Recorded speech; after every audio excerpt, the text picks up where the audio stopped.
Hey there, hi there, everybody. How y'all doing? Welcome back to the Cozy Spire with yours truly. How you doing, patient with it? Storm, Angry Walrus, Explosive Ash, Canine Mancer, thanks for 15 months. Morning Onset Nonsense and Jadale. French Fry Apocalypse, Handsome Corget. We're a little bit better today. Still nowhere near 100%, but more than well enough to play, at least. How's it going, Super Hippie? Neural Fizz, Ivan the Terrible, Etito. Thank you as well to Fluffy Mittens during the pre-roll. Thanks for the generous, as always, tier 2 and 53 heckin' months of support. That's a long time. How has Robot been treating me so far? Pretty good, actually. We've lost most of our runs, but I feel like we've done some important learnings. One of which being that Act 2 is rather difficult for the Defect, so it's very important to take a boss relic that has an immediate impact. I think we'll be avoiding Slaver's Collar a lot. I'm impressed we were able to win this inserter run. This was a fun one. So far, boss swapping has felt pretty good. I don't think we've particularly high-rolled on the Defect with our boss swaps. We've got Black Star, Inserter, Runic Dome, Tiny House. Nothing particularly good yet. But I do think lots of boss swaps is going to be the way to get lots of success with the Defect. Barring maybe 100 gold star into early shops. That is also a valid option. Let's take a look at the overall act layout here. There's an elite heavy path and an elite light path. Here's the elite heavy path. I don't like these events at the end very much. The Lime Boss is the nemesis of the day.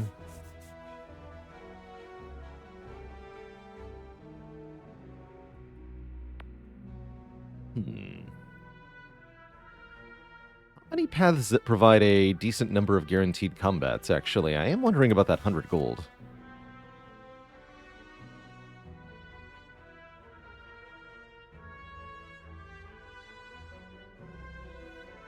Pantharin says, I'm having a blast right now because one of my friends is streaming his Spire climb and so much of my advice is helpful. That's good to hear. Did the recent Defect win streak inform me that boss swaps might be strong? Yes. It's something we already knew, but more evidence on the pile, you could say, that the boss swap is good on Defect. Which character do I think would do best with another character's starting bonus instead of their own? Like different starting relic? Defect with the Ring of the Snake would be pretty dang good. Would make Zap upgrade very powerful, too. As a starting move.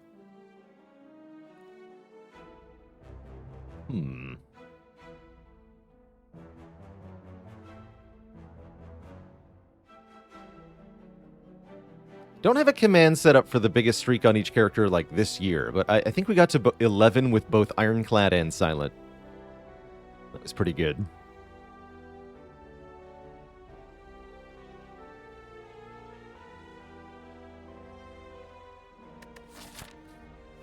Let's give 100 gold a go. Let's see here. And then maybe we want to take a couple of events beforehand, although I'd like to have the split point here. So ideally we want to do something like this. I don't love that there's only one guaranteed combat there. That's spooky. Guess we'll go here and determine what we're doing.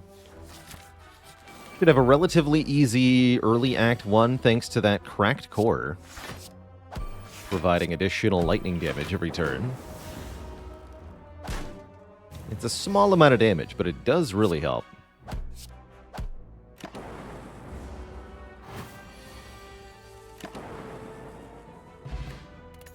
You get a potion, and a chill, scrape, or double energy. Interesting. Scrape can be quite powerful, although I'm really not a big fan of it overall. You don't usually want to have a deck that's primarily zero-cost cards. I do like Chill, though, for getting early Frost Orbs. Is lightning a possible build with Defect? Definitely. You can have a lightning-centric or lightning-themed deck. Thunderstrike is a card that works particularly well if you're channeling a lot of lightning orbs. You can pair that with Tempest or Static Discharge or something. Heck yeah, give me the money.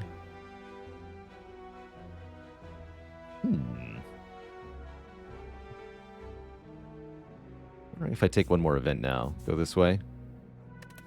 Is that the birds in the chill art? Yes, it is.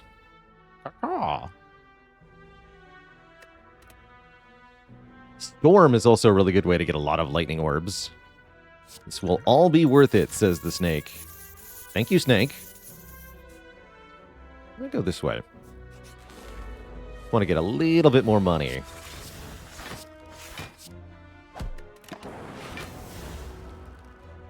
For that shop.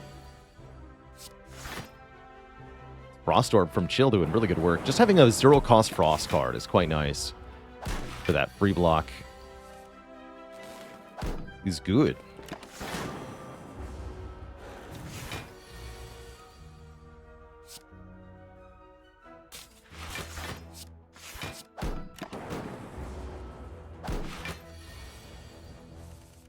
Time to kill it. Should be dead this turn. It's a good fight. Does Scrape work with Swivel? Yes, but you need 2 stacks of Swivel, right? Because you play the Scrape, you're going to lose the Swivel effect. Although maybe it's only after the Scrape resolves. Anyway, I believe they do work together. You just go for the eyes to go with that Scrape. I don't mind this card at all in general. I think Charge Battery is also surprisingly good early on. Let's take a Charge Battery.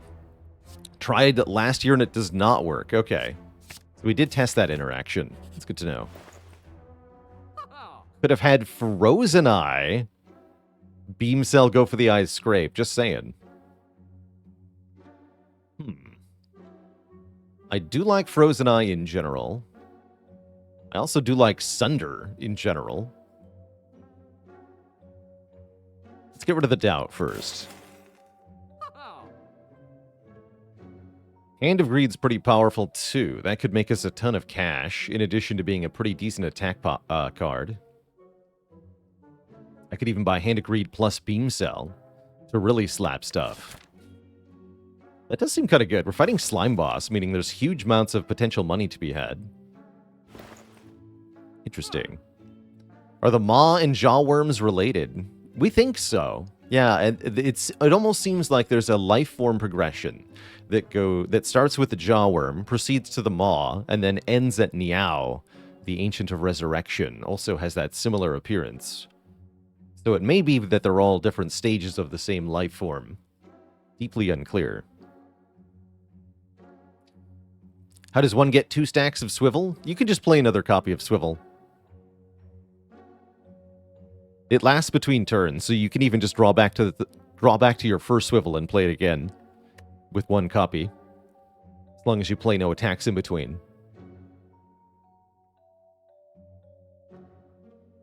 So if I buy this, I'll have 128 left.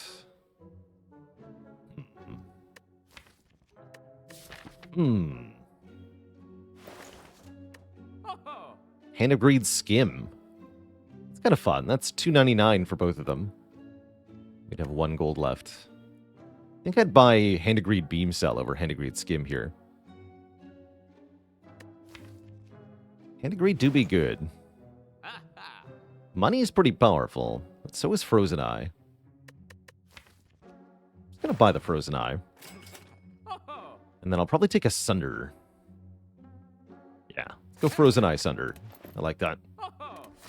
Not gonna buy that overclock. No thanks.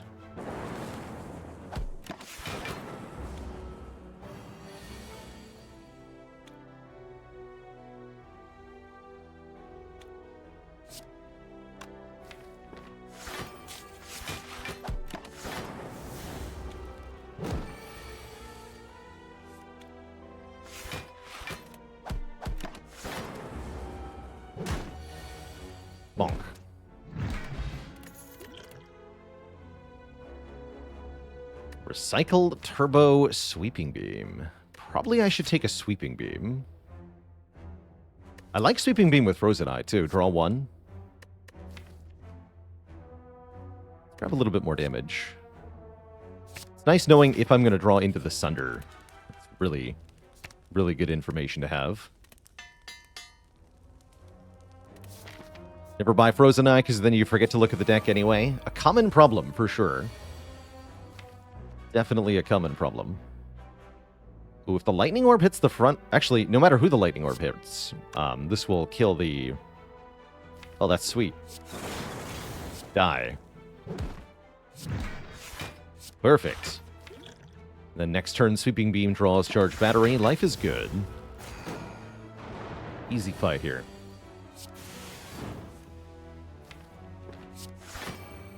We can dual cast. Actually, just defend blocks. Keep doing damage.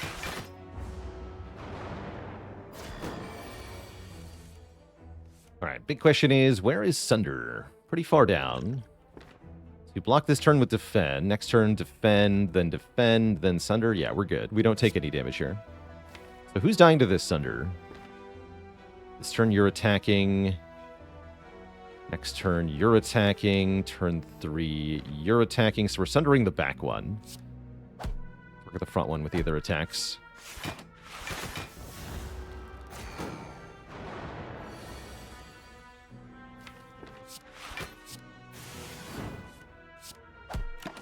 Really, really clean fight. Didn't even have to use a potion here. Makes me wonder if I should have gone more elites. Oh well.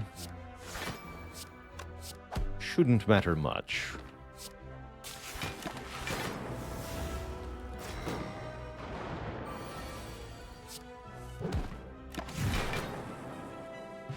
Get a Mercury Hourglass. 3 damage per turn to every enemy. That's a great way to get through Slime Boss reliably. So I'm already feeling pretty good about getting out of the act. Scrape is back. This could have been a hilarious Scrape deck. I don't think I want it, though. Still. Although Scrape with Frozen Eye actually may be worth having. This discarding cards we don't want is just as good as drawing cards we do want, usually.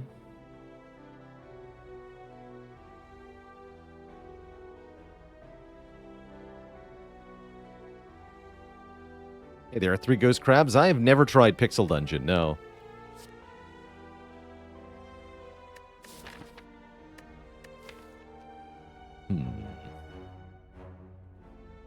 Feels like a scam. I'm gonna skip. Let's upgrade Sweeping Beam.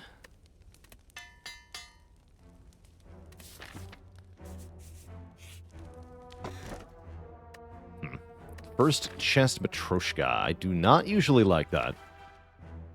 It's the longest possible wait for a payoff here. We don't get an actual real bonus relic until Act 3.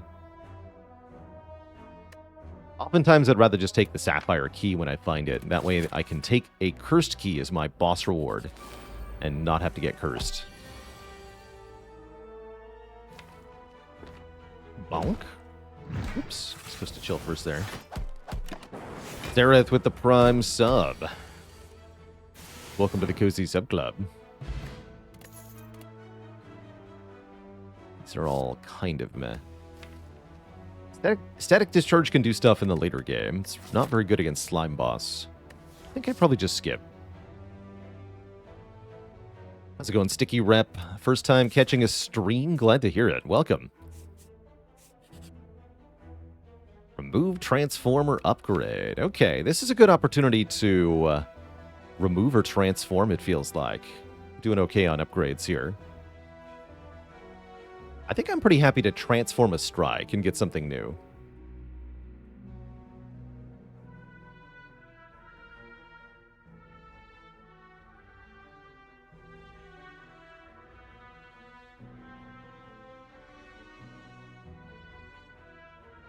Let's do that.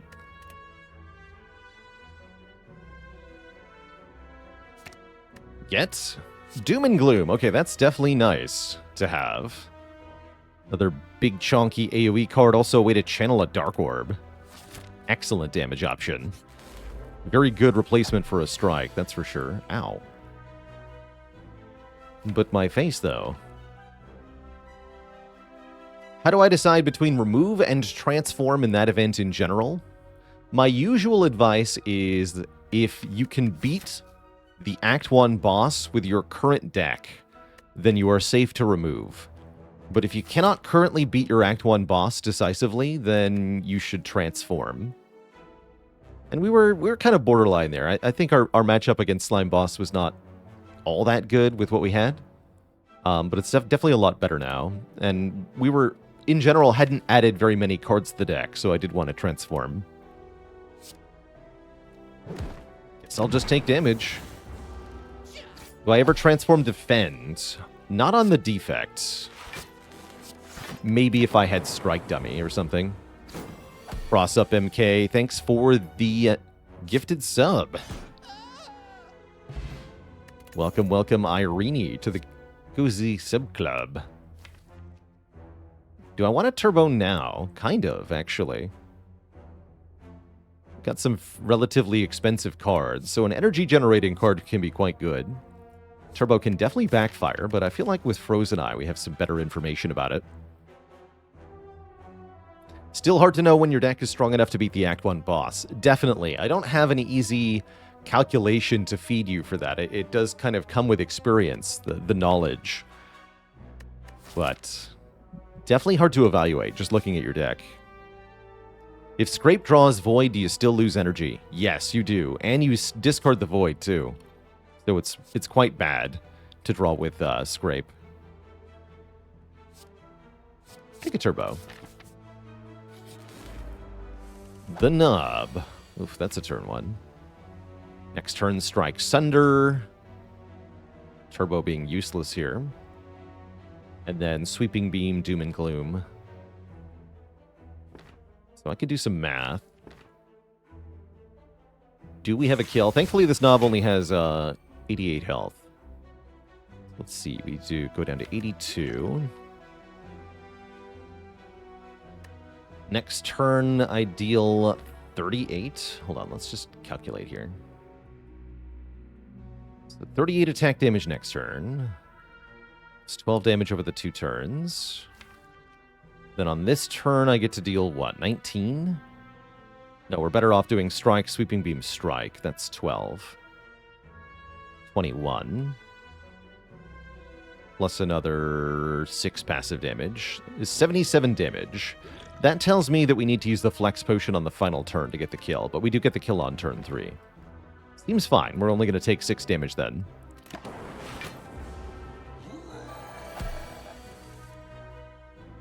Other option would be to turbo and dual cast here, and then we could save the Flex Potion, but we would take 12 damage instead of 6.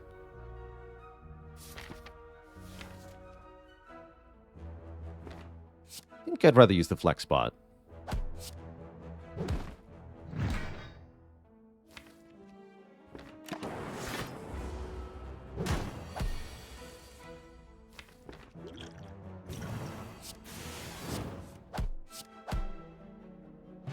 Get an Akabeko. Our first attack each combat deals 8 more damage. For defense, we can add a Steam Barrier, which I don't hate.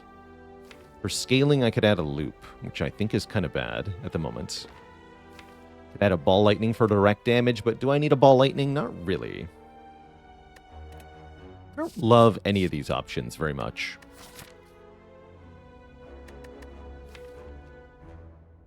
Let's just keep going.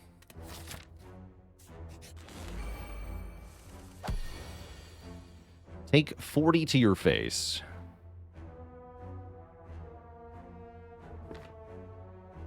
Bonk. Get him, Hourglass. It's like the mini Slime Boss.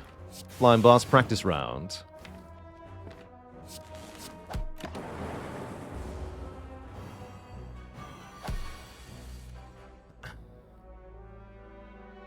So with a deck like this, what are we looking for in terms of next cards? I'm looking for card draw.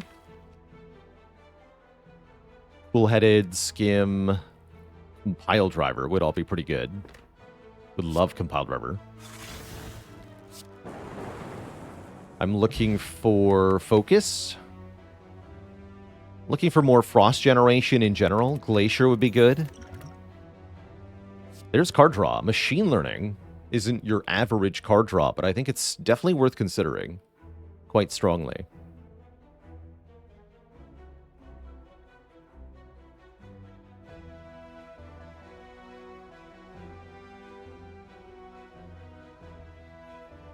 Good way to look at Loop right now, by the way, for those talking about Loop. Loop currently provides, without an upgrade, either 2 block or 3 damage per turn, starting the turn after you play it. And that is just not fast enough for Act 2 in general, so we should be avoiding cards like this for now. With an upgrade, the Loop is a bit better, but still not that good. Thinking about upgrading our charge battery here, making it 10 block. Could also consider upgrading machine learning to get it in play early. It's useful in some fights, but might not be useful in Act 2. Funky Dude, thanks for the 2 months of cozy sub-clubbing. Appreciate ya. Okay, next turn is pretty garbage.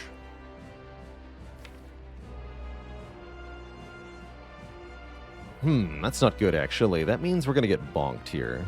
Quite a bit of damage. Draw all the block cards on turn 2. Not much in terms of damage on turn 3. Although I can do dual cast Doom and Gloom Turbo. Machine learning, at least. Yeah, seems kind of grim here. The second Lightning Orb out. That'll be worth it. Yeah, next turn we do no damage. Quite bad. I don't think this will be enough to actually transform it, is the problem.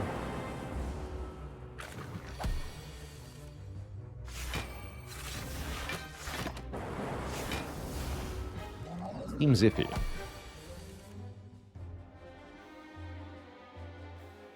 Let's see. If I Doom and Gloom and then dual cast, we're going to deal 18 plus 16.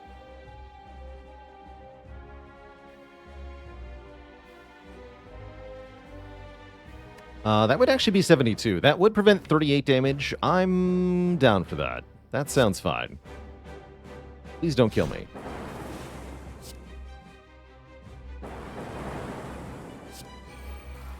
Now we don't even have to play the turbo. Now the split could be pretty bad here if they both go for 18. Thankfully they don't.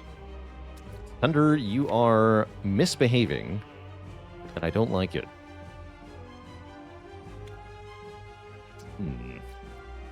Not even enough to split. Go Sweep and Beam. I think I want to play the Zap. Get another Orb in play here. Be a good time for Essence of Steel. Is Essence of Steel the worst potion? No, I would usually give that to Smoke Bomb or sometimes Snecko Oil. Or sometimes Skill Potion also.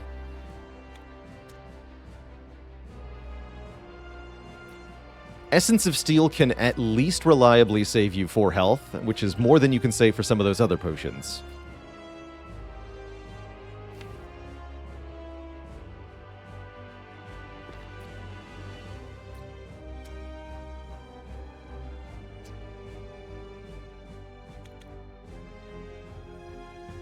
We draw 6, that's right. Currently we draw 6.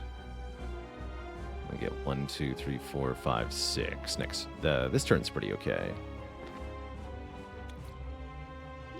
Let's do this. Getting a lot of slimes. Don't love that part.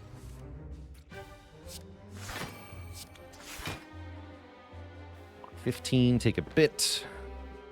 Could block the Weaken here. It's kind of almost worth it. Almost. I think I need to get rid of some of these slimes, actually. Looking to draw the dual cast. Yeah, here's a problem turn. Terrible. Need to dual cast this, though, and we can win.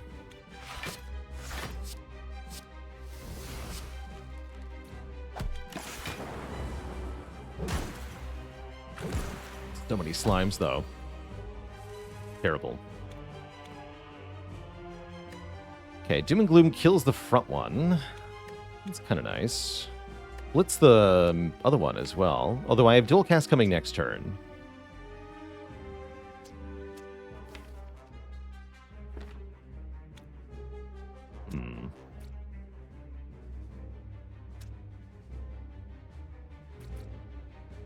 So I want to not split either of them. In that case.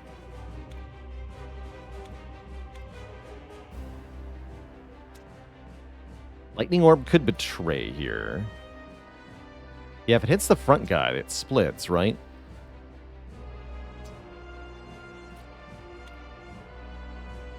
Actually, it'll split one of them no matter what. So, if we're always splitting, I'm just going to play Doom and Gloom. Kill that one right now. And then we can just dual cast Lightning next turn or whatever. Actually, no, I can zap, dual cast the Dark Orb. Even better. Yeah, we're fine here.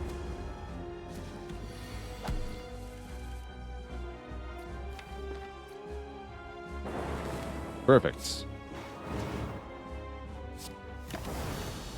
Okay, not dead. And we kept our Ancient Potion. This could be useful against Chosen in Act 2. Echo Form. When was the last time I was allowed to take an Echo Form? This is quite nice. I like it even more with Frozen Eye, because the Frozen Eye can prevent us from drawing into it with Sweeping Beam, for example. Or other situations where you spend your last energy and then draw the Echo Form. I'll take it. Give me a Snecko Eye or a Pyramid to make this really easy, or just regular energy is fine too. Coffee Dripper, Philo Stone, or Black Star. I'm not a huge fan of Coffee Dripper without any additional healing, but it does seem like one of our better options here, regardless. Philo Stone making enemies stronger. I have a hard time with this, especially on Defect. Black Star, I think, would be a real challenge, essentially entering Act 2 without any help at all. I think I'd rather go Coffee Dripper here. We'll want to keep an eye out for any health-restoring card, a self-repair, a bandage up, anything like that. Any relic that can heal us, also worth it. Jay Dublinson says, I take Dripper, I die before the first fire. If I take Philo Stone, I die even faster before the first fire. Yeah, if you take Dripper and you die before you even get to the first rest site, well then that means the Dripper's penalty had nothing to do with your death, right? Because it's only once you actually reach the fire that any penalty is applied to you. Give me that.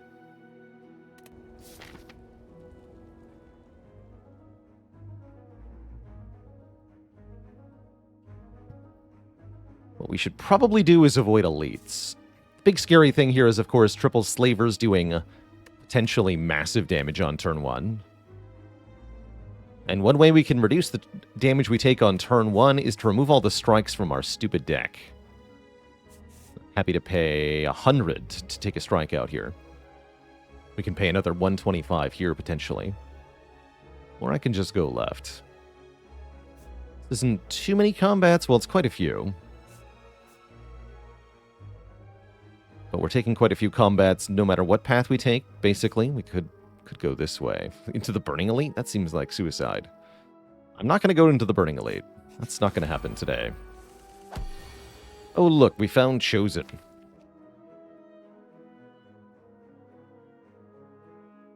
Yeah, I'm going to go ahead and Ancient Potion here. Definitely. Definitely. Then we can do Sunder Machine Learning. Looks like we don't kill before turn 3. Might take some damage on turn 2 here if we get attacked, but we fortunately don't. So I can just play Echo Form, Chill, Zap. And then no matter what happens on this turn, we can block it with Double Charge Battery.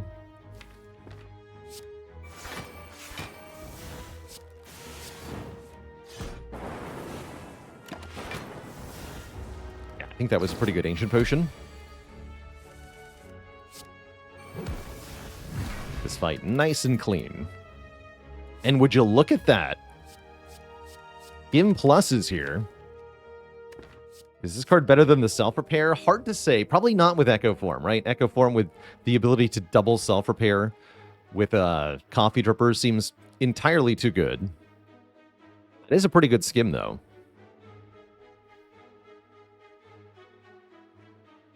The Blessed Machine, thanks for the Prime sub and the 8 months of support. Skim Plus is good, though. Why do you have to make me choose?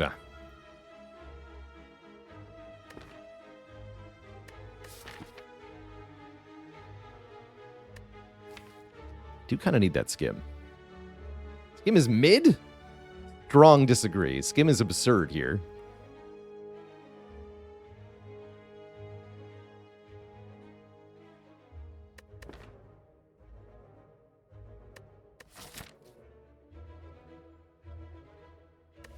I'm taking Skim. It will be more self-repairs, maybe, or something. Maybe. I buy Defragment? Probably not.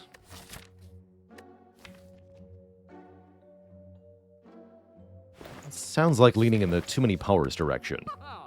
Hologram might be worth buying. Though I'd prefer to keep enough money to remove a strike here.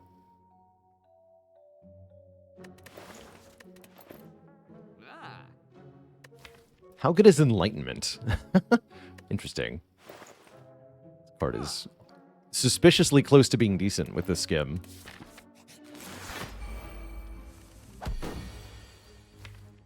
Nice. Looks like it's all going to work out-ish.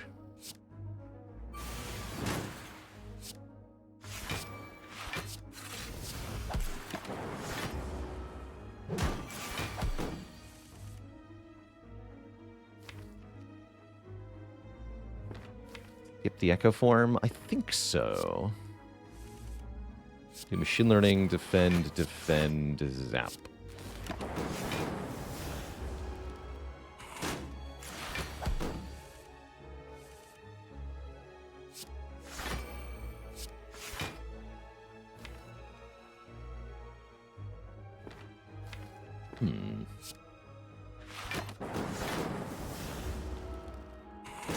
Wire Strike's so bad on Defect. Essentially, Defect has pretty much no ways to scale strikes, is, I believe, at the core of it.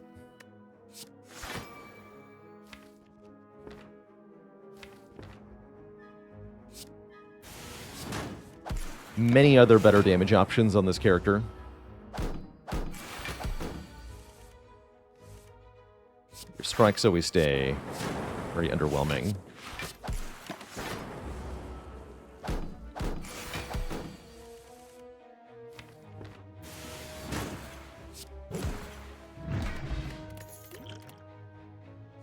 I'll take a hologram, and I'll like it. Being able to get a specific card out of the discard pile, pretty dang useful. 75 gold, remove another strike. You got it. Means I won't be able to afford to remove one at the shop, but I won't have to.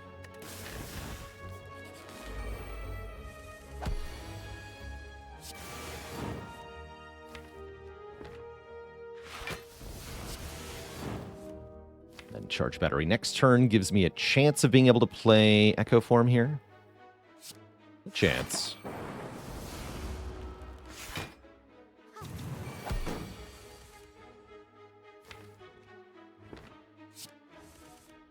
So it looks like I might go for the explosive potion. 40.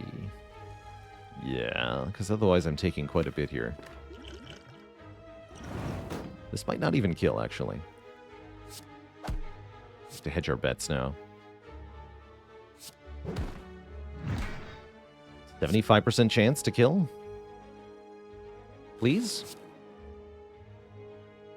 Please. Thank you.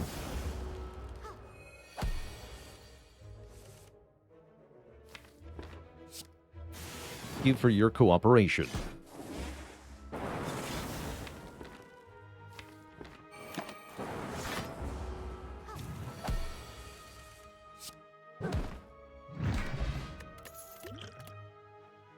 There's a compile driver.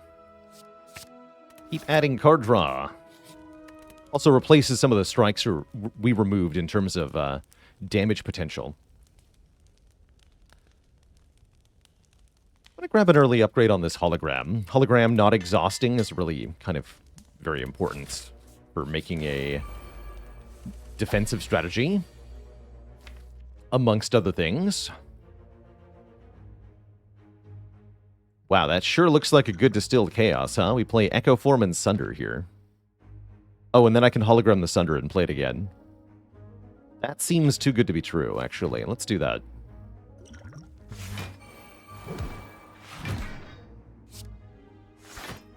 Bonk. We just kill next turn. Excellent.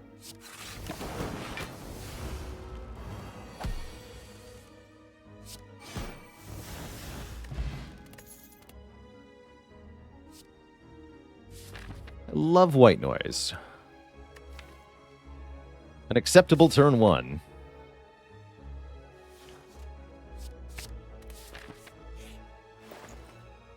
Okay, Cold Snap is more frost. It's a big shame we can't afford orange pellets here. Realistically, if I want to fight an elite, I should take the fire potion.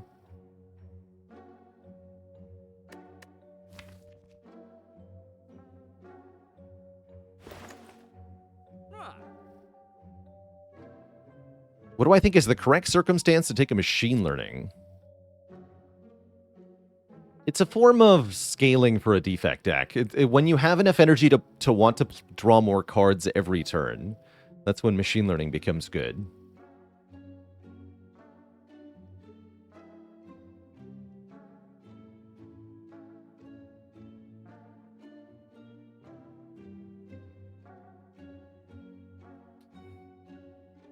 Dazwhirl, thanks for the Prime sub.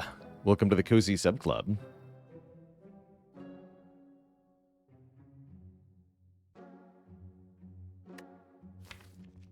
I'm gonna buy this fire potion. Do I buy Cold Snap or the other thing? Cold Snap does sound kind of good. Cool-headed might be better, though. I'll pay the extra money for the cool-headed.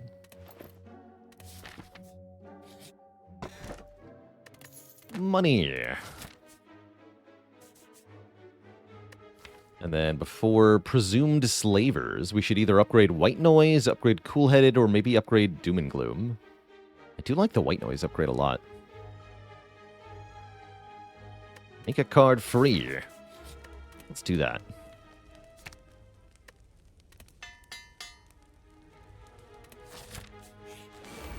Okay, not a bad elite to fight. White Noise on turn 1. I should probably play the Doom and Gloom.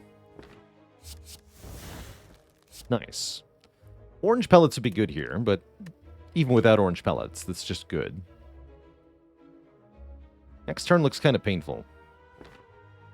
Although, well, maybe not.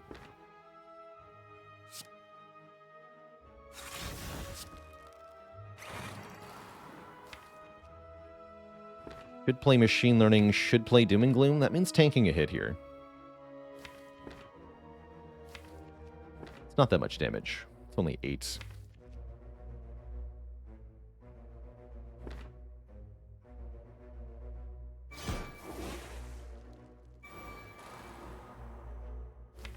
Okay, take 8. I'm cool with that. This draws 3.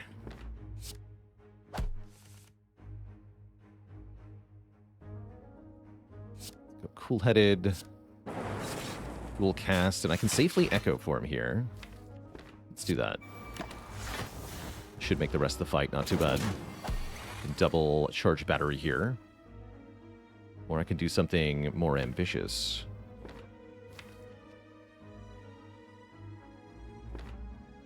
Any way to draw a card? No. Double dual cast doesn't even help me. Do double Sunder. And then regular dual cast will kill next turn, so we just want a full block here. Nice fight. Really good fight.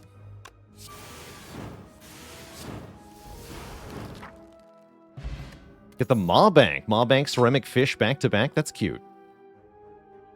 Consume could be a way to get focus, although I don't love it very much with Compile Driver. I don't think so.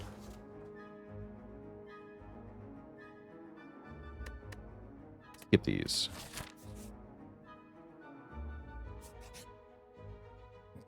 So much for that good timing, huh? Well, I'm not buying anything here, that's for sure. Get lost, nerd. Dinky. In that case, let's take this event and then a combat. This event can never be another shop. Whereas if I go this event and this combat, then this event, then the event could be a shop. That's a rule that after you get a random shop, the next node can't be another random shop. Or just after leaving a shop into an event node, you cannot get another shop, more accurately, to avoid extra infuriating generation from occurring. So we'll become a test subject, I guess. Take 2 transforms, get 18 gold and 2 new cards. That's not terrible. Transform Strike and maybe Zap? Definitely don't mind losing Zap here. Could also lose a Defend. If you need focus and have Inserter, is Consume and Auto-Pick. The Inserter makes Consume very good, and I do strongly recommend. Still need to be able to afford to actually play the Consume. But yeah, it's really, really good. Do you ever transform the Starter Curse? No. And here's why. You're not allowed to. It's not an option. Cannot be removed from your deck also means cannot be transformed. So it's not a valid target.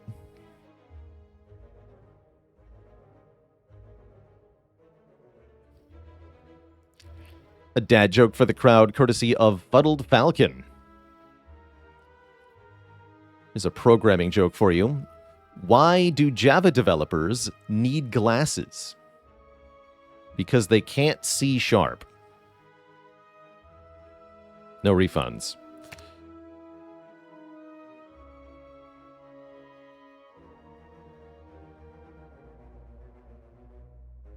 Lose the Zap here. Hey, there it is. We got our self-repair. Excellent. Also a rebound. Pretty good.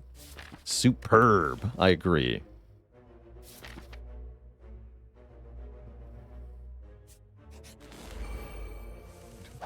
And yeah, feel free to steal that one for your own friend entertainment purposes. It's not like I came up with that originally myself.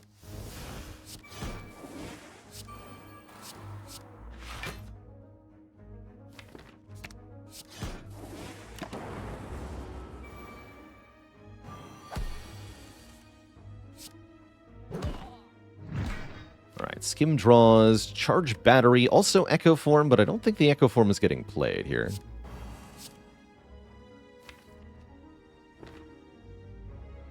I do need to make sure that you die next turn. Pile draws 2.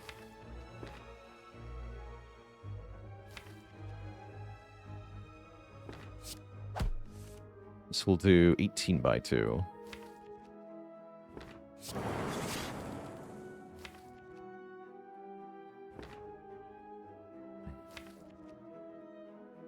currently, you're at 46. This goes to 18. That'll do 36 damage.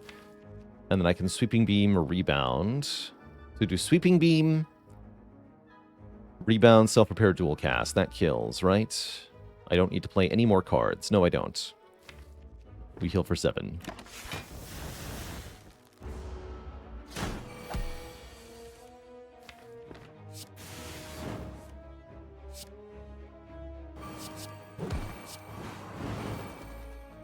Cool. There's a Glacier. Heat Sinks is also here. We have enough powers that Heat Sinks is pretty good, actually. But I think I would prefer another really good block / Frost Generator. Really good card to be Echo Forming, too.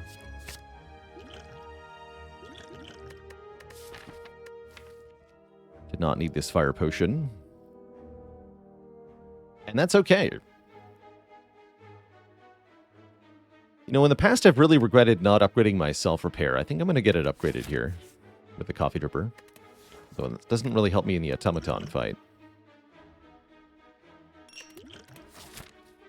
Suppose that's okay. How's it going, Jack? This is the first run of the day that you are beholding.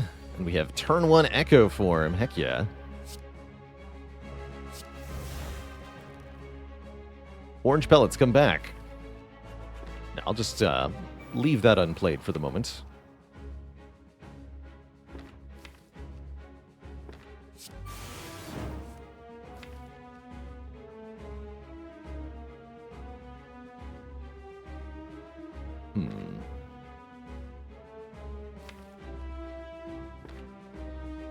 Play this.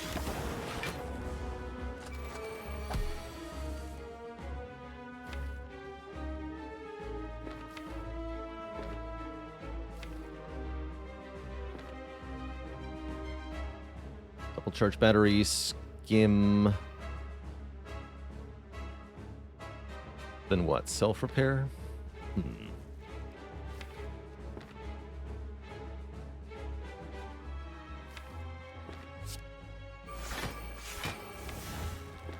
Let's go compile driver. This out up here. Channel of Frost. We're going to steal Machine Learning. This one will steal, hopefully, Doom and Gloom. I don't like having my Machine Learning stolen.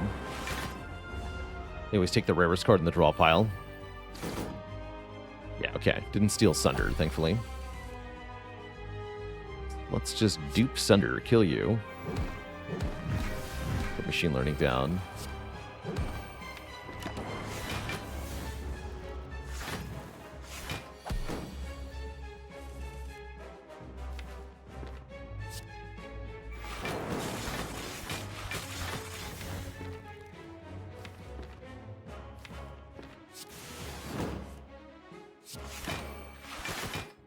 You can't hurt me.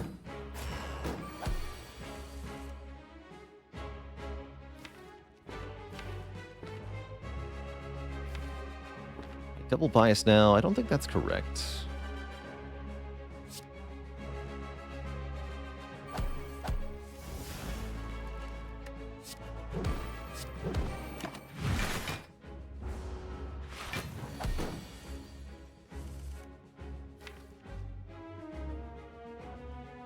If I do a single biased.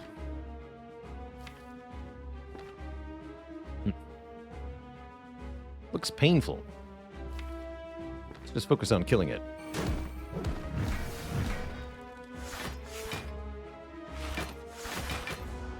Ow. My hit points.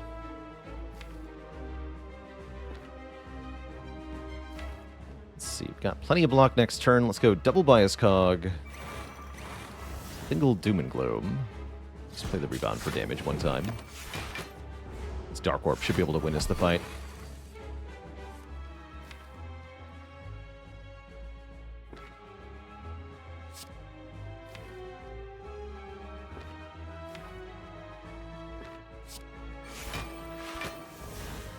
Then draw 4. Then play Glacier. No, don't play Glacier. Double Doom and Gloom, dual cast next turn.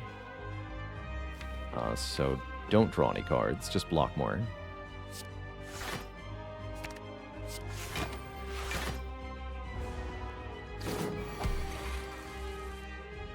Is that going to be enough damage, is the question. Maybe not.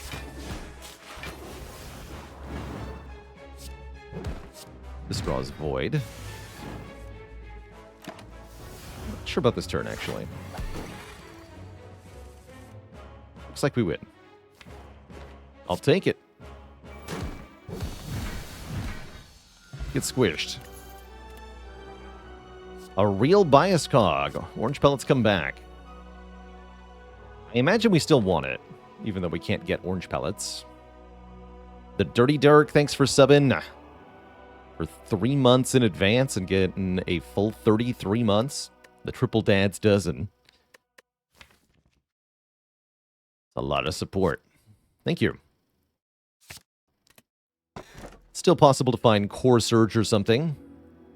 Interesting, we're offered Frozen Core. If we end our turn with an empty orb slot, generate a Frost Orb. I like Frozen Core in situations where I've got a lot of orb slots. This is not that. That could change, though.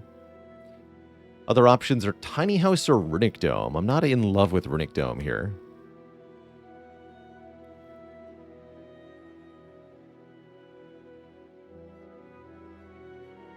And it would make it very easy to want orb slots in general. I'm going to try Frozen Core here. We don't generate Frost Orbs that aggressively. We can get to multiple shops. That's good. Definitely want to visit a shop. Although I guess we could delay the first shop visit in order to get more money. I think I'd rather look at more shop contents in total. We could go a different way here. How much money are we talking about? 1, 2, 3, 4, 5, 6, 7, 8, 9 times 12. About 100 gold difference. I don't think so. I think I'd rather look at another shop.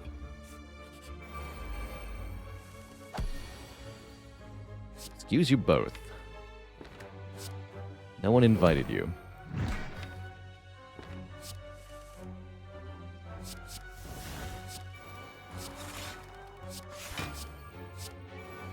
Okay, we get to double self-repair next turn.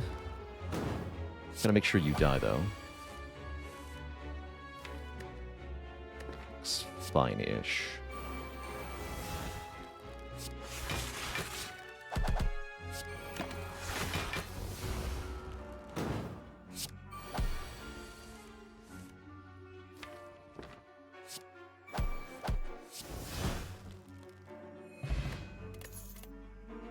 Ooh, another upgraded charge battery. I really like that, actually. These are solid block cards, and the next turn energy gain can matter quite a bit. So I'll happily take another upgraded charge battery here. Ow. Ooh. Card draw. Alright, I'll wait on this self-repair then. We'll double that to get our money back. Our health back. Or will we? Terrifying.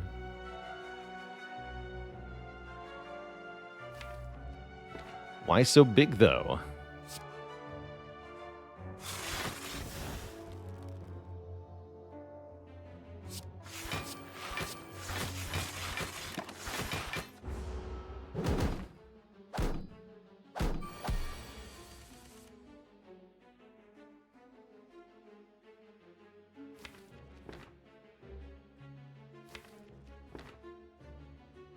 Why they are so big.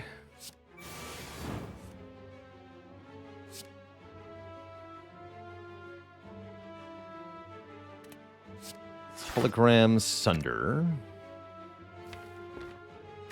Under you.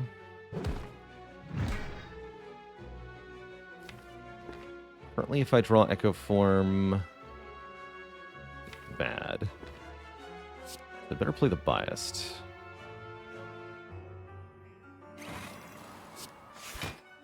Do that. Should have played Rebound, though.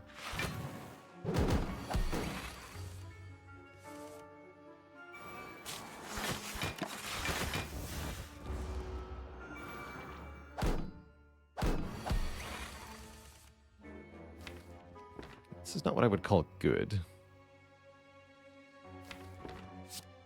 But I can work with this. Gotta be careful not to kill them. All of them. Just one will do. Yeah, we can play this. Just be careful.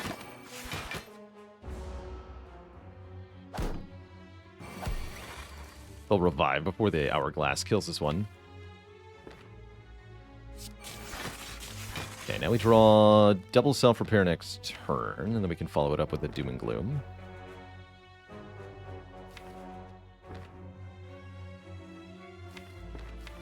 Okay, that's fine, I hope.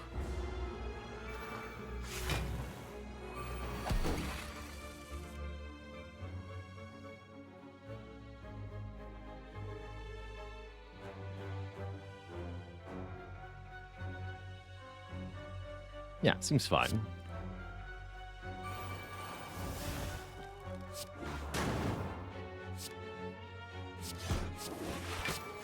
Sweet.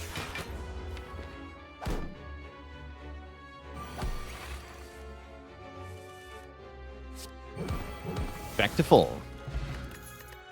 Dupe pot's pretty strong. Rebound plus is interesting. I don't think we need that, though. One more cool-headed seems worthwhile. However, go ahead and take that.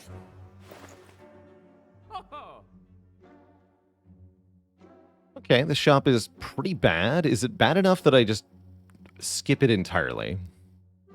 Maybe.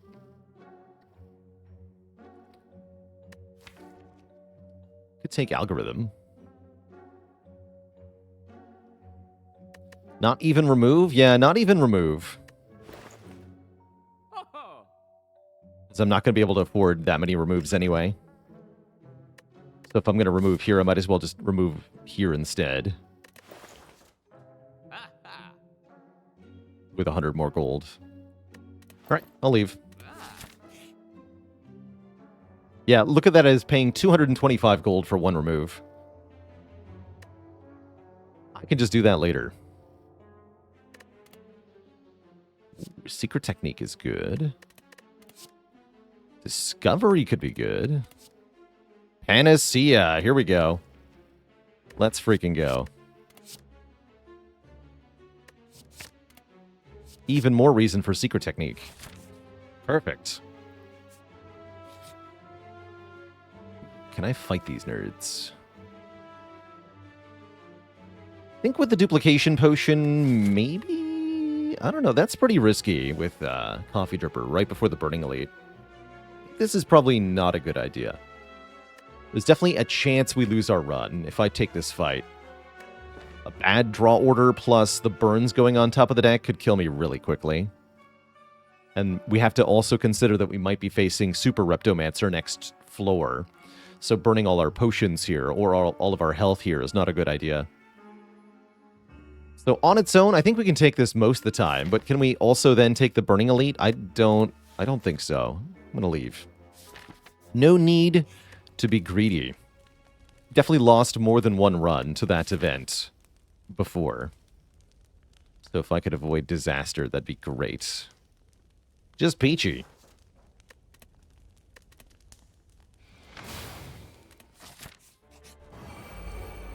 Greetings, Mr. Gianthead. Okay, so we know the draw order.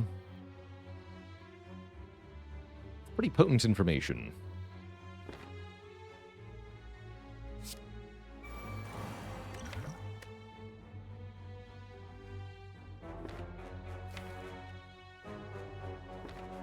Secret technique for skim here. I kind of like that.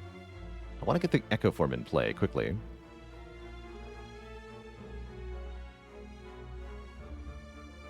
Then I can Echo Form charge battery. Yeah, let's do that.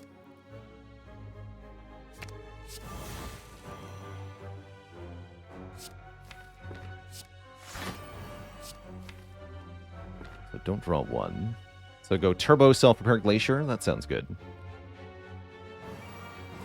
Shouldn't need to double self-repair here.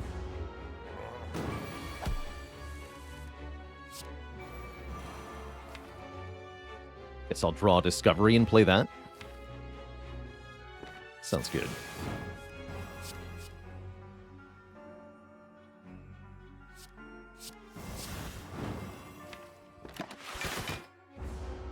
Alright, final setup turn. Can double White Noise. Might as well.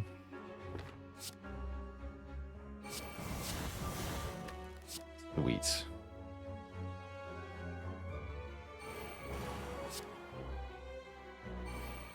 Well, that looks pretty good.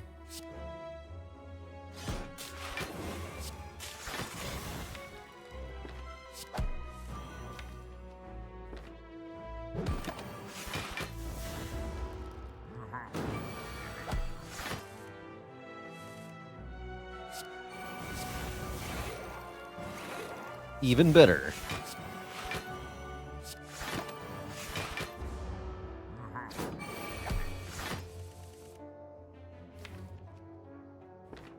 Okay, can we win with this, though? Not as easy as it might seem.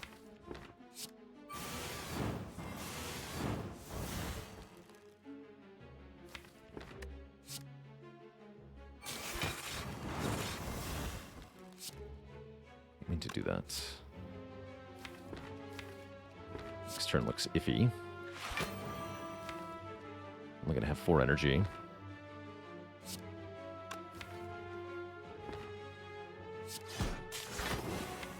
Let's just draw these two. Okay, try that again.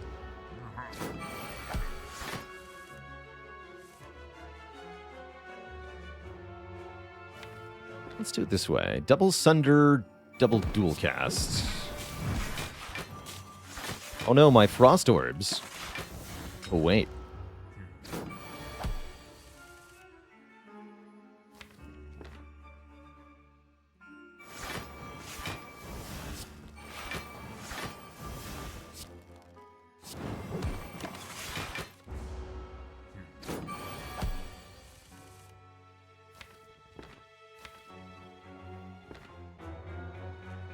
Double Hollow, double Dual Cast sounds good.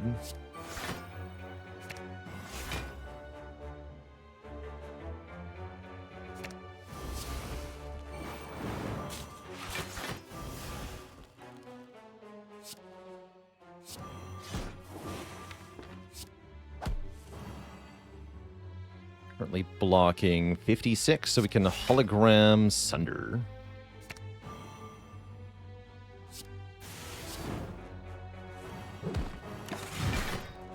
Sweet.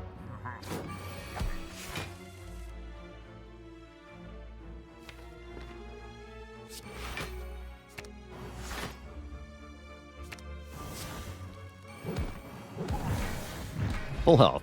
No problem. No problem. We get a question card for more options and card rewards. Bit late for that, but I guess not too late. I don't think I want double energy. Generally speaking, which orb do I think benefits most from focus? It's Frost. It's definitely Frost. Frost has the lowest base numerical value of any orb. It's also giving you block rather than dealing damage. And 1 block is better than 1 damage in this game, usually. Fawast Fogus. Uh-oh. 12 cards match him to keep him. Okay, didn't curse me. I would love a hologram. I would not really like Thunderstrike. I think that'd be quite bad, actually. Zap would also be pretty bad. I'll take a holo.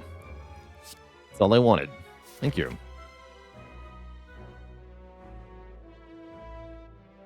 Rorst Rogus. Guess I'll go this way. Get a little bit more money for the shop. It's only 12 gold, but 12 gold is 12 gold.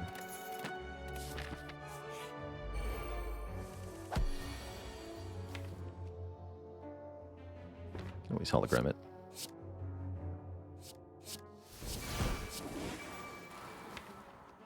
Seems fine? It might not be fine.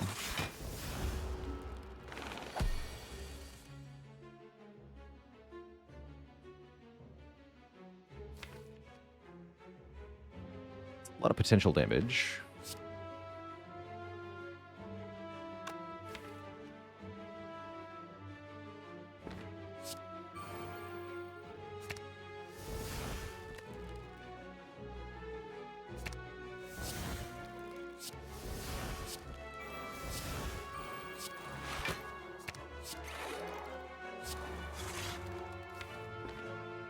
This is not a full block, is the problem.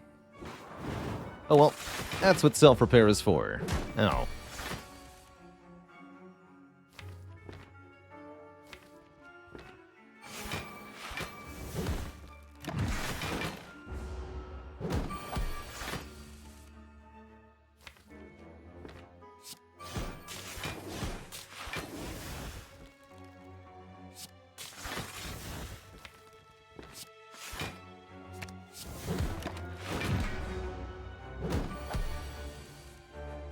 Double this. Play this.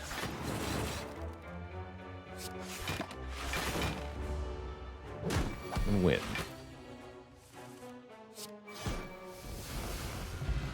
Cool. This recursion is almost good. Needs an upgrade that I definitely don't have to give. I think I just skip. Seminole Nate, thanks for the full year of support. A long heckin' time.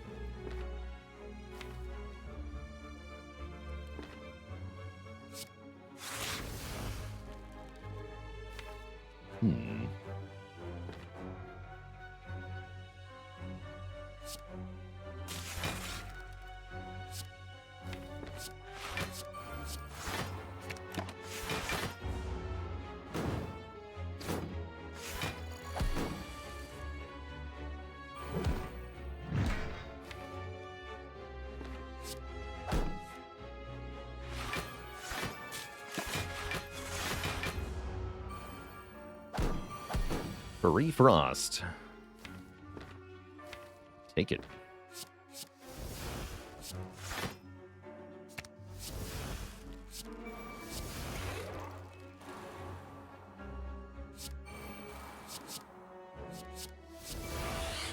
Even better.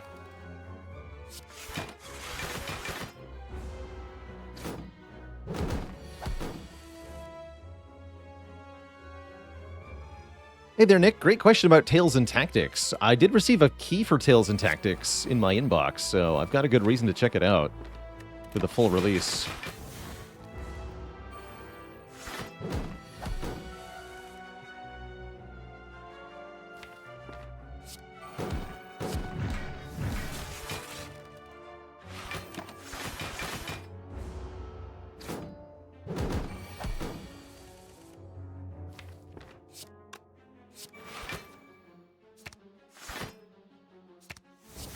Bonk.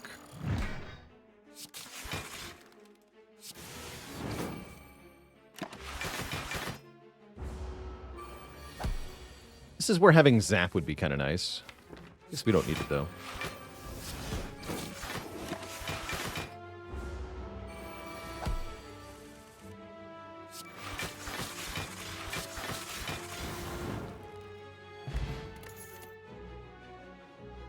More unupgraded stuff. No, thank you.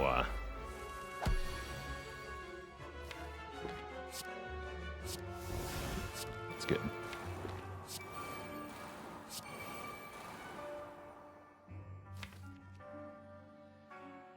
So we just defend hollow. Seems iffy. Good. Seems better.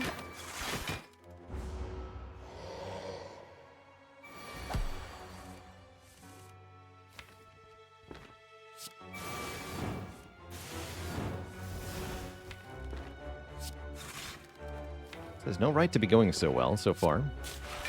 True Rog, thanks for 52 months of support.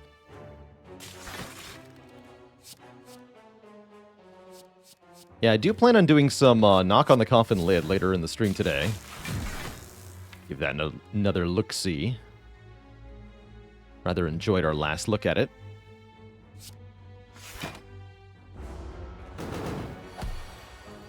Excuse you. You would dare.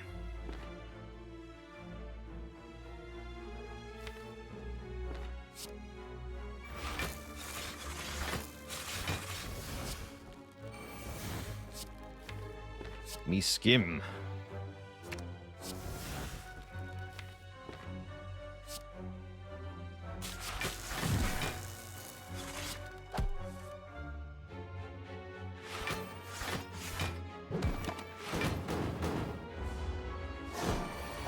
Could have been worse as far as turns go, that's for sure.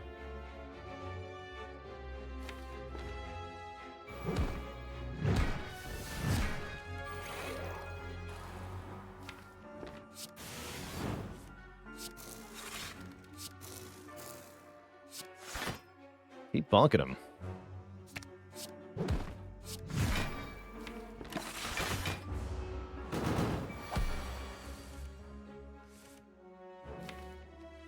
Okay, that'll kill next turn.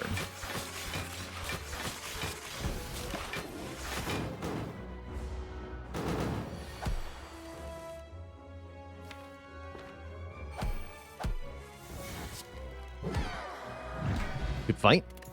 Get a strike dummy. Doesn't do a whole lot. Here's a defrag for more focus, or an upgraded Go for the Eyes, which is definitely a good card to help us block the late game with. This is very good.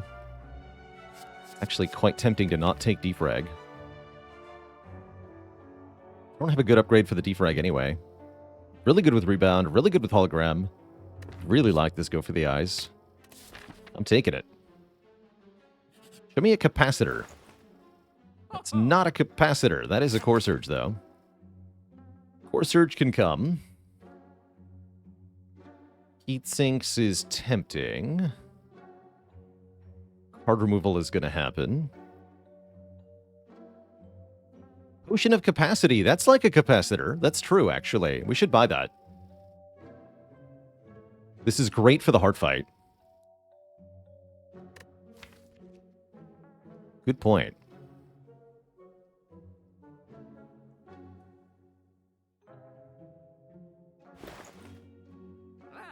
Why do certain cards have custom art? That's the beta art option that you can enable on a per card basis once you beat the heart with a character. Sort of a fun little alternate art mode for every card. Capacity potion over dupe? No, over the energy potion.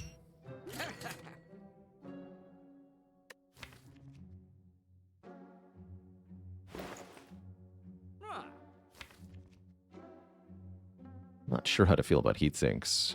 Let's remove a card. Let's remove a defend. I'm going to keep the rest of the money so I can buy a rare relic at the final shop. Something like a gambling chip or incense burner would be really, really good. We are going to go for one more elite fight here. I do think the extra relic could help out quite a bit, even if we are fighting Reptomancer, who is pretty spooky. What do you have? I'll take a free Doom and Gloom. Not going to say no. Seems unwise.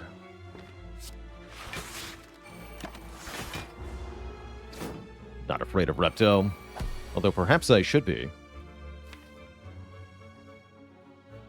Echo Form is pretty far down the list there. That's definitely spooky.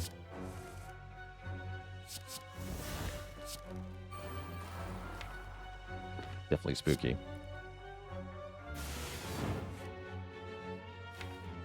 Yes, the next card is Doom and Gloom.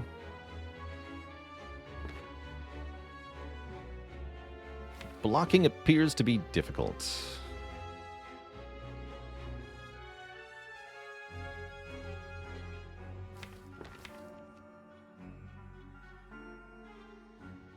Unless I draw even more aggressively. That doesn't seem very helpful, though.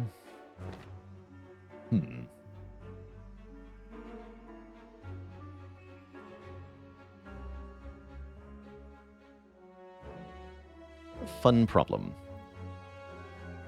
So the main question is, what do I want my hand to look like next turn? How do we set up for that? Currently we're drawing 6 cards, so I get up to Panacea here. Bullheaded would draw a charge battery. I'm going to want to play probably both charge batteries, because Reptomancer will attack us next turn, guaranteed. Although it'd be nice to draw a couple more this turn, so I could do something like rebound the Go for the Eyes, put it on top. I guess if I hologram Skim, we could do something like that. That seems pretty good. Let's set that up. Yeah, that's looking a bit better. Secret Technique, the Panacea in play.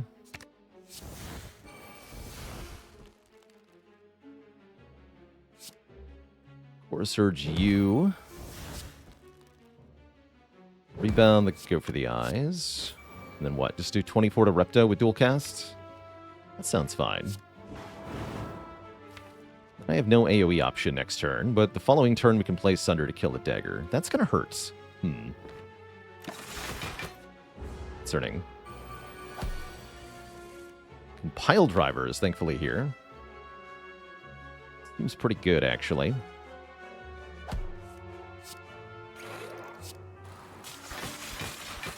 You get weakened, block, block. Okay. Not in love with this so far. This turn is a problem.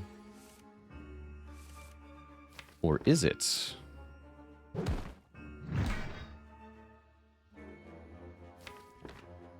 Maybe it's not.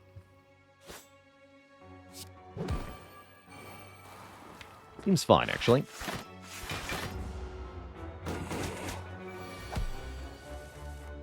Sweet. Be weak forever.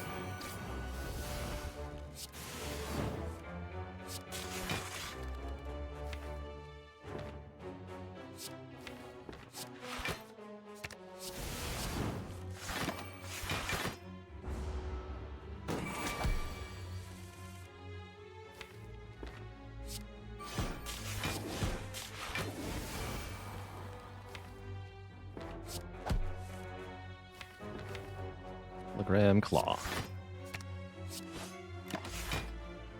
Double Doom and Gloom to kill the new daggers here.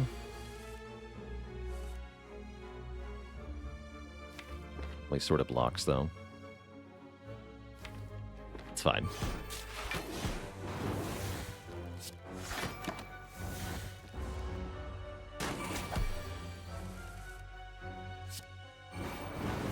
Alright, we killed Reptomancer. We didn't lose any resources or health.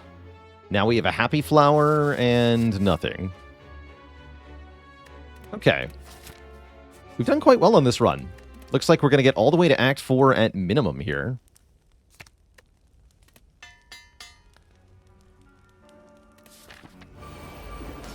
And that should let us do some pretty strong stuff for the endgame.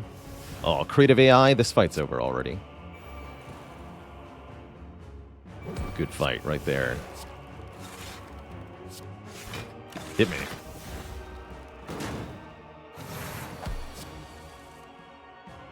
Sweet.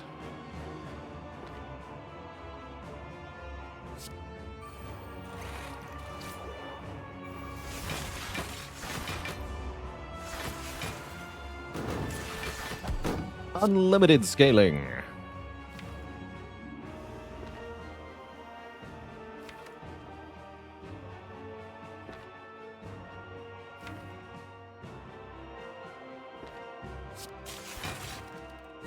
What this? This turn's kind of iffy.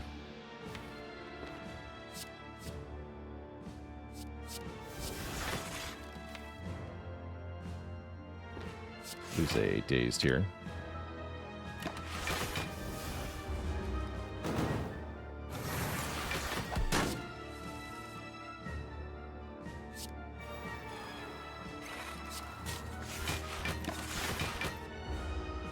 Alright, we have the Echo Form in play.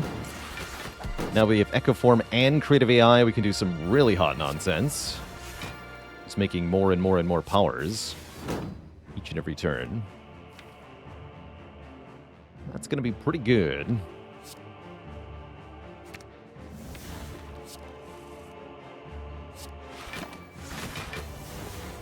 How good has Frozen Core been so far? Good. Not amazing, but pretty good. It would be amazing if we could get more orb slots, but we have not been able to do that, unfortunately.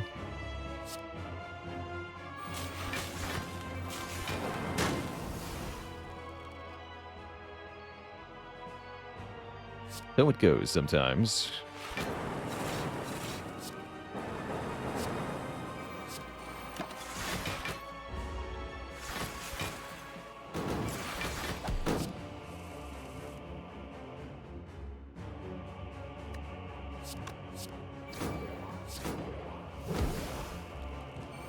Become weakened. Forever.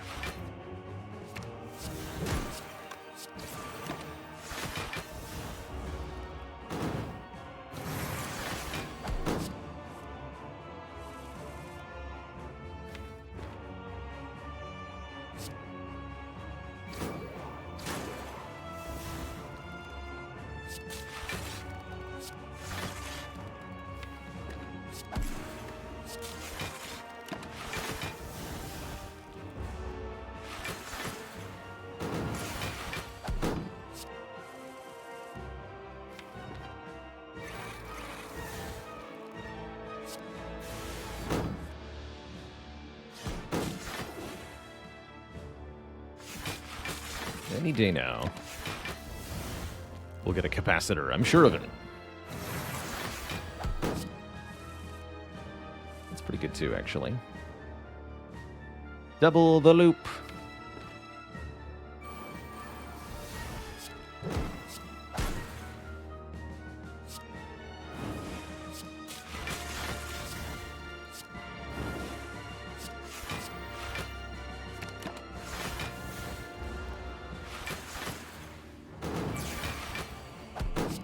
There we go. Okay. Consider you fools now outscaled. We have everything we could possibly want at this point for this fight. Beautiful.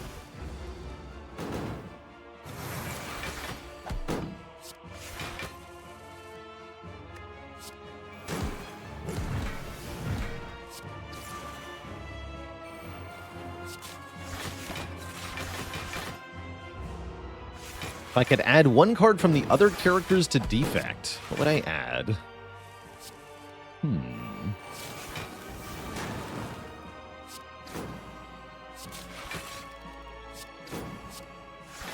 Evolve could be pretty cool. Well-laid plans would be exceptional, of course.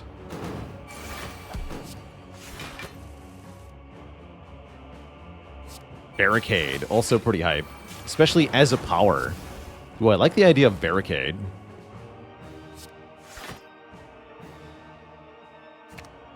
Really like Barricade.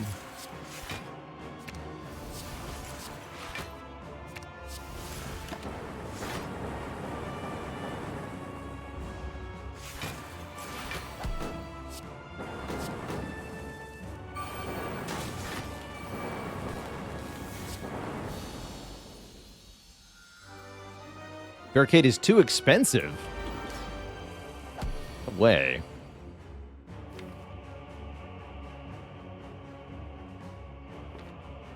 Okay, please don't give me drawdown.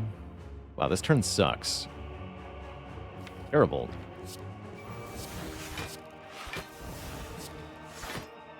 Oh.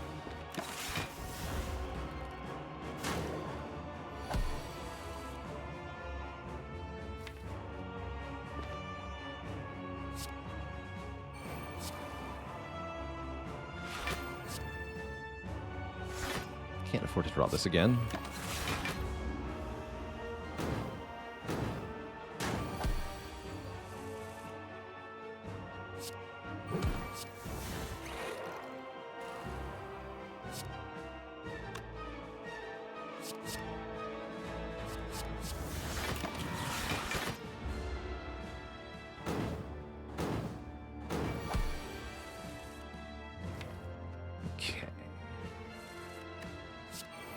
Echo form down. Life is only okay at the moment. Time Eater is definitely messing with us by being a big jerk.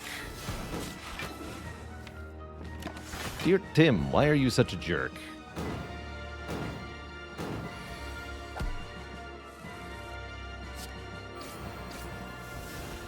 Please be weakened forever, so that you are not such a jerk.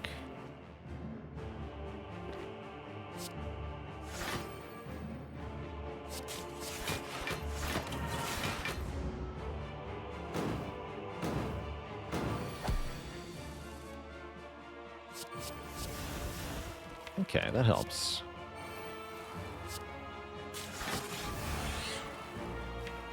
Set these.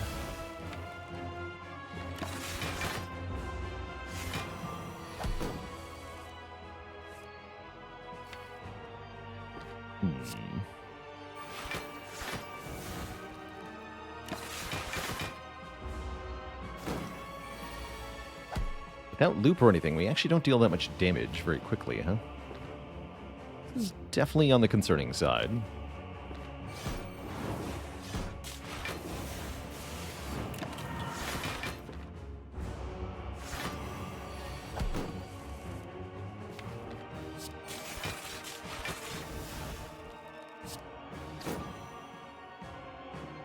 What do you one block? Let's do this.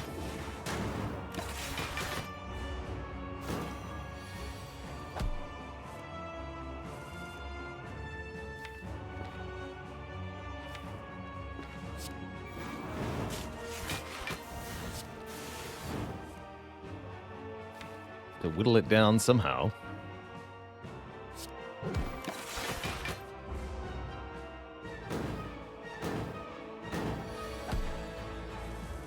Concerned for our final act at this time, though.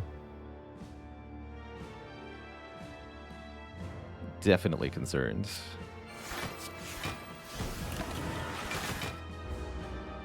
Alright, that puts time meter below half. Is good. Sort of.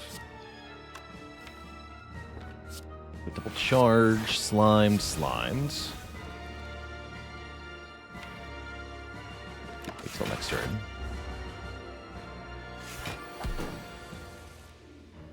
Re-weaken you for a long time.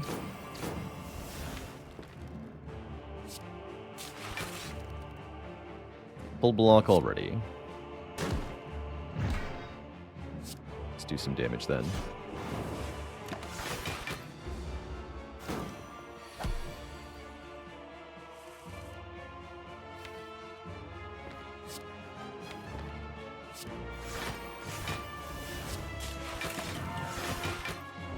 Double Doom and Gloom this turn. I think we're okay.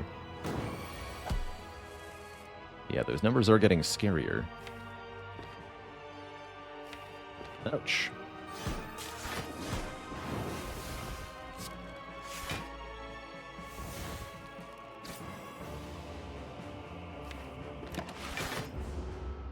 Take 10.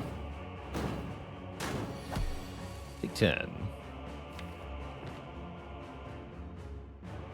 then just kill it. Okay, we're through.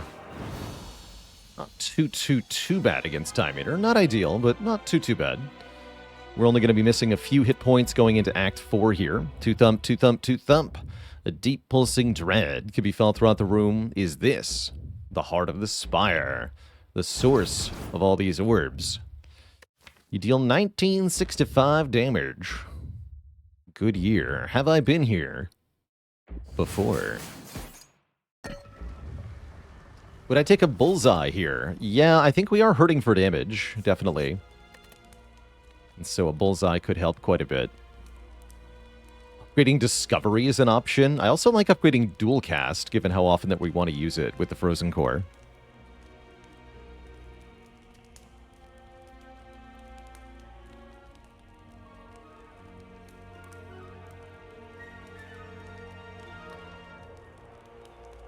Yeah, upgrading Discovery could allow us to look for more scaling options. Not sure about that. We could upgrade Panacea. With a redundant Core Surge, it feels maybe not necessary, but it definitely could matter.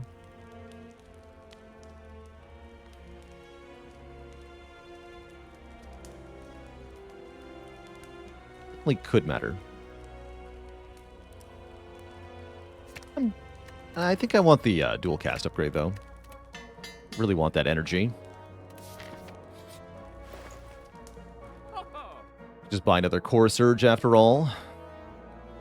Ori is not a bad rare relic to get. That can help us protect us from the Heart's multi-attacks. Sort of.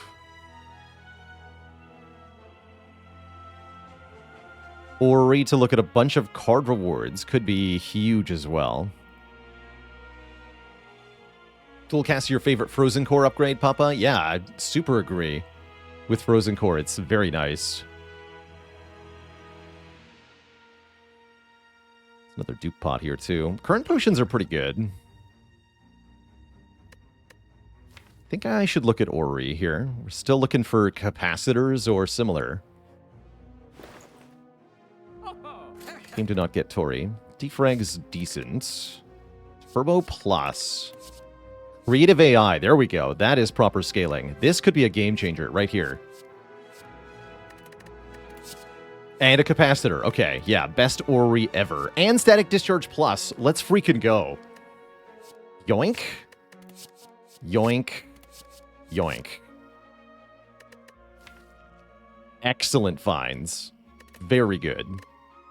Yeah, we're so back. Give me the turbo to go with that. Now I want the defrag too. I'm in. Just take 5 cards. Easy peasy. Then do what? Remove a card, add a hologram? Sounds pretty good. I like the current potions a lot, so I don't think I'm going to change them.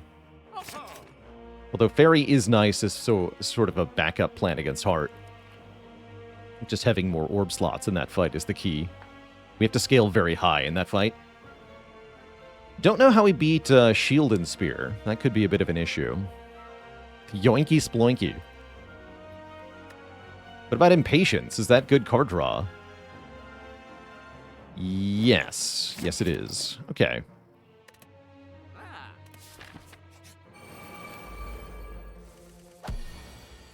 Ow, but also nice. Question mark. No, looks like ow, mostly. But my face. He thinks he does protest too much.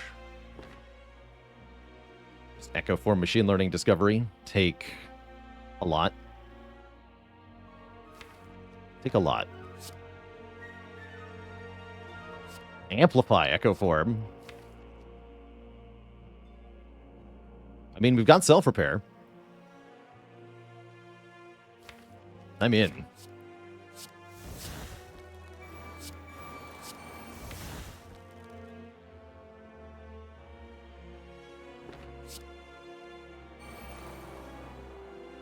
Now.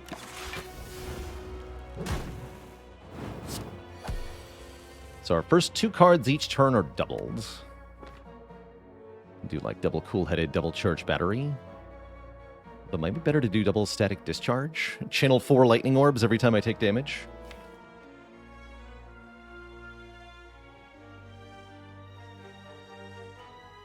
How am I avoiding disaster next turn? 1, 2, 3, 4, 5, 6. I'm going to have to double secret technique. So yes, we need to double cool-headed, is what I've concluded here. Oh, I don't need to. I want to. Double cool-headed, double charge battery.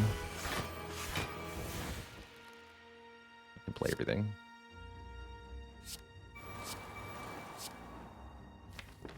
Okay.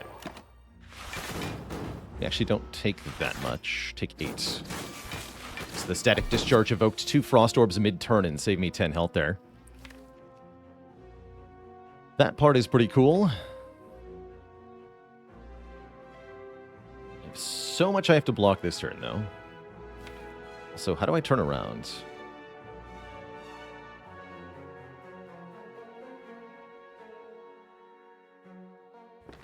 Six energy.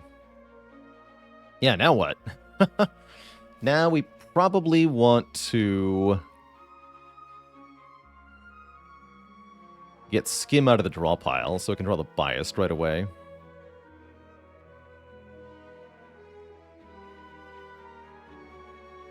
$47 health into Heart's not going to be enough, huh? Focus on that right now. I'm sure we'll figure it out.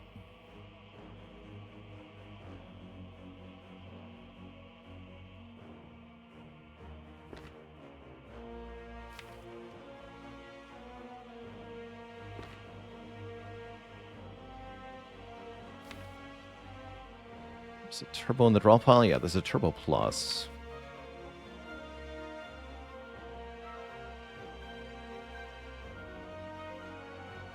So if I turn around, this goes to 38 plus 18. How much is that? We're going to need 56 block at the end of the turn. Our first 2 cards are doubled.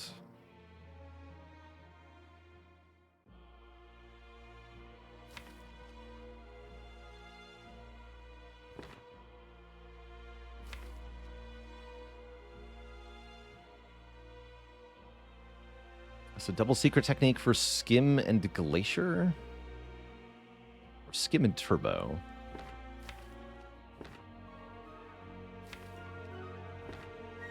Skim and Turbo.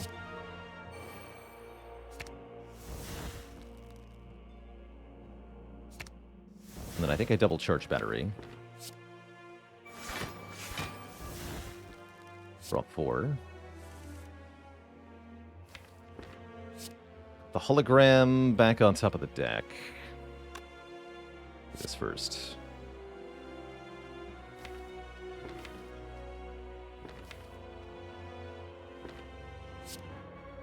Rebound. Hologram. Give me Core Surge. Core Surge. Bias Cog. Raw 2.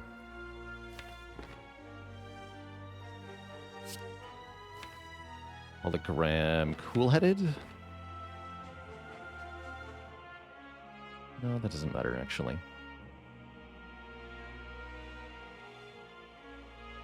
Glacier Capacitor Machine Learning? That seems reasonable. So this is now 56 block, exactly. And we're going to get more, actually, for playing this. Okay. Got a hologram to the turbo and played more of those powers, actually. Maybe that was correct.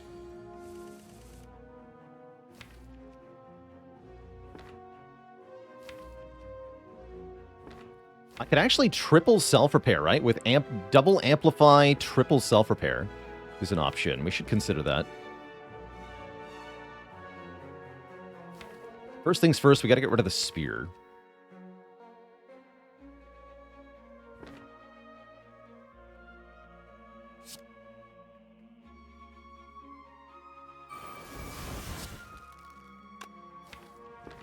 Let's double this then.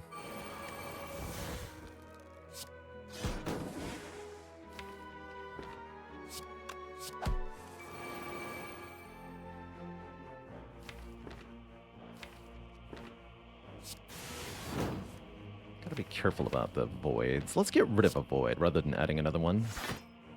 These are dangerous. Dangerous, I tell you.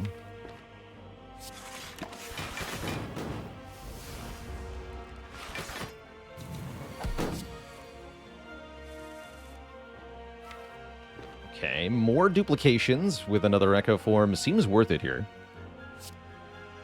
Let's make our first 4 cards double each turn.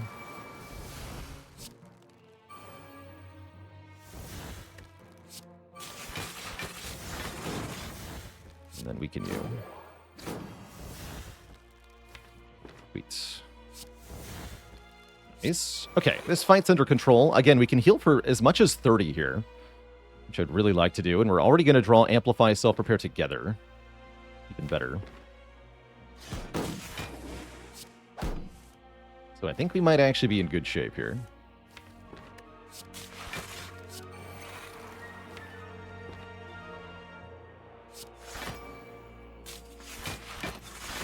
Block for 150.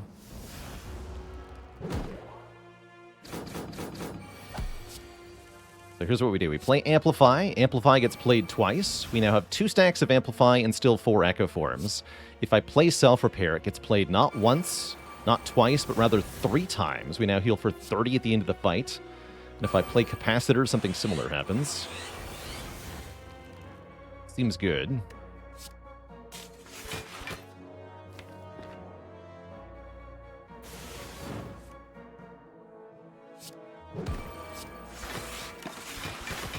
Fight is now under control.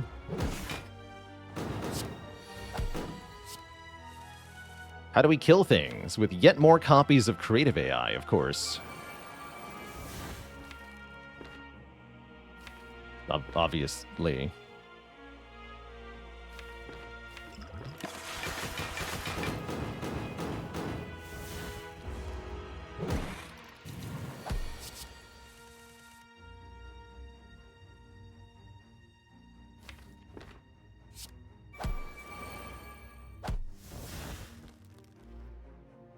And a dad joke for the crowd, courtesy of HG Forest. What does the Defect set up during the Christmas holiday? A creativity scene. No refunds.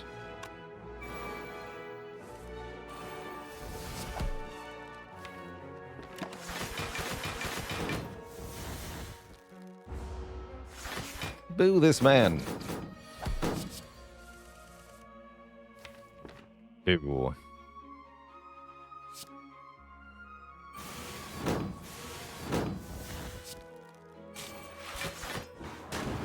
There we go.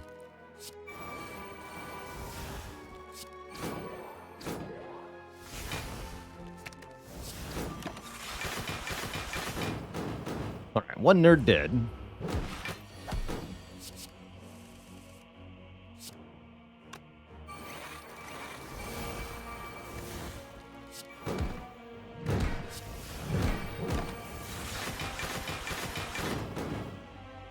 Need Storm now.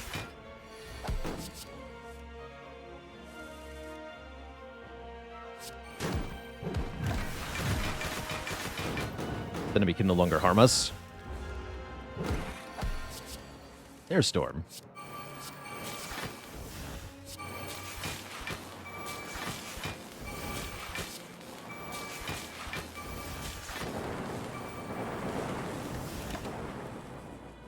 Okay, we get a heal for 30. We get a Heat Sinks plus? Holy heck. That's freaking sweet. Give me that.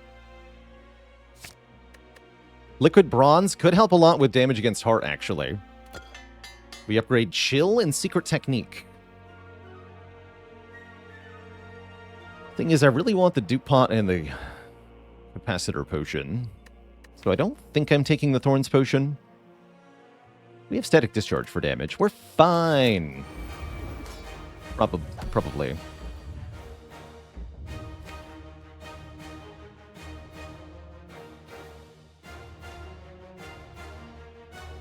Sure looks like I'm dead next turn.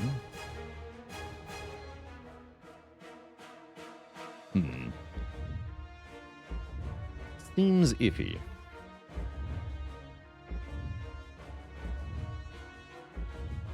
Is there a theoretical limit to the number of turns in the Heart fight? No, there is not. See the attached screenshot. The Griggy, thanks for the Prime sub and the 4 months of support.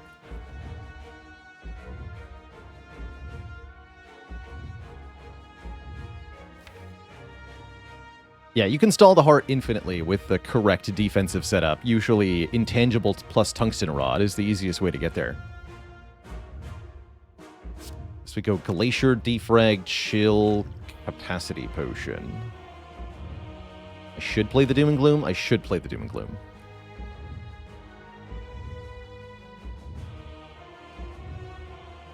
This is tough. This is bad.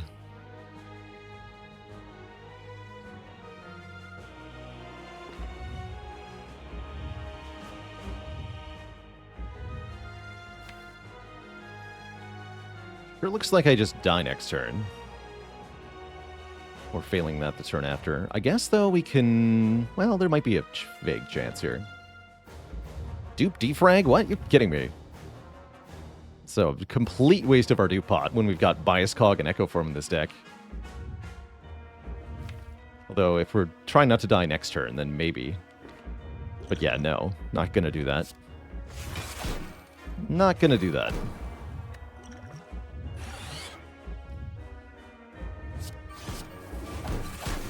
Take one here. Yeah, 67. And I drew a wound, so I don't even get skim, which means we are just toast, yeah? Bummer. Do I have to get a buffer off White Noise, or what? That wouldn't even save me, huh? We could Dupont the defense. Currently, we're at, what? 68. So I currently live on 1. White Noise could also be Bias Cognition or something. Pretty low odds. Yeah, buffer into dupe defend is the hypest play. I really want that to happen. Gosh, next turn does not look good either.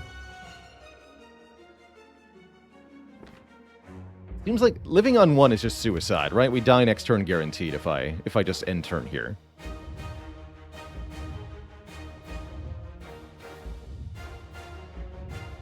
We just have to YOLO this. It's not very fun. Can't double the White Noise, because then even if we do hit a buffer, we still die. We have to dupe the defend after playing buffer.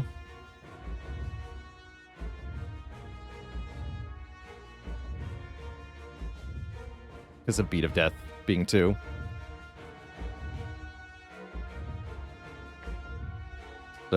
we'll just play white noise. Give me a buffer. That's not a buffer.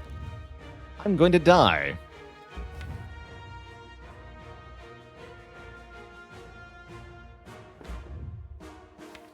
Looks like we're dead.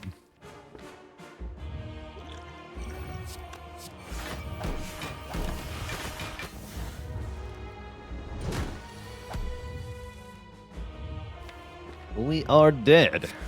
D-E-D dead. Yeah, as expected, this was not enough health for the heart fight, although we got kind of close.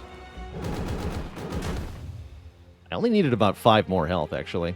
GG. Is Defect my worst character? Yes, of course. Defect seems to be almost everybody's worst character. A very classic Act 4 Defect death, yet I was pretty happy to get here. I think we had at least a chance in that heart fight. Had I drawn Go for the Eyes on the correct turn, or gotten our focus down a little earlier, we had a chance. Pretty tough with no Seek in the deck, though, that's for sure. GG. GG, that was a good try. As they say, has anyone ever even won with the Defect? It's a tough character. Definitely a tough character.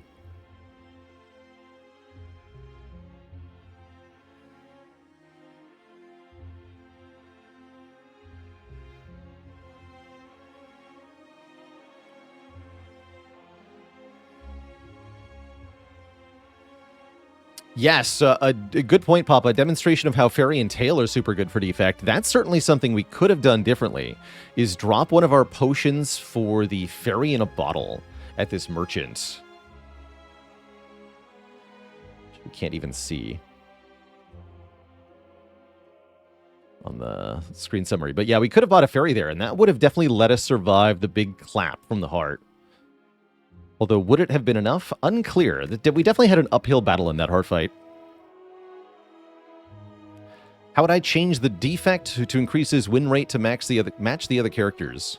I wouldn't change anything about the Defect. I would just change Act 4 a little bit to punish Defect specifically a little bit less. So, for example, I might not have the burns go directly on top of the draw pile in the elite fight. I think that is a bit overkill.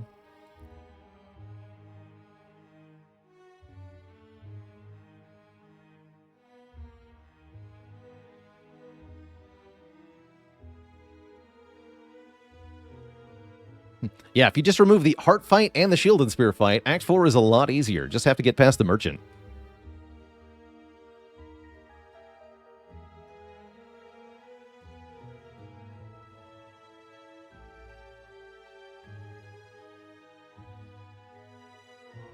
So just play A17.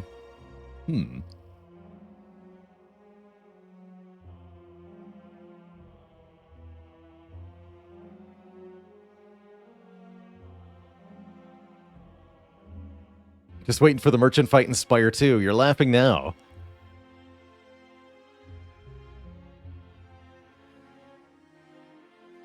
If only we could buy the dang rug. Alright, well, we'll go again in a few minutes here, Twitch chat, but before that happens, it's break time for me. Gonna refill the leg, stretch the water. When I return in a bit, we will try again as the Defect. Pretty happy to die to heart.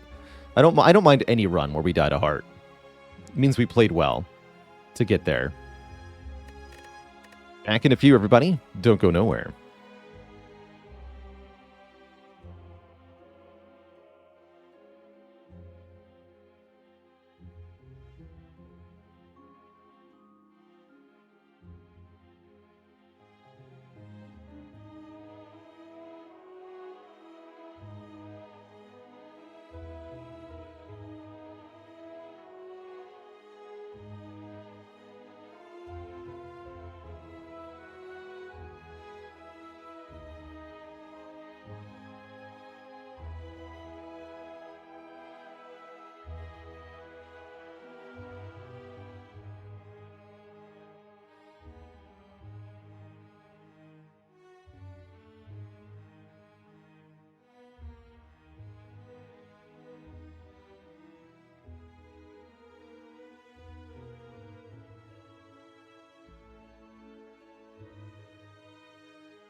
Merle with the sneaky raid. Nice raid.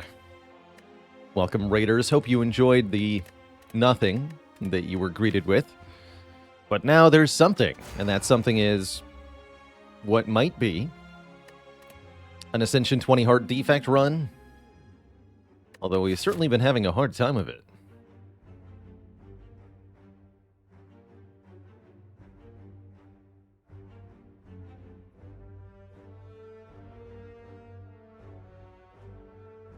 Another acceptable 100 gold start. Didn't love the last one. Might just go for boss swap this time. But there are some pretty good early shop options all over the place. Any viable 3 elite paths? Not really.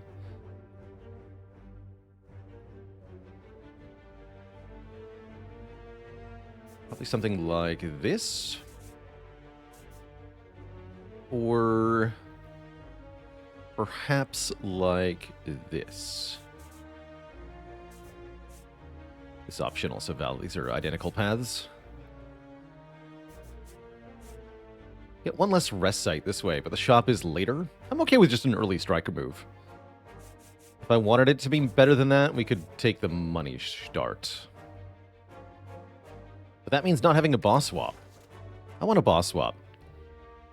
L2P76, thanks for the Prime sub and the full year of support. We're starting with Velvet Choker. If you're going to have Velvet Choker in your run, the start is the best time to get it. So I'm pretty happy about that. We are limited to 6 cards per turn with the Velvet Choker, which is perhaps not ideal. But 1 energy per turn is a pretty good upside.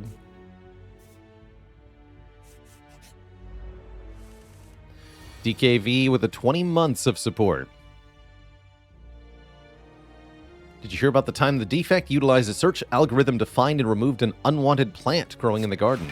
It was a weed of the Seek.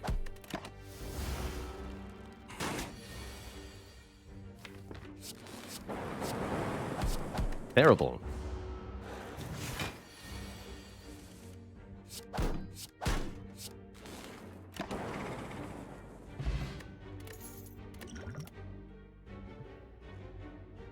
Yeah, when it comes to bad boss swaps, it really does feel to me like Busted Crown is in a whole different league of bad.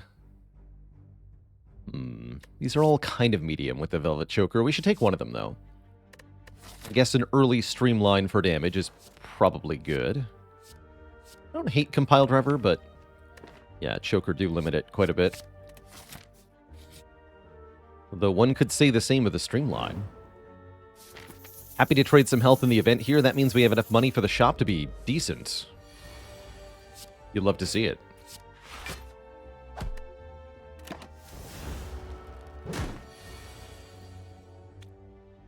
How do I choose between event into combat and combat into event?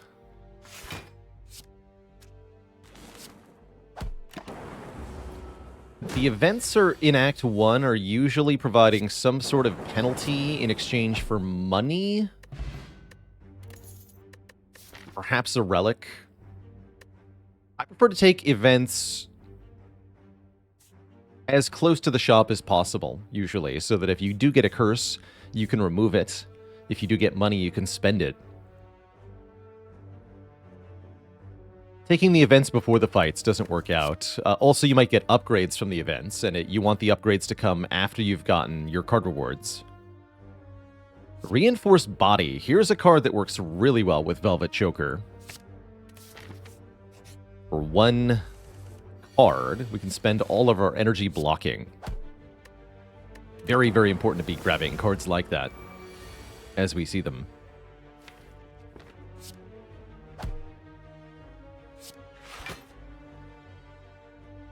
What am I playing here? Next turn we can deal 21.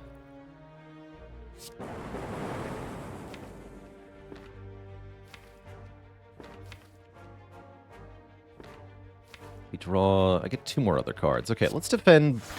I either get a strike and we kill, or I get a defend and we can just take the 1. We kill. Save that 1 hit point. There's another X cost card. Tempest. Channel X Lightning. You know what? I like it. Pretty good damage, too. Chemical X one time. Come on. We can afford it. That is not a Chemical X. But there are some hilarious things in this shop. On sale Thunderstrike, now that we've taken the Tempest, is almost a thing.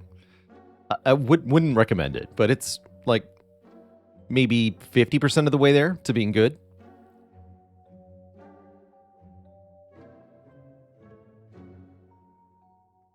Looking at 5 cards this early on, especially with Velvet Choker, could really help us build something powerful.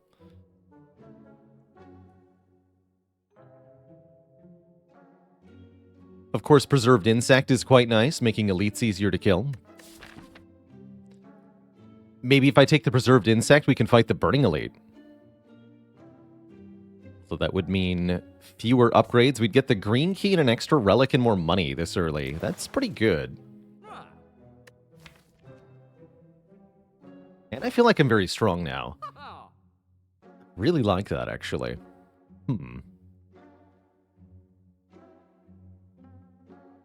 Having Preserved Insect for Act 4 also feels pretty good, making Shield and Spear easier to kill. We've seen them be trouble before, of course.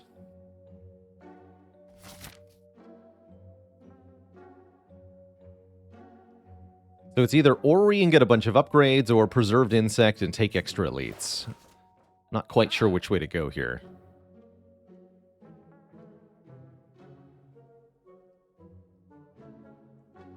Feels like I should take the Preserved Insect. Take on the Burning Elite right now. Let's do that. Do I buy a hologram? I don't think so. I think I keep the rest of this money. Let's go here. Red path. Go. Miniature Angry Sentries.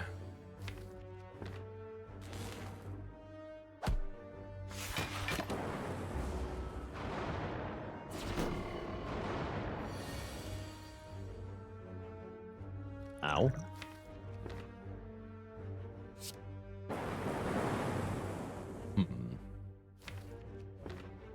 Just make 3 lightning then.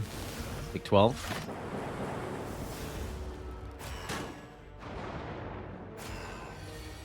But my face.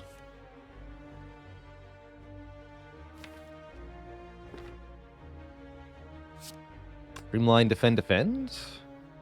Could also dual cast, try to kill the middle one.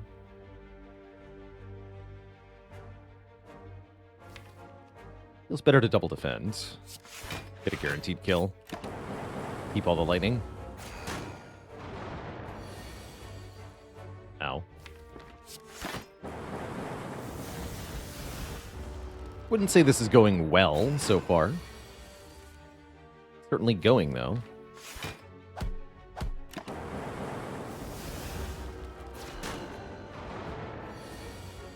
These are pretty bad draws. Get Centennial Puzzle, that's card draw. Card draw is good. Could take a Consume. I actually don't hate Consume with the Tempest. It's a pretty good Velvet Choker card, too. We could get Consume Inserter or Consume plus Capacitor as a major scaling mechanism. And it provides immediate value against Slime Boss. I like it. Next couple floors are tough. I'm not that worried, though. We do have 4 energy per turn, still. Well, maybe I should be worried. Terrifying. But why 2 sneaky gremlins? Horrible. Looks like I'll be using a potion. Definitely want to strike here, right? Otherwise we die immediately. Dying instantly sounds probably bad. Another fight here. We might die short term. Terrible. Terrible, I say. Block 9, take 6. Go to 8 and draw a lot of cards. I guess that's okay.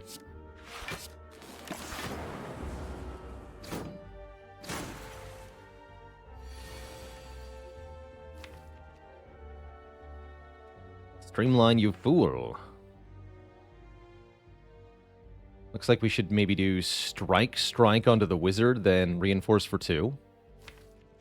We can always kill the wizard next turn. I don't want to redraw Tempest, so play it. Game's really trying to kill me, right? Sure is.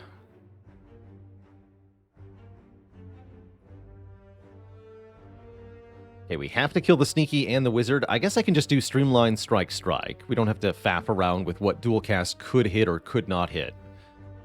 Streamline the Sneaky Gremlin, double strike the Wizard, take 2 damage, and we're fine. Yeah, we shouldn't risk anything on this.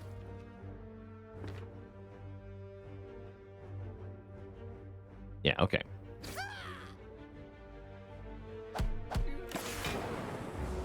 Thank you, Essence of Steel.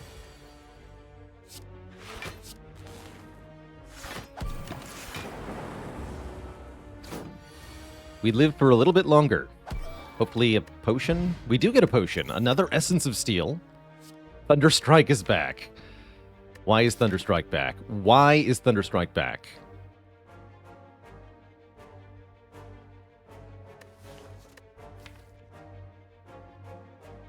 I have to? I absolutely do not have to. I have to survive the next couple floors is what I have to do.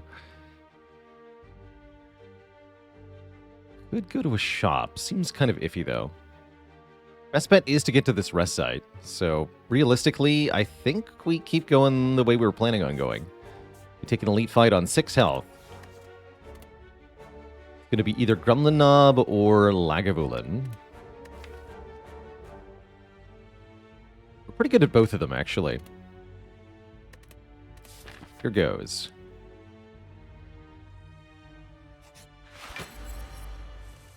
The Laga. And we even got Consume Tempest turn 1. Love to see it. Though I don't want to wake it up. So don't play Tempest for 2. Play Tempest for 1. Feels weird.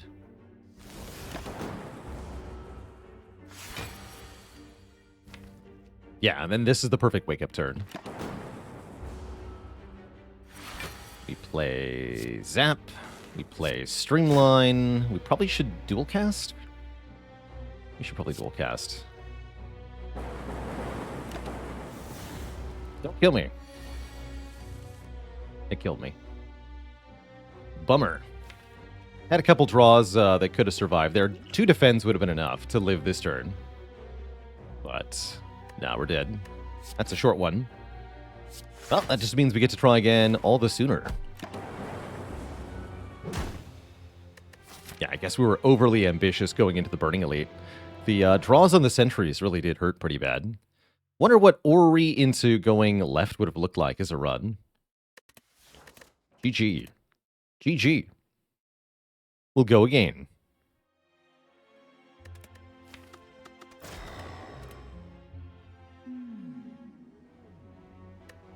We have to confront the first boss. You confront the first boss. I don't want to.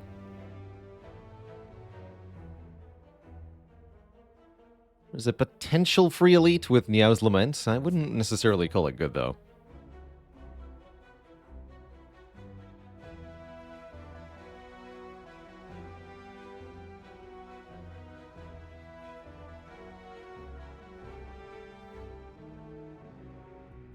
Snick says, does Preserved Insect affect burning elites before or after they get their max health increased? They are both multiplicative values, so you arrive at the same number regardless.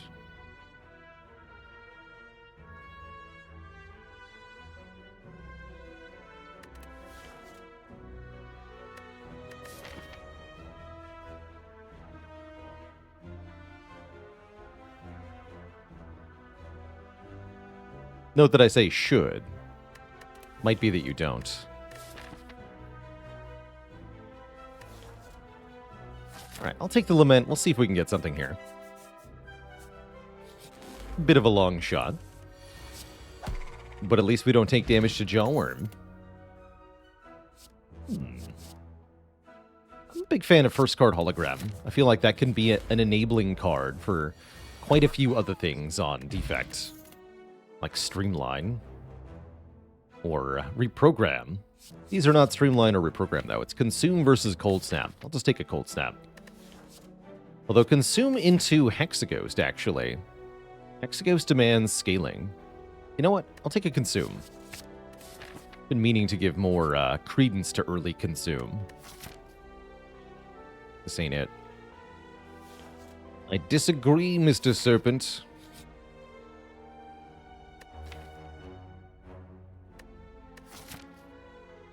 Upgrade Zap?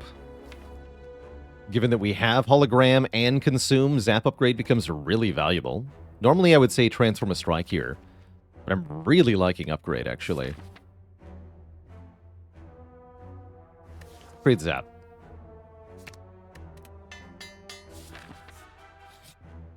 Cool, we get the free Elite. Nice. Very good.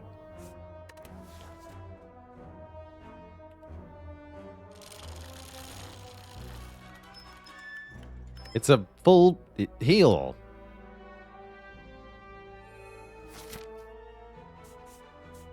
Yay. Now we can upgrade the Consume.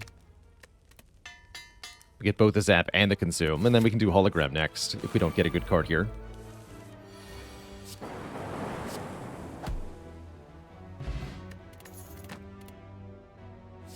Definitely want more Orb Gen. Ball Lightning is fantastic, and you know what? I will upgrade Hologram.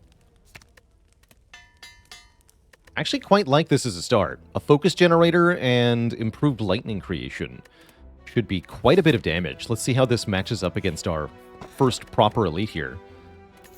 We even get 2 upgraded attacks. Come on, Ball Lightning. Yes. Well, that feels good. Lots of upgrades here this early in the run. I like it.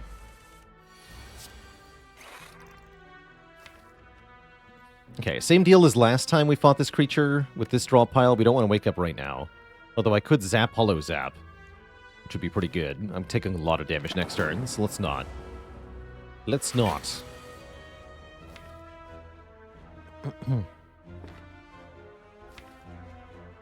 I'll wait one more turn.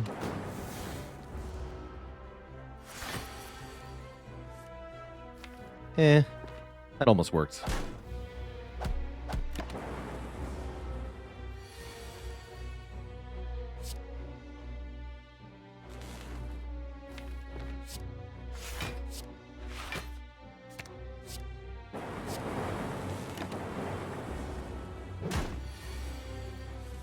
Okay, there we go. I can do Defend, Hollow, Defend, although I probably want to do Ball Lightning, Defend, Hollow. Actually, no, we have enough damage. We should do Defend, Hollow, Defend. Though I should have checked how much damage Ball Lightning, Hologram, Ball Lightning was. That would have been 21, 21, 12? That's not quite enough.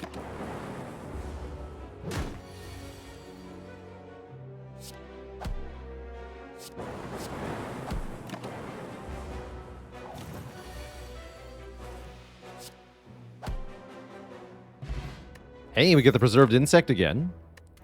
We also get a regen potion that heals for 5 more. And cards that seem kind of bad. Grape, Amplify, Barrage. Don't think so. Yeah, good rematch, indeed. Yep. We won events or combats at this time. Feels like we still want to look at more card rewards for now. Definitely think taking too many events can be a big mistake in a run.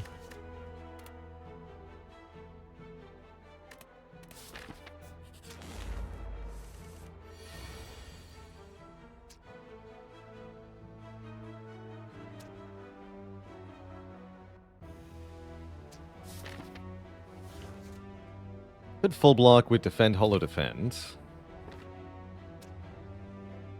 Ball Lightning, Hollow, Ball Lightning, take 3 is an optional, so... Let's see if we can get away with full blocking.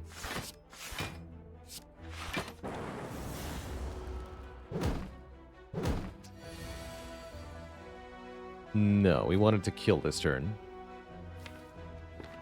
Makes sense.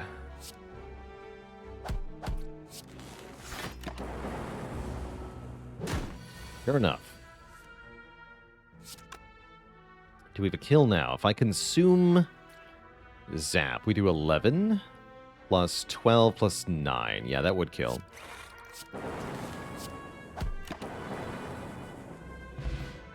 Okay, so noted. I played that wrong. It's actually a really good recursion. Huh.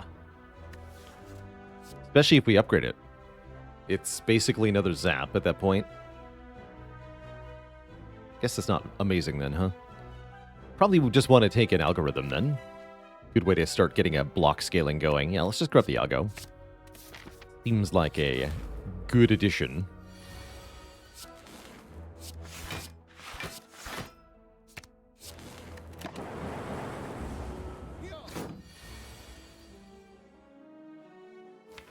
Though it does have its downsides, for sure.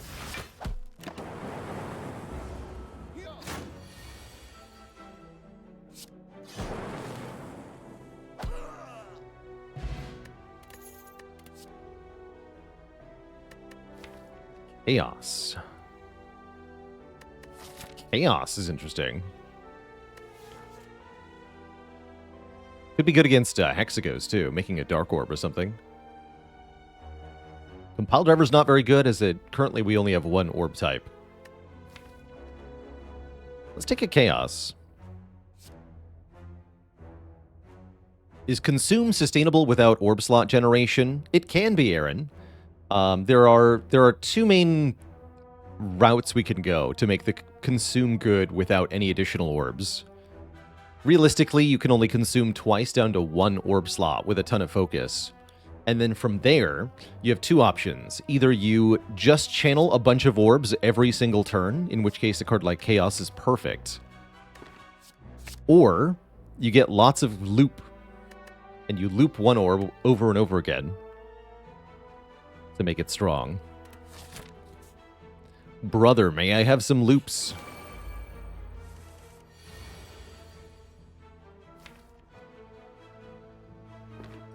It's a good fight for Regen Potion, but going into Hexaghost, I don't want to use the Regen Potion. I think I'd rather just carry it into Act 2.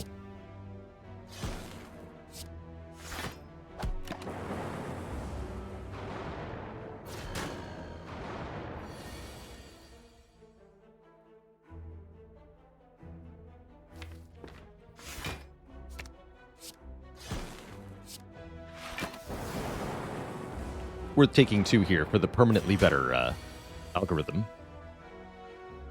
Definitely. Is Consume Zap Defend? Looks like it.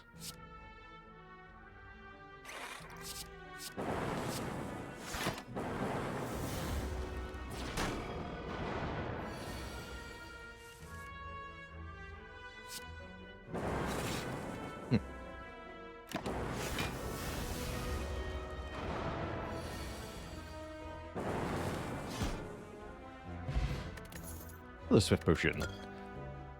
Let's get the fresher one.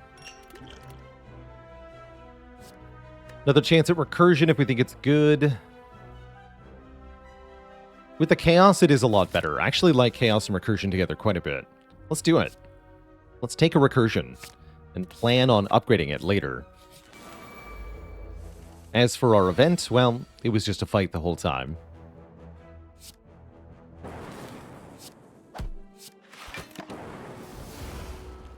And a lousy one at that.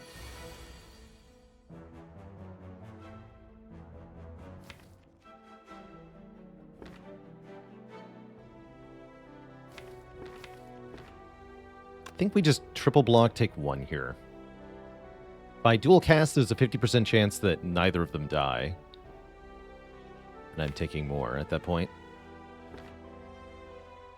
Let's not risk that 50-50.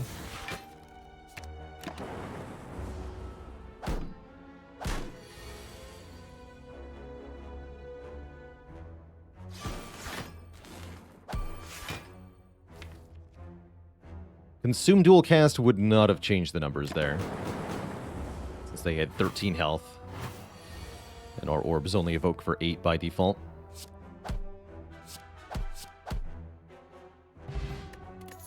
Stop giving me potions.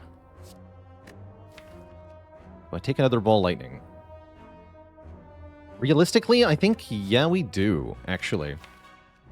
Just to get as much orb gen as possible to center around this consume. Let's take one more. And do we take a Gamblers over a Swift Pot? I don't think so. We're going to upgrade our Chaos to make 2 random orbs as we go into Hexaghost here. And against Hexaghost, we might indeed want to consume 2 times in this fight. That might actually be the case.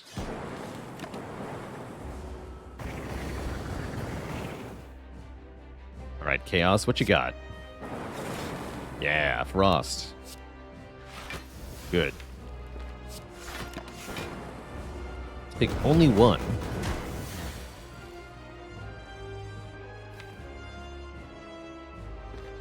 And then we need damage. I could dual cast our lightning and keep the Frost. Or I could dual cast our Frost, recursion the lightning, and keep it still. That would be more damage total. But then I don't have a Frost Orb for next turn. Dual cast our lightning. This would have also been an appropriate time to use the Swift Potion. Still could be. That would then let me hologram zap. I think we're fine, though.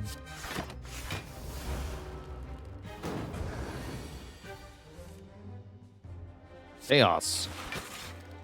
Not good enough. Try again. Give me a Dark Orb. There we go.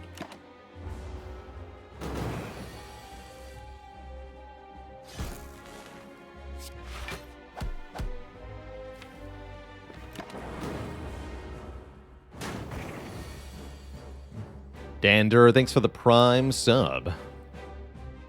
55 heckin' months of support. Guaranteed dual cast next turn, so I don't play Zap here. It's better to dual cast the Dark Orb for 66. Execute Order 66.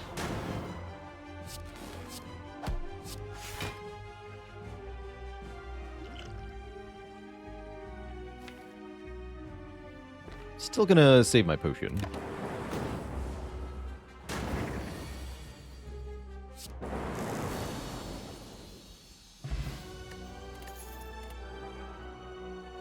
Multicast. Interesting. Also kind of a thing with Consume. That said, is Seek not just better? Part of the frustration with Defect can be not getting your setup down in the correct order. Seek can really help with that. Helps make the deck feel smaller, too. I'll take a Seek. As for our boss relics, the options are Cursed Key, Busted Crown, or Nuclear Battery. All of these are kind of iffy, actually. The battery gives us a Plasma Orb. The Plasma Orb is not affected by focus and is better with more orb slots, not fewer. So I don't like that battery very much with Consume. Definitely don't like Busted Crown. Deck is nowhere near finished. So realistically, I think it's Curse Key here. We'll miss out on one or more relics. We'll need to remove a curse too. So that'll eventually put us behind on removes, but there's no penalty in the short term, and it is more energy every turn. I'm pretty happy with that. Don't think I would want to try skipping there, but... Nah, I mean, Nuclear Battery is basically always better than skip. You would never skip there.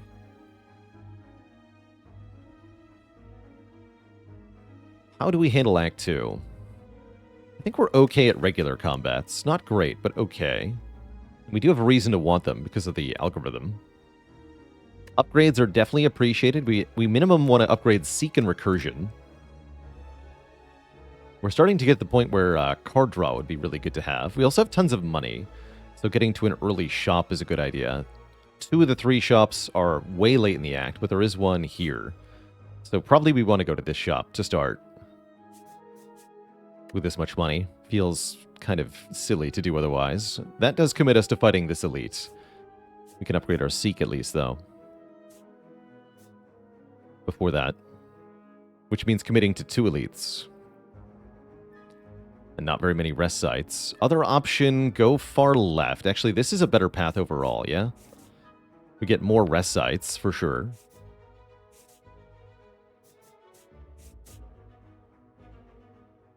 Main problem is we don't get a shop before fighting the elites. We have Preserved Insect, though. And then we get the shop very late with lots of money. I think I like that path a bit better. Don't mind leaving the Burning Elite for Act 3 here.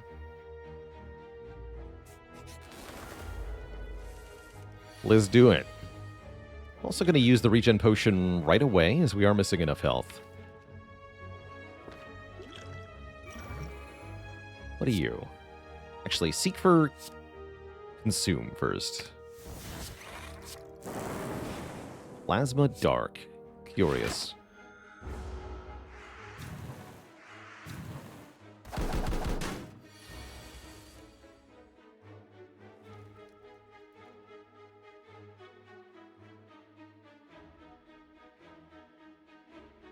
Dark Orb's going to target this bird, unfortunately. Really much I can do about it. This only does 5, right? It's a slight bummer. Oh well.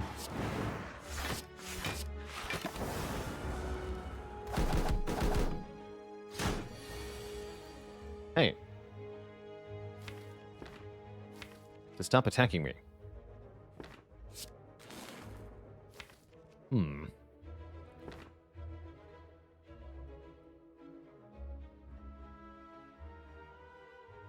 11-11. So we're basically guaranteed to kill one of them. I'm going to get Chaos because it could be more block. It was. Okay, not too bad, actually.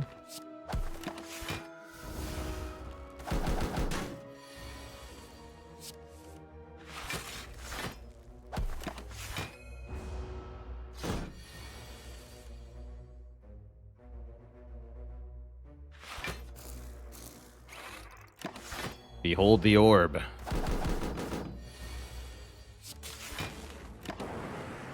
The orb has judged you. Ooh, upgraded hologram. Now that I like a lot, given that I'm going to upgrade recursion soon. Hopefully. Maybe. It's also a block card. And when you have 2 upgraded holograms, you can build your own reinforced body by just kind of using one to target the other over and over again. And that can actually be a win con for Defect sometimes, just looping hologram over and over.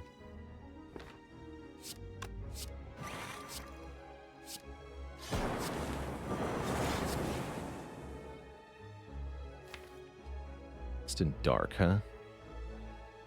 A bit spooky.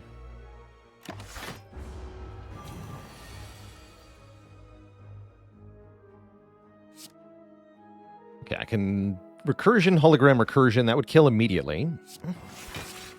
However, we want to play algorithm here. Let's get Seek out of the discard pile. Seek for algorithm. Play that.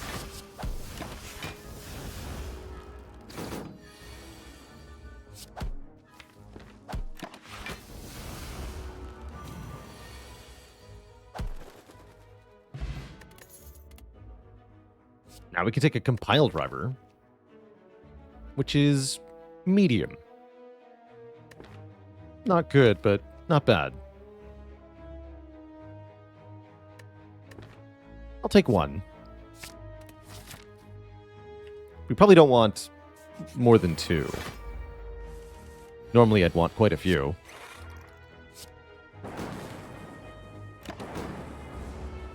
Turn 2 could be tough here. Okay, not bad. Not bad. Let's go for the Spheric Guardian first, I suppose. Next turn looking nasty. What are we meant to do here?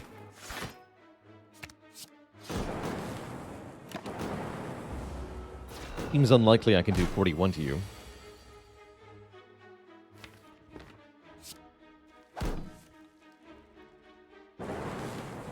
Yeah, the lightning orbs don't cooperate enough. Dang. All that damage gone here, we could get a kill, but we can't. Good Swift Potion with the Elite looming, though. It seems like a bad idea, given that it doesn't even necessarily save me any health. Doesn't seem worth it. Ouch, I guess.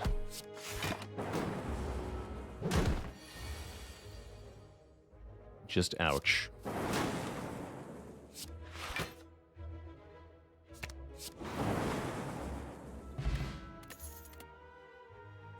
A Frost Orb. Orb gen of any kind seems still pretty good. I think I'll take it. Not terrible. Maybe should have considered Aggregate. Perhaps. You see that having some good use to it. Definitely afraid of these nerds. Similar problem to before, our randomly targeted lightning damage means that we perform quite poorly in any multi-enemy fight. Let me hologram.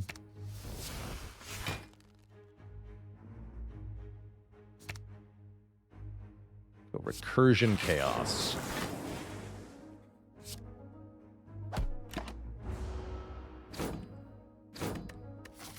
It was an event, too. Spooky. Very spooky.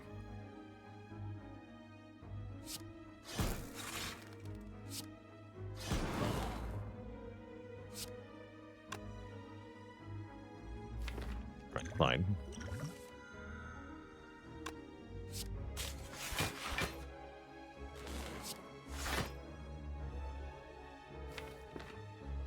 Chaos.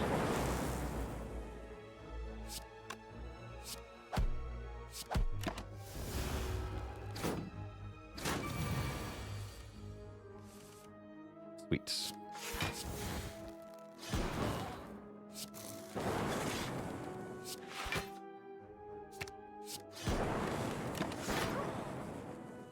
Okay, that fight at least went decently. How about a Recycle? If we want cards that can make energy for us, Recycle's an option. Can also exhaust down the deck eventually. With Sundial can be a win condition, too. Feels like it's a little iffy at the moment with our somewhat lack of draw, but if we can fix that at all, things will be really good. Guess I should upgrade Seek first over Recursion, huh?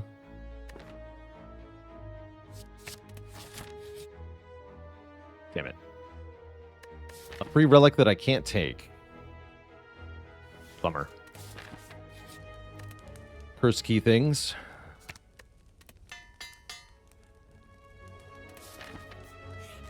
Alright, can we live against slavers here? That is the first and most important question.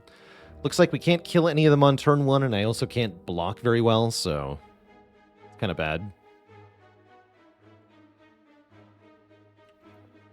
If I duplicate Ball Lightning, is there at least a chance that I kill? I've got 26 direct attack damage. That means I would need to deal 10. I evoke 2 Lightning.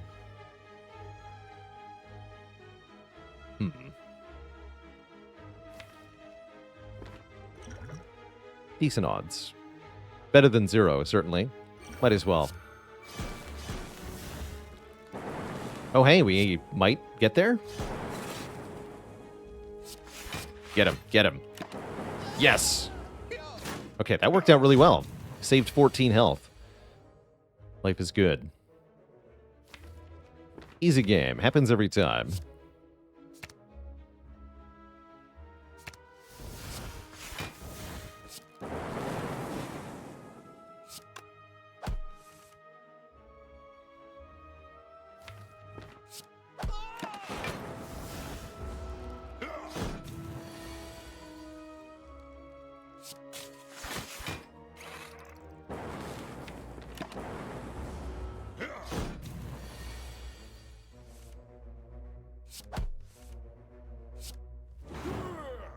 Good fight. Bottled Flame. Can bottle Ball Lightning or Cold Snap, I guess. Seems pretty mediocre.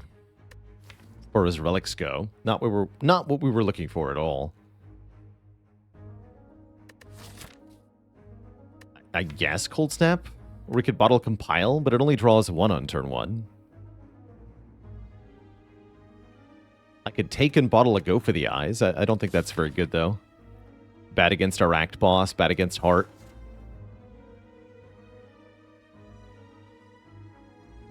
I think I'm just going to skip it. Feels bad. Then I skip this relic, skip this relic, skip this relic. Terrible.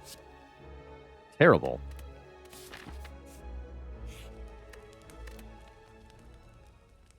Just awful.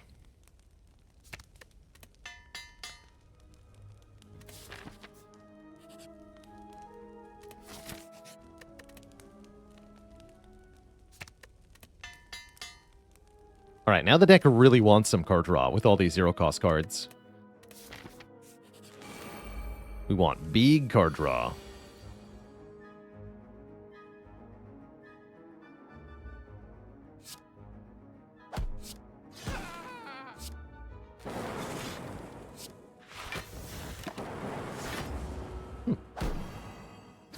Good turn 1, actually.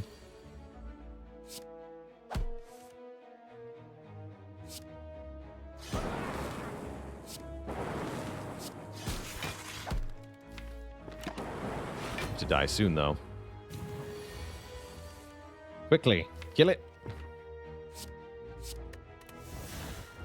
Make it perish.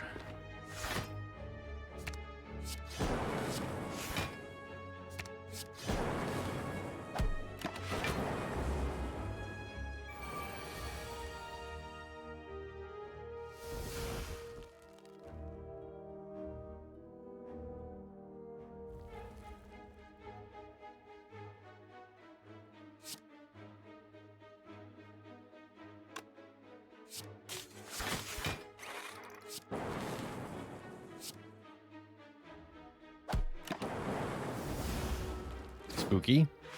Uh-oh. I have to do 11 damage. Okay, we're good. We are good.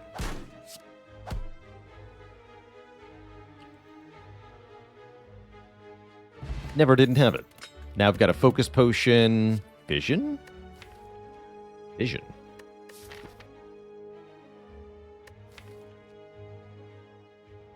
I'm willing to try it. Seems good with how much orb gen we have.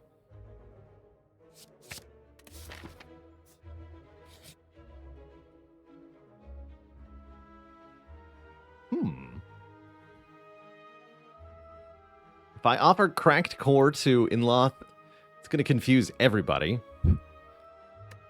With the relic order. We'll have first relic Niao's Lament. I like it.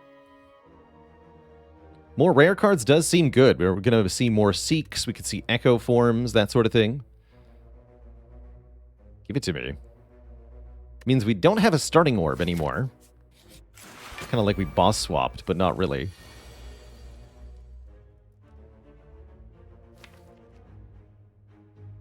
I'll be taking that algorithm, thank you.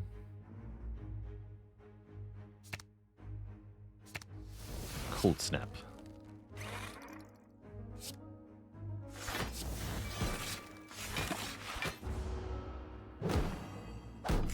No problem.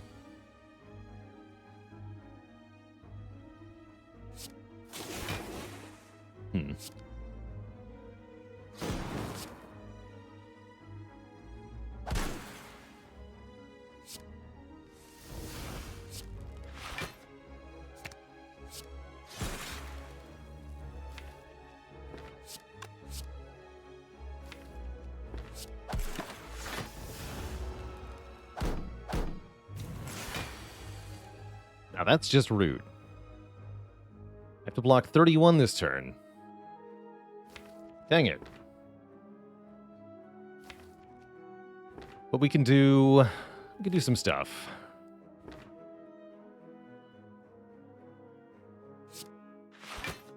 Hologram, hologram. Give me recursion, play recursion, play dual cast. Play ball lightning, take 1.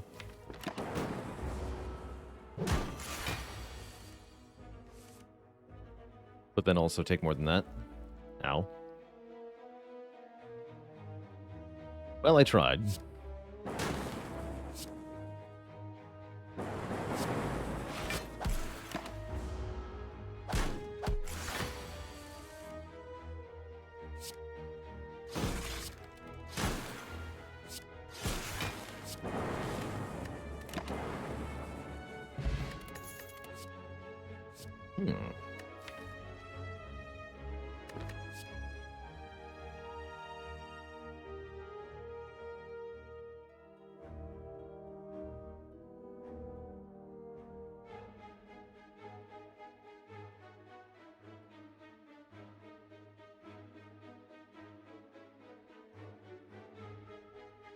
Prosby Games.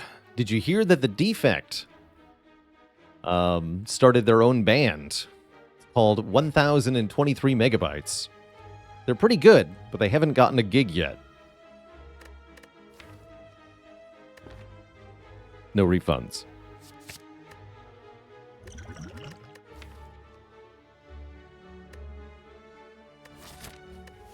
All right, we'll leave that Flex Potion on the ground where it belongs.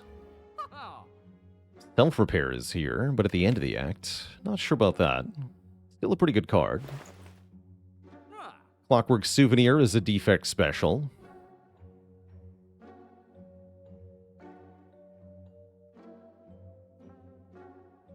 Goes well with certain potions, too. Let's lose one of our strike cards. That's part of the reason this act has been so bad.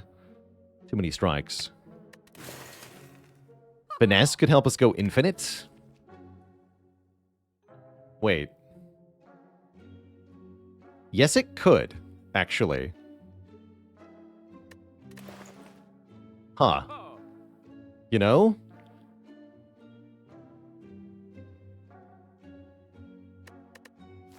That's actually a thing.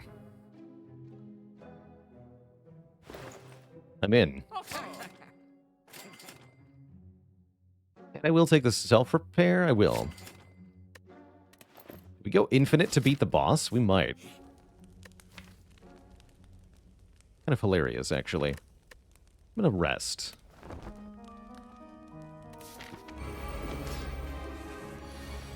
Yeah, I think we go infinite to beat the boss.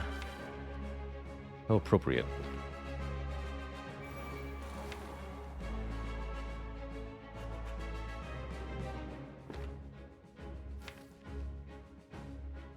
I want to seek for recycle and a card I want to recycle.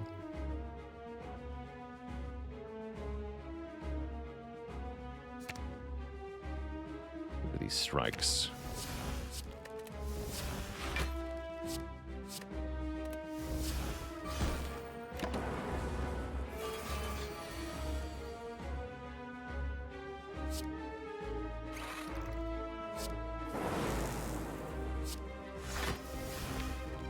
They're stealing my cards, which could actually help me.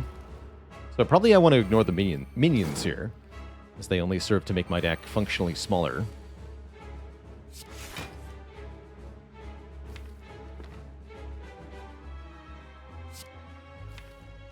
Hologram, recycle, of course. Keep recycling cards.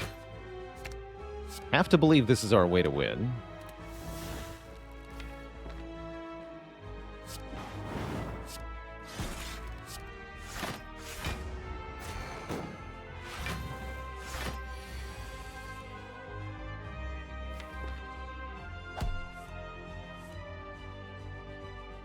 Not good. What do you drop? Self-repair. On that one first. Oh well. That's probably fine. Actually, no. We do kill the minions. They took cards that aren't real. And I don't really get a choice, also.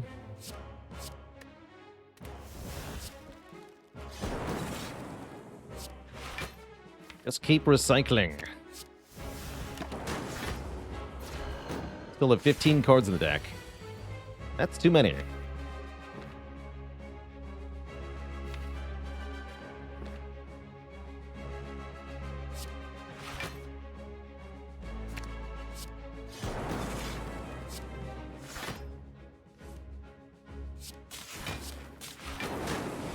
Damn. Am I dead? You have 69? Nice. No, we're not dead. We're very close to dead.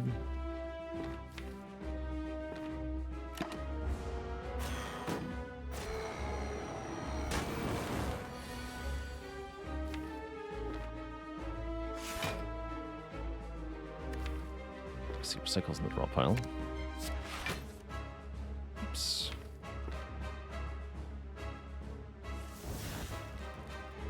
There we go.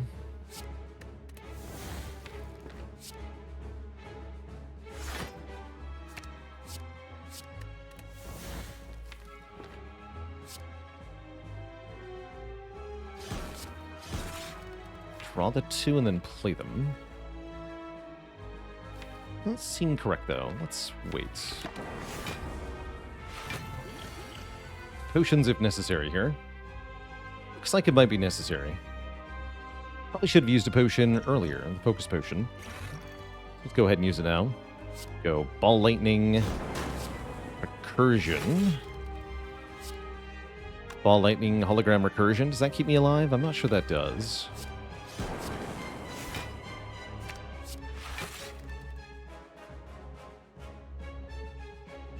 $32 plus 8 equals exactly dead. Ow.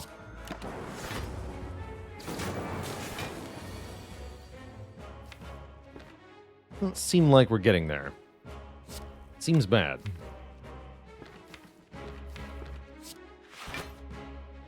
I was unable to recycle stuff last turn. That was part of the problem. So close and yet so far.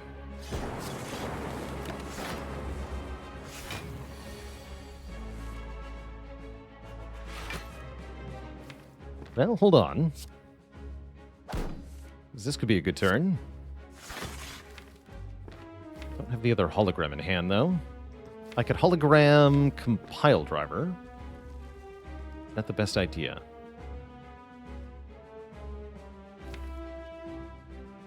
Other option is hologram Recursion. Get another Frost Orb. That is 10 block. Seems kind of important.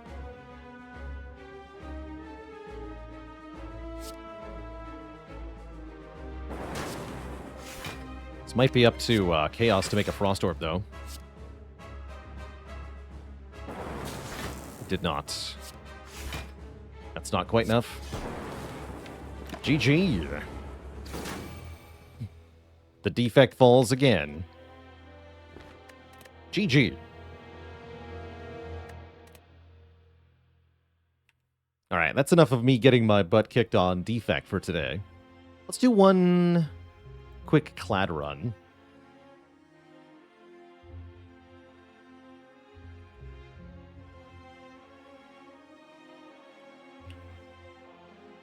Can't make an omelet without breaking a few orbs. That's right.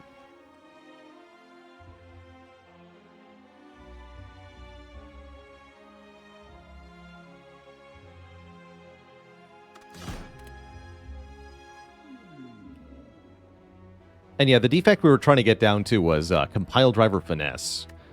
But we weren't able to make that work. Alas.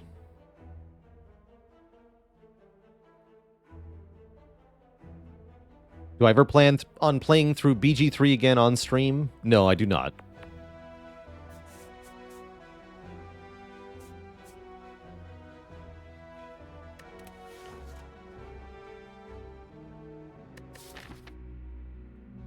That would be a no.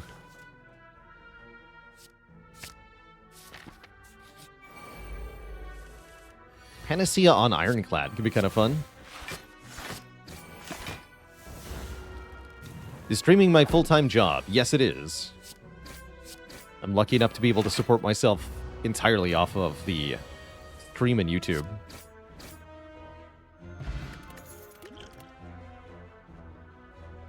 Looks like this card reward has struck out. 3 strikes and you're out. I'll take the Pommel Strike. Like that as a first card, just fine. Damage and draw. What's not to love?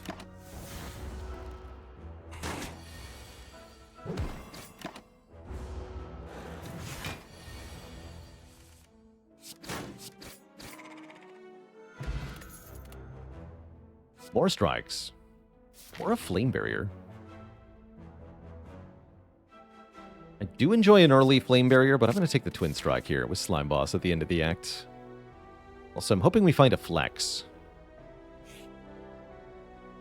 Hoping I find a Relic. Ow. Oh, totally worth it. 11 health for the Anchor. That'll pay for itself very quickly. Very, very quickly. Is Defect still my favorite character? I would say so. Yeah, I would say so.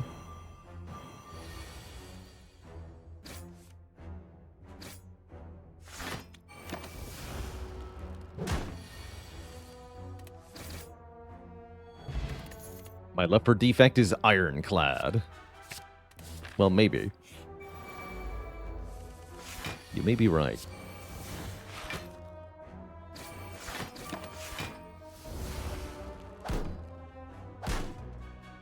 Ow. Hey. You can't do that.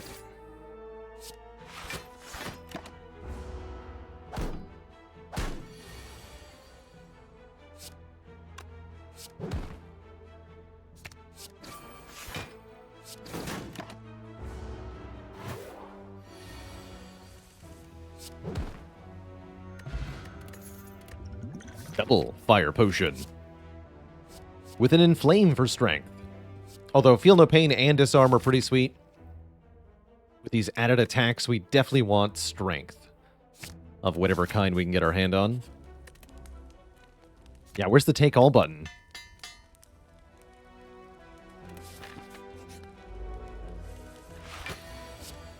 Vulnerable? Not for me. Although I don't think it'll matter, as we're very likely to kill on turn 3 anyway. Yeah, just a question of do I use one or both Fire Potions?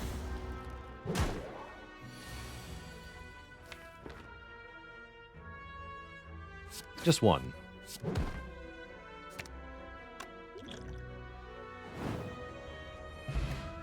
To get a Kunai. For playing 3 attacks in 1 turn, we'll gain 1 point of Dexterity. That's pretty good. And also pretty good is an Offering.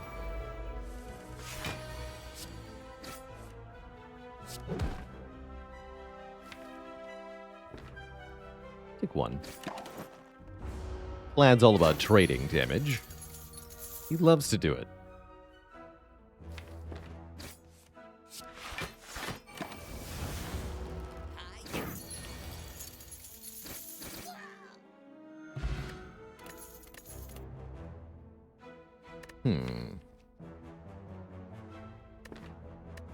I guess I don't hate Sword Boomerang with the Inflame, but I do kind of still hate it.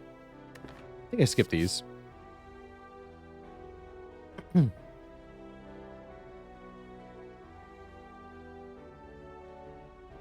I make more money on donations versus subs? So as a Twitch Partner Plus, I get 70% of the revenue from subscriptions.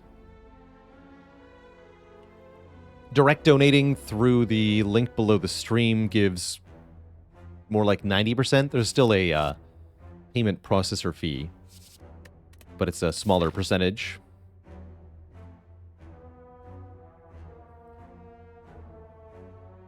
And then memberships on YouTube or supporting me through YouTube directly is pretty similar to 70%. Twitch subs are still one of my favorite ways to get support for the stream, as there are other benefits on Twitch to having a higher sub count. Stuff like more emote slots and a few other benefits. 100% of bits go to the streamer, that's right. 1 bit equals 1 US cent. but you have to pay more than that to get the bits in the first place, so it's still not 100% of the money spent on the bits. Bits are pretty good, though. Depending on how you get them, they can be better than subs. 1 bit equals 1 bit.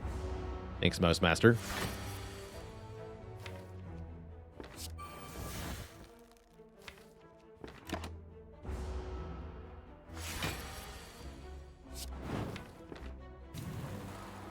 Headbutt offering? Sounds good.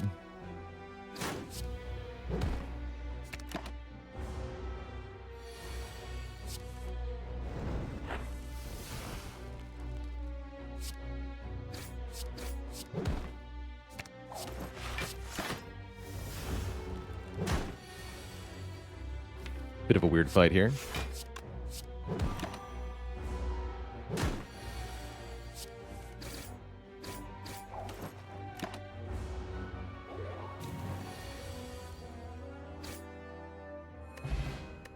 Back to 2 fire potions. There's the flex. I was hoping I'd see you. Get in here.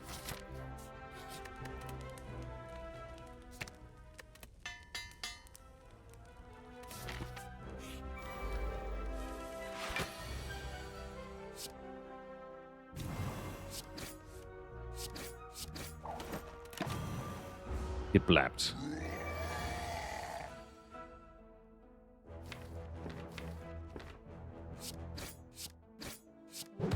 Don't need to play Panacea. I could actually kill right now with both fire pots. With Slime Boss coming up, that feels like a waste, though.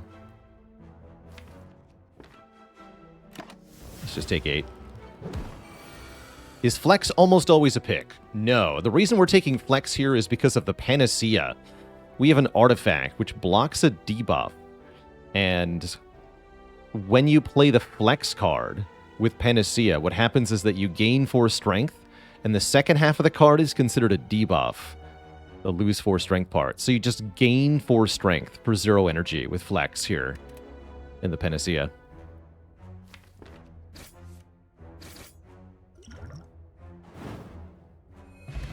If we upgrade Panacea, then we can play Flex 2 times, and yes, that is worth doing. Or we can block some other debuff too. So yeah, and with Headbutt, that's even more reason to upgrade the Panacea, because we can play the Panacea, then Flex, Headbutt Flex, and we have 8 strength then. Which is absurd.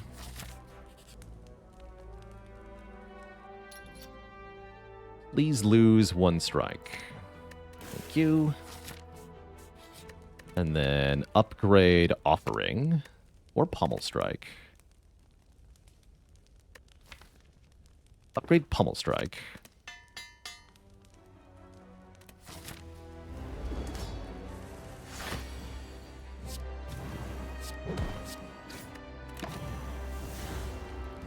And now we have a crazy good scaling mechanism.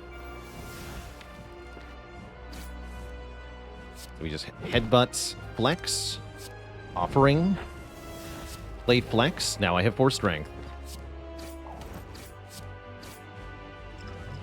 Yeah.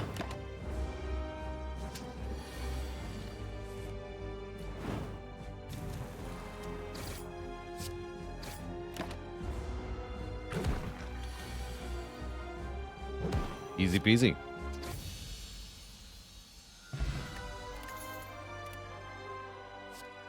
Freaking limit break. Hell yeah.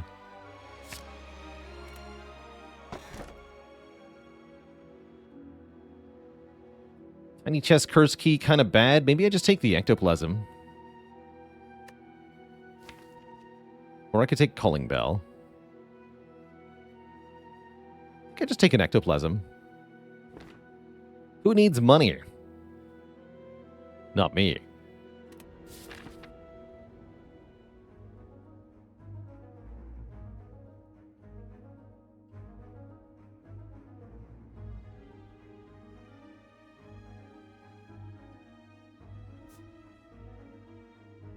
Be nice to go to that shop. Could go for 3 elites. No, don't know about that. If I take 3 events, I get a treasure early. That'd be cool. Yeah, now we've summoned the thieves. Of course we have. At least we can kill them quick. No, it's birds. They're looking for the guy who took the Philosopher's Stone, but he's not here.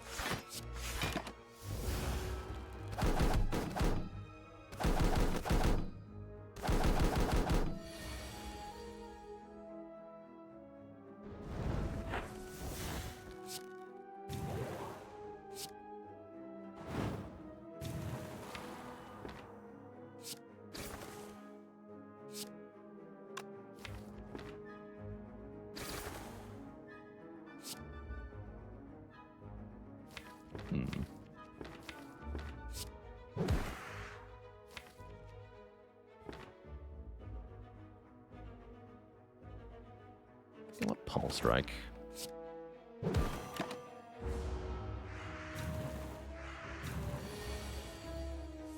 Even guessed the correct one. That was good.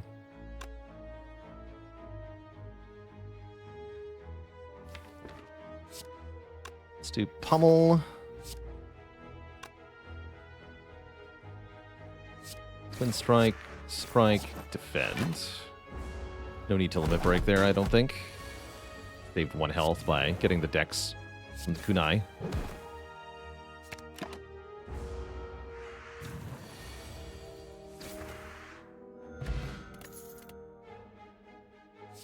Another chance at sword boomerang. We have way more strength now. Feel no pain. A little bit better. A little bit better. Feel no pain is important for later, though. Let's take a feel no pain. Definitely going to remove a strike here. Removes are pretty hard to come by with ectoplasm.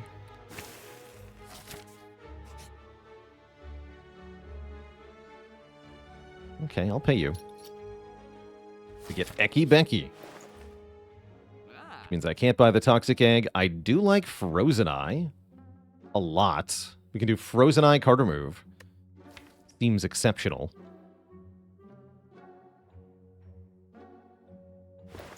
Beam Fire is pretty strong. Very expensive, though. Could do Fiend Fire card remove. It's not a bad idea. With the Feel No Pain, it's and the Akabeko, yeah, it's pretty good. I'm reasonably enough convinced. Let's go.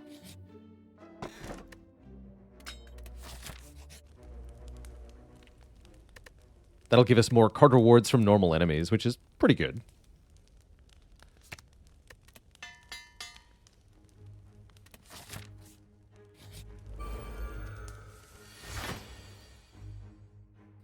All right, nerds.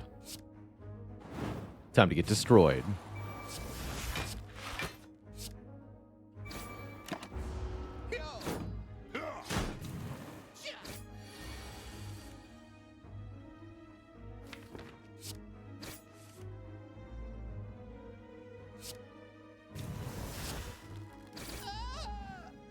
Why am I the one getting destroyed? Help.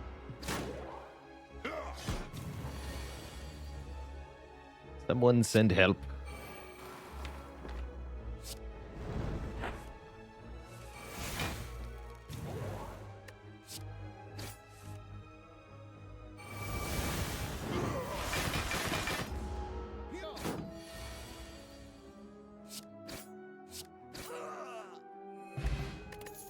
Question card prayer wheel. Hold on. Is that actually amazing? Also, Whirlwind is actually amazing. Secret eggs, by the way. Okay, so now we get to look at 8 cards after every normal combat, which is kind of a big deal.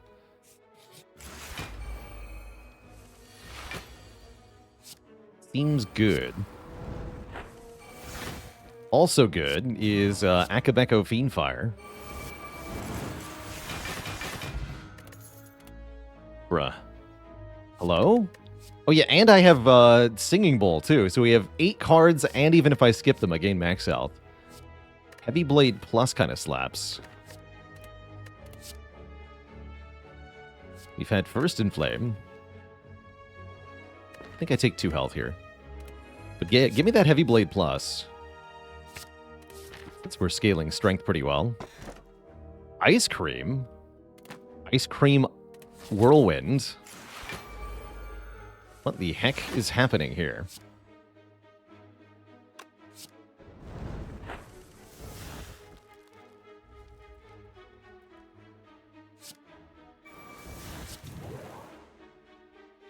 $120 damage to both of them. Okay, goodbye.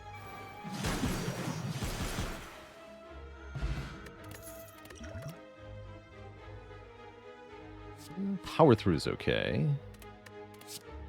Disarm I'm going to take. It's good for late game. Double tap? Eh. Nah.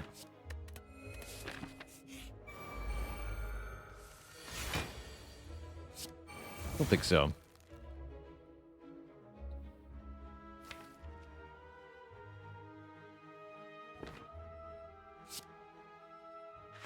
Spin to win.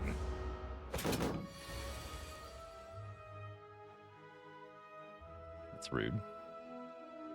Good time for a flex potion, I guess. Yeah, let's go ahead and do that.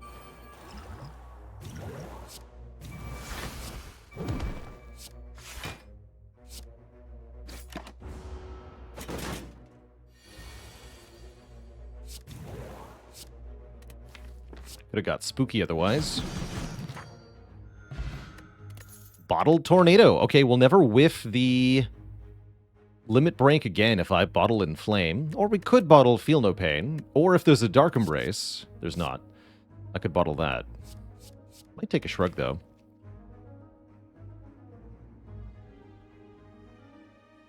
No, Draft Chaff Serenes. The cost of the Whirlwind is determined when you play it.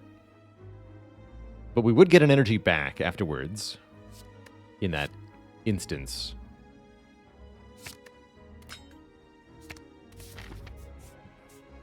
Alright, I do want the upgrade.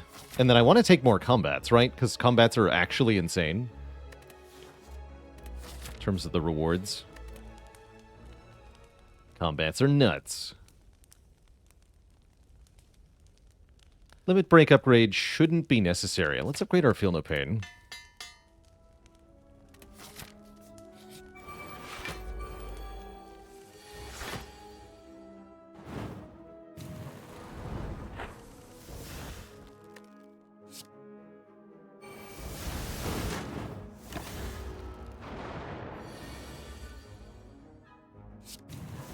Bonk. X fun. Oh, there's the Dark Embrace. It's also a Feel No Pain Plus and another Disarm. I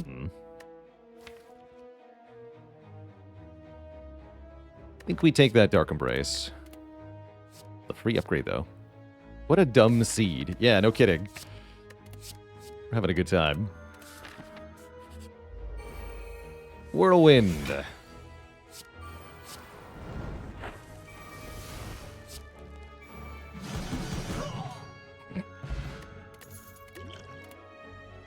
We've had first Limit Break, yes, but what about second Limit Break? What about Intimidate Plus?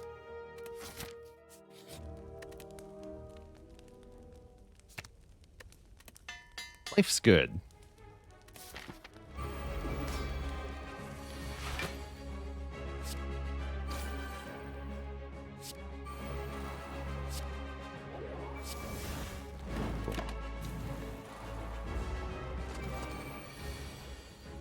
When in doubt, draw as many cards as possible.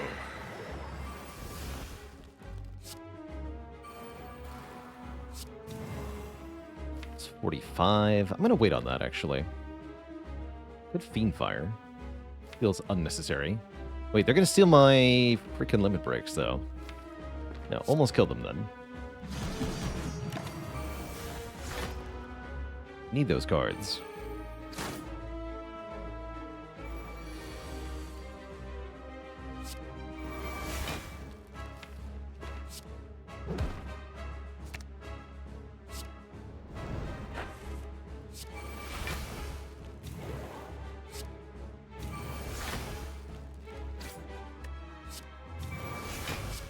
Bonk.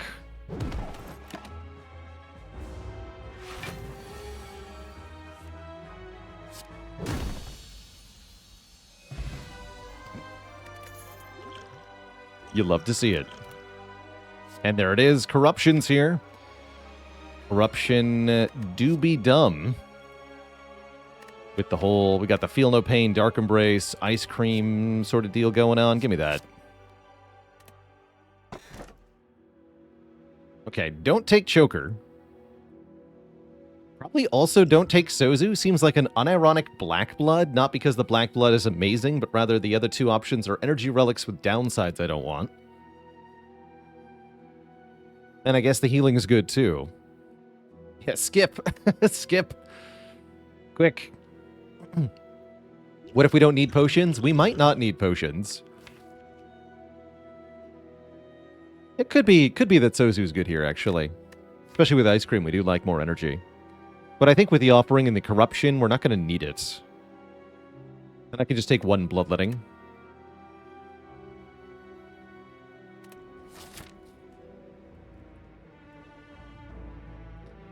Do I know approximately how many slots are left on the cutie list? I do not, actually. I have no idea. I'm afraid.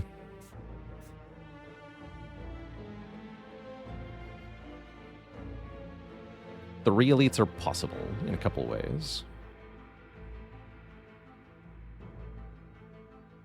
Something like this. Take 5 combats. Again, every combat is 8 card scene, and with Corruption, Feel No Pain, Dark Embrace, we want to look at many cards.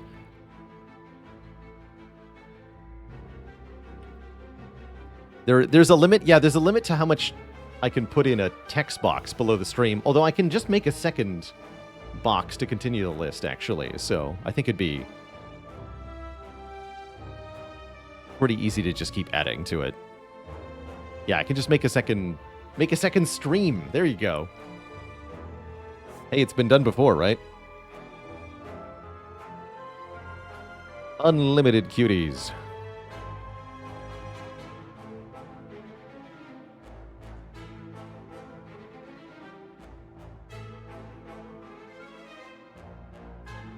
And a dad joke for the crowd, courtesy of Nonsensicus.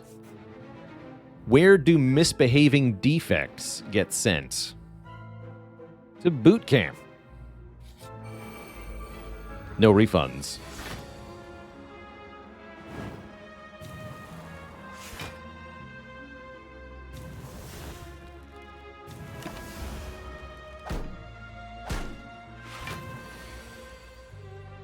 Oh. Good thing I have healing.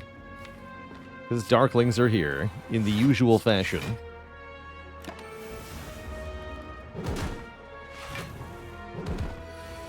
The Spire.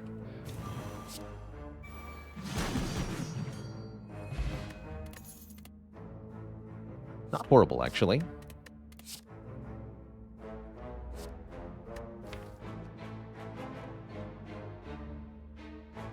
Don't think I want to drop kick. I'll just take health. Although maybe I should have taken Spot Weakness there for another source of strength that works with the Corruption Dark Embrace plan. Not sure about that. Definitely wishing I had bottled the Dark Embrace.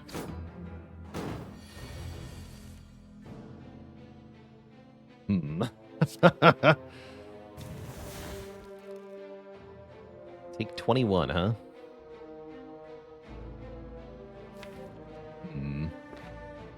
Let's do this.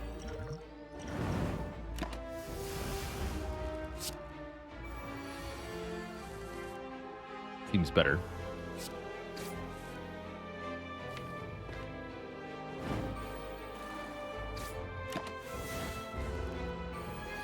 With Bash being my only source of vuln, where is it on the upgrade queue? It's not. Rather just have no vuln at all than play Bash. It's somewhere in the remove queue is where it is.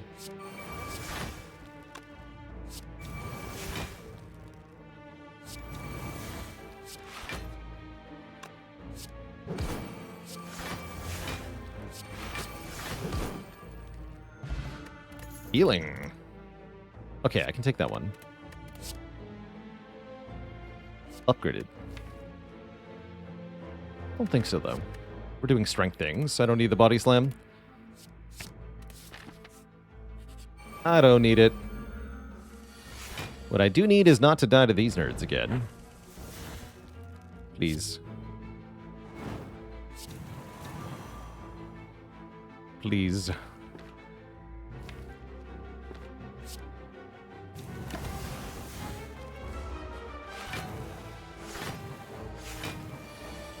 Wait. Get blapped. Okay, uppercut could be vulnerable, maybe. Havoc with a plus.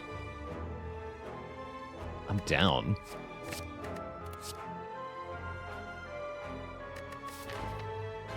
I don't get any upgrades. Don't worry about it.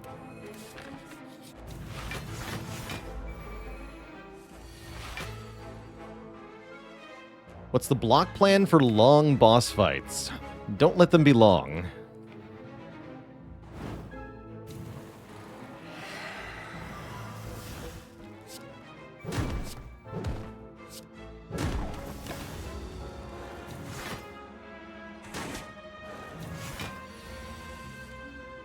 Win in 4 turns is the plan.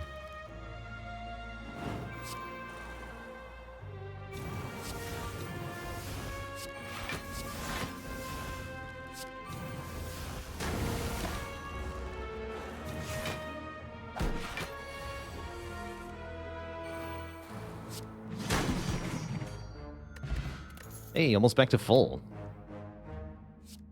Also, have a lot of cards. That's our skills, is another part of the plan here. Just have lots of skills to exhaust. Take one bloodletting here.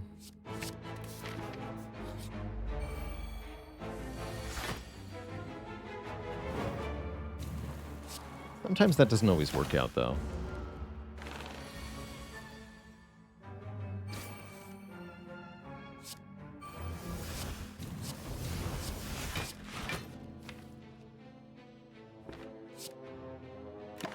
Ow.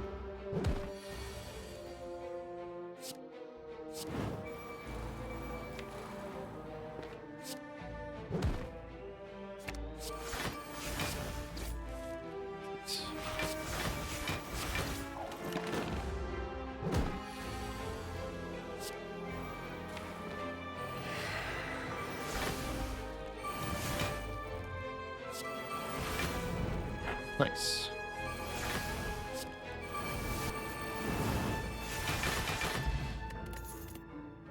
Barricade. That can also be part of our block plan. Just keep all the block that we make in one big turn.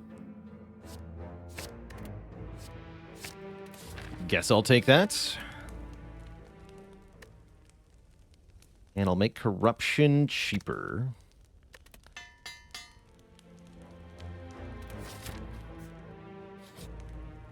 Ooh, glowing tesseract. These could be quite good. Anything that says card draw is tempting, and at worst, they're max health. Secret technique is very good. Could take another panacea. Flash of Steel is okay with kunai. Maybe Flash of Steel, actually. Could take Trip for added Vuln here. Enlightenment could do stuff. Could definitely save us some energy. Don't need it, though. I've got Bloodletting.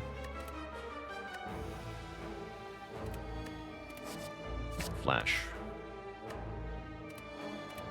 Flash, Steel, and 4 max health. Sounds good. Fight a Reptomancer. Surely this will be fine.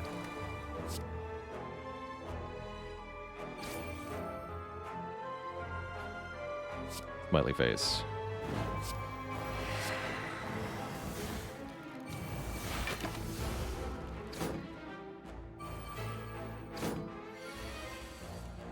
Okay, Dark Embrace. Definitely happy to see you.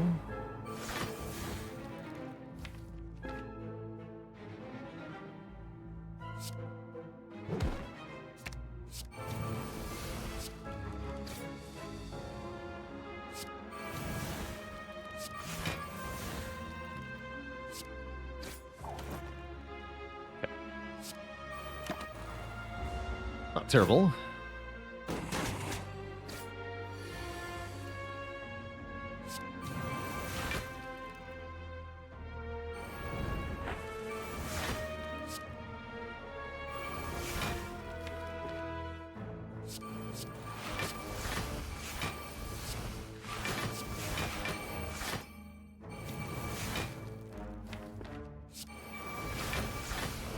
Could have been bad, actually.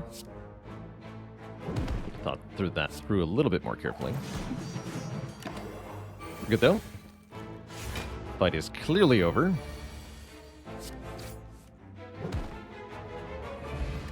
Get a preserved insect. Get a second barricade. We've had first barricade, yes, but what about second barricade?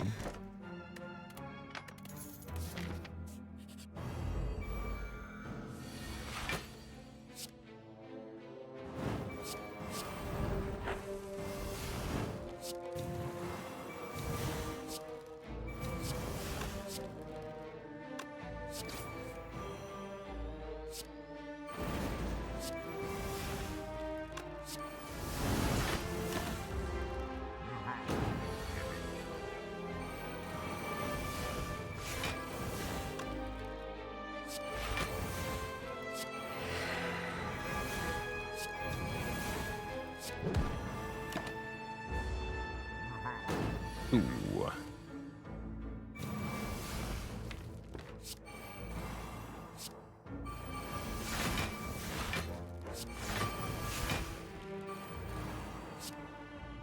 Bonk.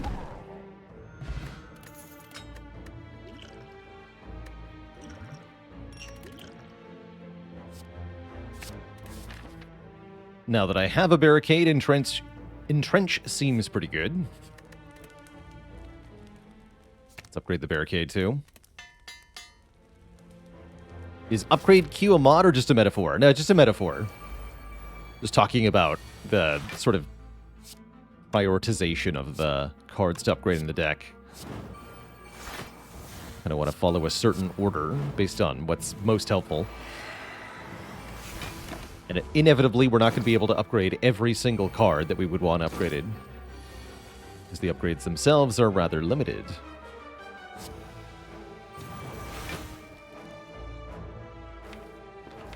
Ouch.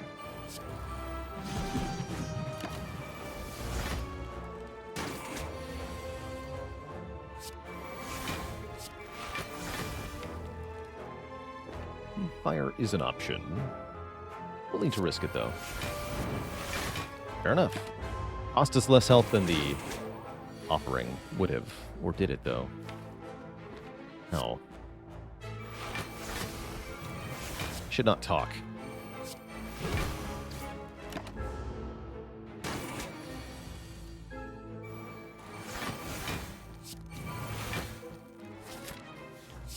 Got a recall, too.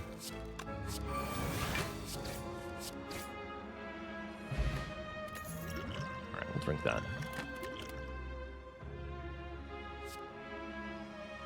One more intimidate. One less strike.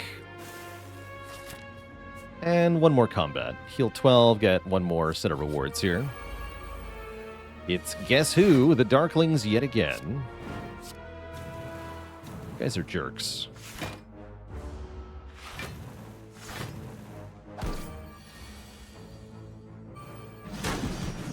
Thanks for the free HP, though. Sentinel Plus or True Grit Plus. Those are both great. Another Pommel Strike Plus. Also great. Card draw. I'm taking Sentinel. It seems really good. Overall, feels like a pretty good Ectoplasm run. Or a run where taking Ectoplasm felt at least reasonably correct. I'm going to skip the Inflame. Against Tim here.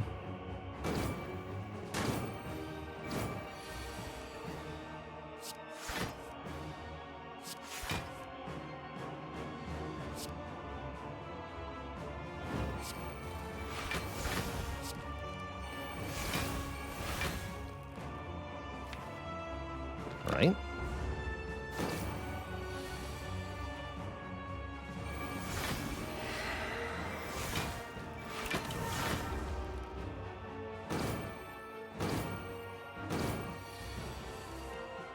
Dark Embrace. That would be a good time. It's not enough damage. But it will be soon.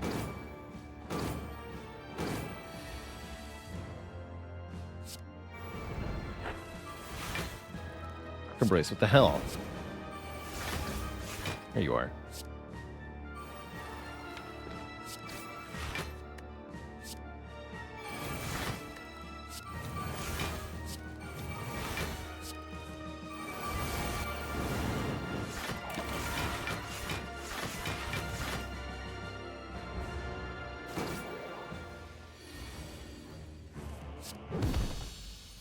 Squish.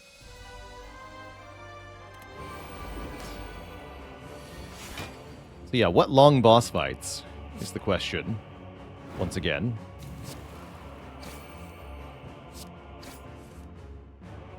My grandpa's deck has no long boss fights.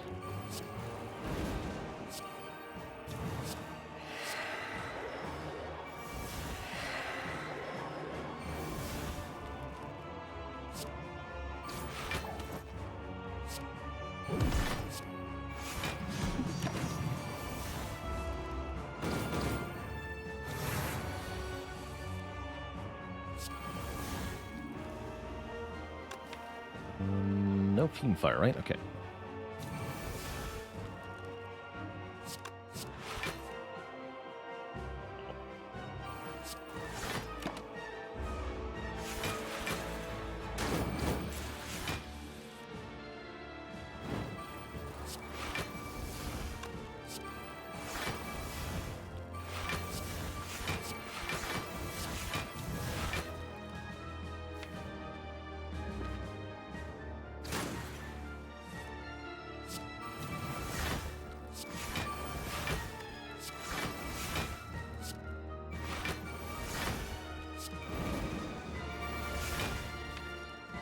Looking pretty good.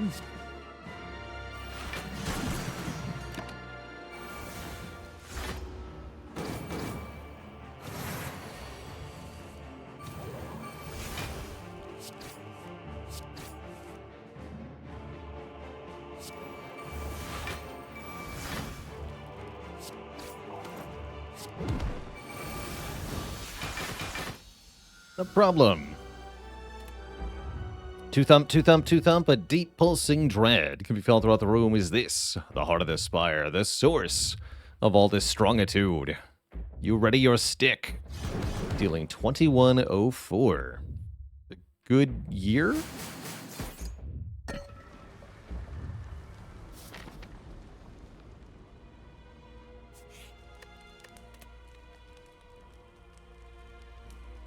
Good year.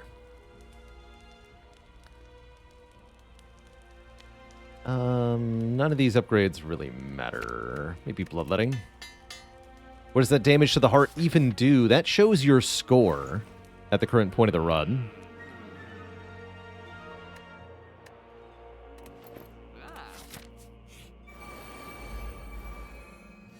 There's a number of things that affect your score, but chief amongst them is defeating elites and bosses without taking any damage. Double limit break right away? I guess so. Don't love it, though. Next turn could be quite bad here. Have a way to avoid disaster, potentially. Here's hoping. Okay, that avoids disaster. Not in the way that I was expecting, but rather through sheer force of kill them.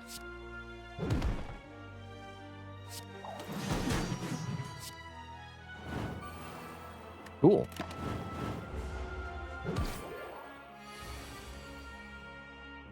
No longer cool.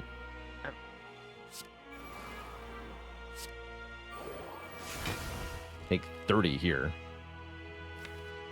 Dang. Nothing I can do about that either. Guess I'll just keep the potions for the next fight. We still heal a decent amount.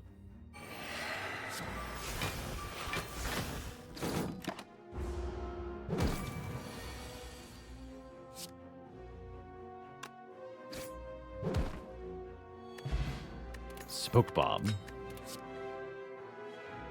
Take one more ghostly. That might not be enough to survive hard, actually. We could fall flat here. The turn 1 barricade is definitely going to help. And turn 1 disarm, too, actually. That's most of the way to surviving. Right, already here. Very good, very good. Go barricade, inflame, disarm. Cool. 8-4 block. Big hit first. I was going to say it's not a guarantee. We could still die. We came awfully close. Looking at 63 here, 64 incoming. If it weren't for Intimidate in hand, we'd actually just straight die. Thankfully, we do have Intimidate in hand, so I can also play Panacea Spot Weakness. That will do. No damage incoming next turn, thankfully. But yeah, 9's not a lot of health, especially when there's an offering in the deck. Spooky.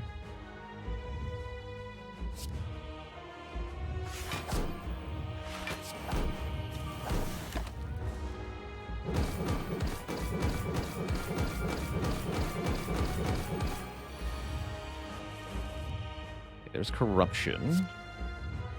Don't necessarily want to play Corruption immediately here. I think I want to play Ghostly Corruption.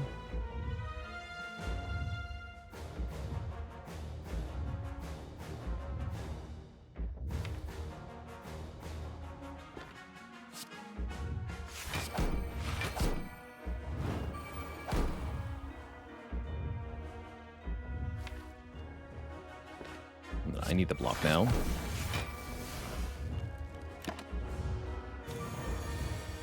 Okay, here's Dark Embrace, finally.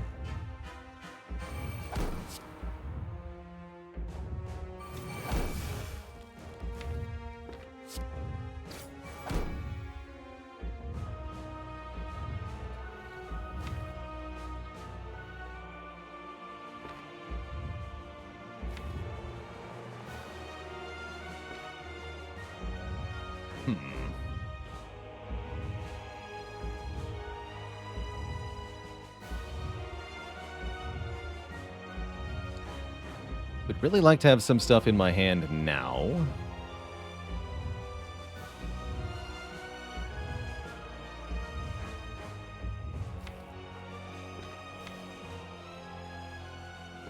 Okay, I'm gonna play Fiendfire. Perfect.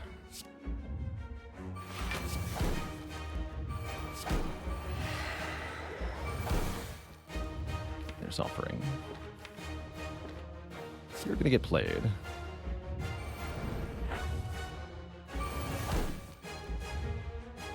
Kunai.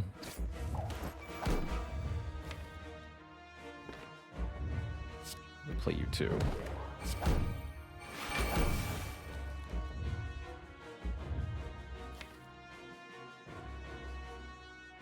Keep the remaining energy. Stop here. I think we're good.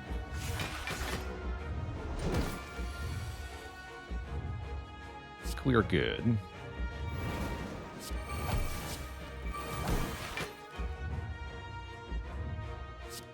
Just don't play Bloodletting, and we're good.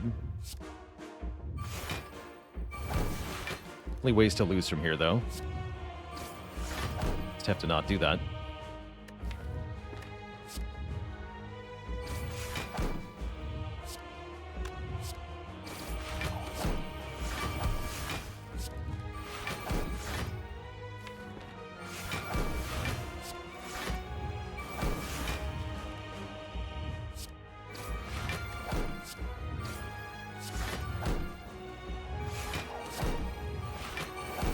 Seems like that's probably enough.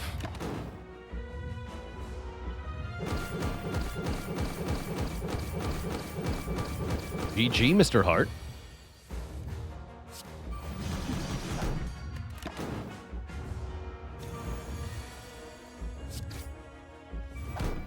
GG. Good job, Blackblood. Kept us alive. GG.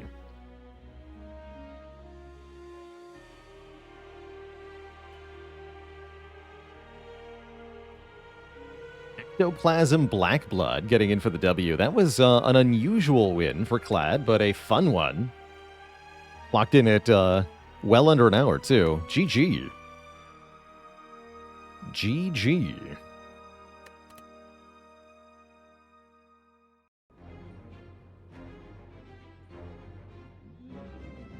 Now what? Has it been done?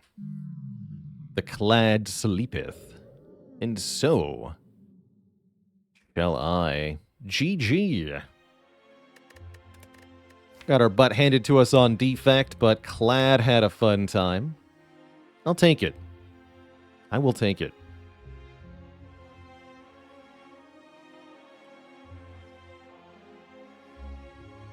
That'll be the end of our Spire segment for today, but not the end of the deck building. Coming up next, I want to jump back into Knock on the Coffin Lid, which we checked out as a sponsored segment last week. It seemed like it's pretty promising, with some major overlap with Slay the Spire. So I'd like to look at it a little bit more here. Before that happens, I'm going to take a quick break, refill the legs, stretch the water. I'll be back in a few minutes to play some Knock on the Coffin Lid. BRB. This segment will not be sponsored. No, I'm playing it out of pure interest this time. Just to be clear. So we're not doing a sponsored segment. Nope. All right, BRB.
All right, Twitch chat, we are back.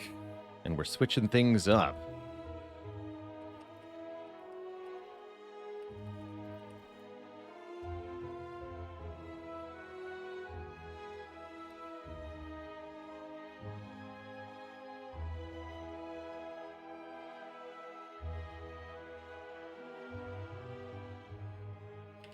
Today we're going to play some Knock on the Coffin Lid, which I'm excited to take another look at. We first checked this game out last week. It's kind of like Spire, but not Spire.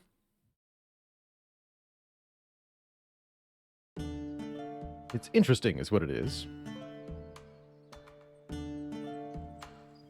Janice, thanks for the Prime sub and 25 months. The quarter of a metric century. Months. Yeah.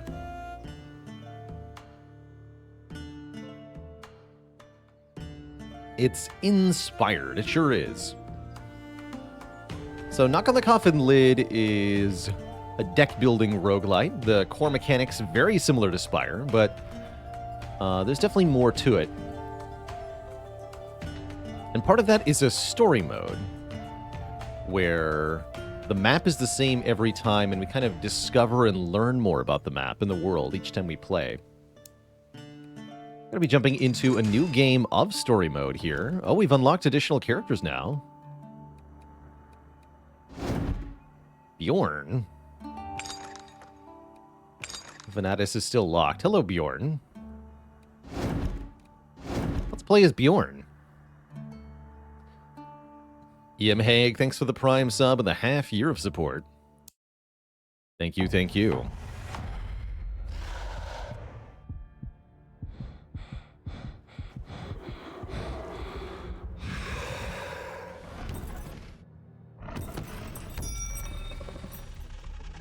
This is the Necromancer who keeps bringing us back to life. Where am I? What is this place? Who's here? Wake up, you cursed spawn. New great deeds are waiting for you. Mortis, where are we? In the tomb of Ingvar, not far from where he died. Meowcromancer. And what are we doing here? Sigismund lied to you. The antidote was fake, and you were poisoned along with everyone else. Don't play with me. Why would he kill me? And why am I alive now? Why did he kill you? Ask Sigismund. He decided you had to share the fate of the others. I thought you'd want to get your revenge, so I resurrected you. That's why you're alive now. Thanks, but I have more important concerns. Your curse, I know. I'll rid you of it if you kill Sigismund. He too promised to heal me, but instead, he apparently poisoned me. That's beyond his power. He was lying to you. But I can do it. I'll break the curse as easily as I brought you back to life. Then do it now. I'll swear on anything you want. I'll do whatever you want. I'd gladly tear that traitor's throat out. If I cure you, how will you kill him? You will fail without your lichen strength. Let's say you're right. But I'm not going to pretend that I believed you. First, take revenge, then heal yourself. By the way, if you don't agree, you'll end up back in your cozy little coffin. Do we have a deal? Do I have to say yes? Go beyond. You do. Until we meet again. I think this Mortis guy might be up to something.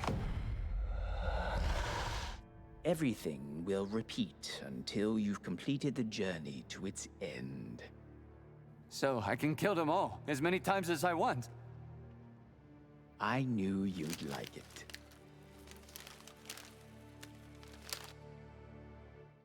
You'll be paid in exposure and resurrections. Could it be that Sigismund killed me just because he couldn't keep his word and cure me? Maybe. But he killed a lot of other people, too. I've never heard his confession, but I believe that is the case. You would have never forgiven his deception. Not for the world. Mind you, I wouldn't forgive your deception either. I understand that completely. If you don't disappoint me, I'll return the favor. Deal.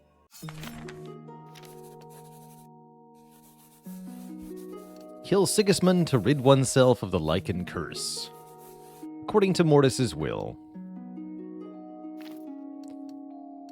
So these are all unknown events. So I guess we get different events with this character. It seems to be the same general layout for our first act. There are 2 different directions we can go. Let's try going over to the other area for our act 2. I guess that means starting over here. Let's see how this character plays. Cost of cards is doubled in weak form.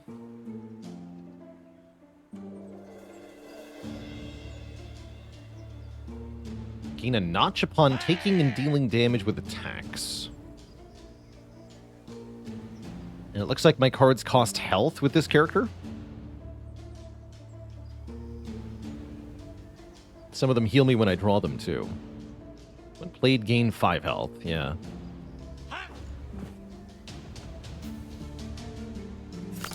Yes, it does cost me hit points. Interesting.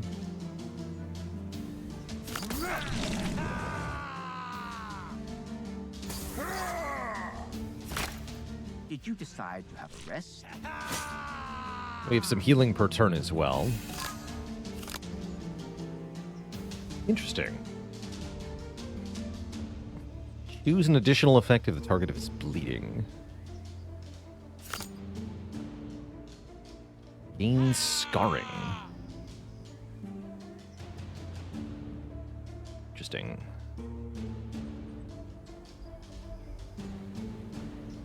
How do we turn into a werewolf? That's my question.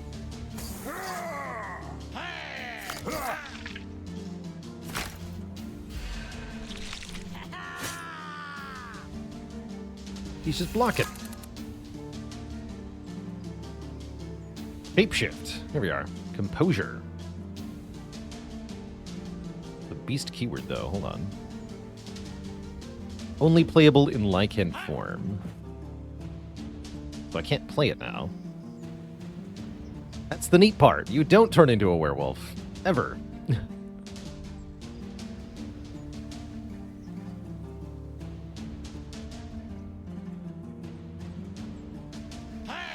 Oh yeah, we have 4 out of 5 notches, I see. Yeah, so when we get to 5 notches, we turn into Lycan form. Okay.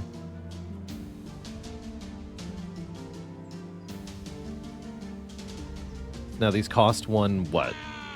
Cards now cost notches that are reset at the start of each turn. At 0 notches, lose Lycan form. Okay, cool.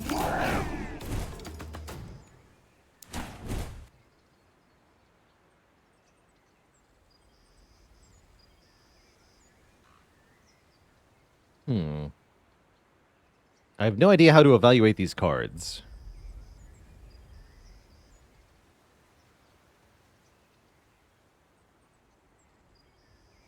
Let's try Unexpected Turn.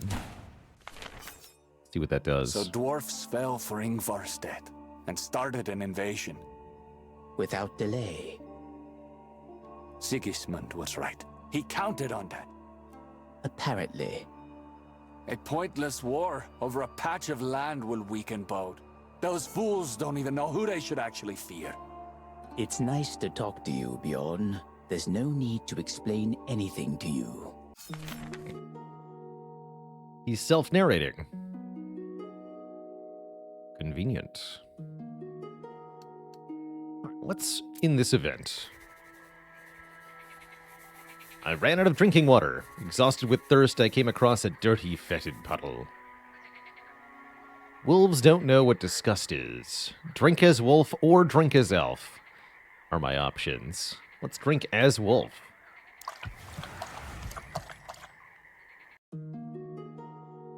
We get a heal. Pond seems familiar, right? So yes, we do, I guess, maybe encounter the same events, but they're not shown. And we have different interactions with those events, too.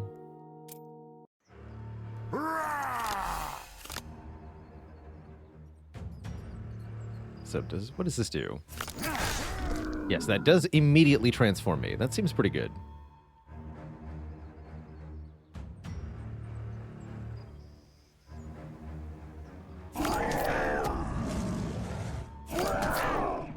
Forgot about that.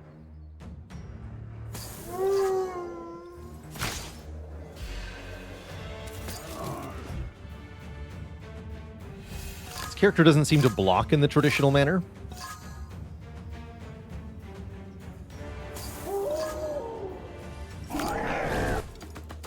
Roar.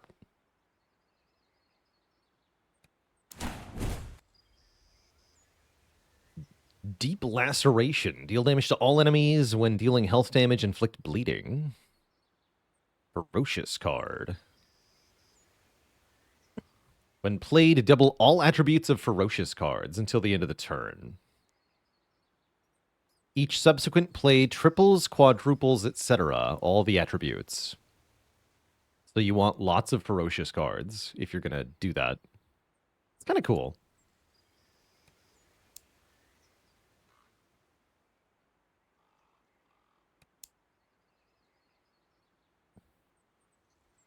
What's the beast keyword? Only playable in Lycan form.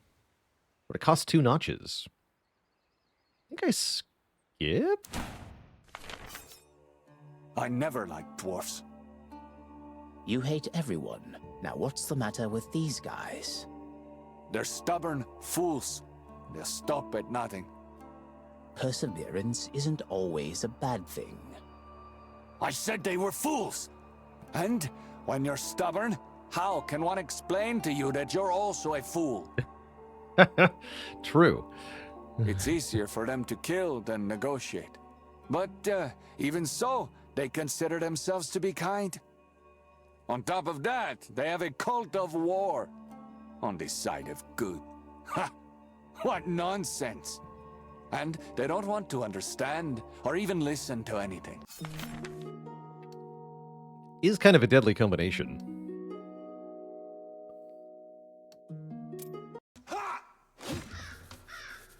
Some dwarves had captured an elven idol and were trying to bring it down. I approached them with a smile and was greeted with evil grins.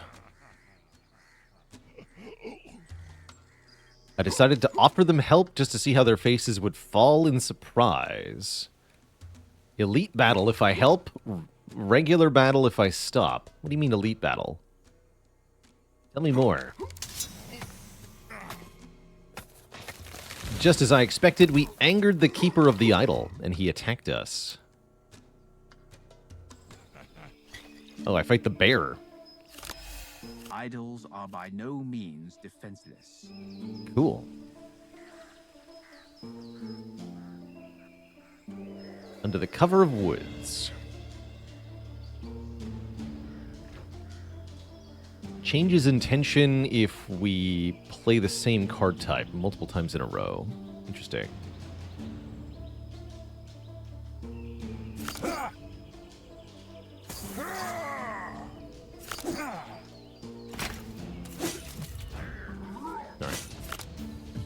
It had some evasion stacks, but now it doesn't.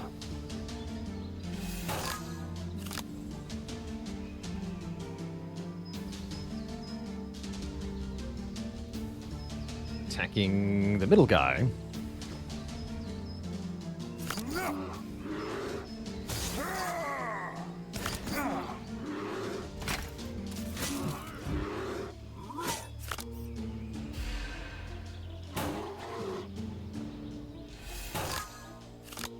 How many cards per turn can I play? As many as I want to. Typically. Cards cost, for this character, health, if I'm not in Lycan form, or they cost notches once we turn into a werewolf here.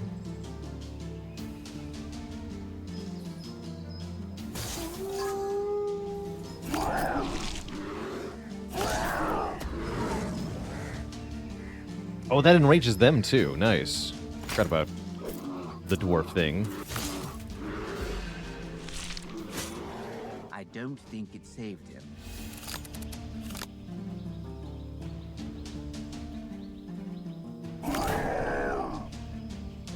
Attacking me anyway.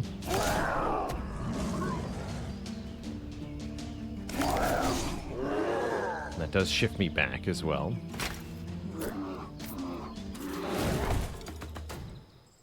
We get Bear Spirit Armor. Every third time we play a skill, gain 1 strength. That's not bad. Also get another item here. Just assume this is mine. Get money and pick one of 3. Dirk. Get 2 strength and 1 evasion. Gives us 2 backstabs. Reset the cost of attacks in hand to 0. Interesting. Helmet of Thundering Mountain. If you have more than 5 armor, draw a battering ram. At the start of battle, gain 1 armor per 100 gold with 2 items from the set. Interesting. Or Vampire Claws. Restore 2 health whenever an enemy takes damage from bleeding. Adds quite a few attacks, too. I like the Dirk here. Just take the Dirk.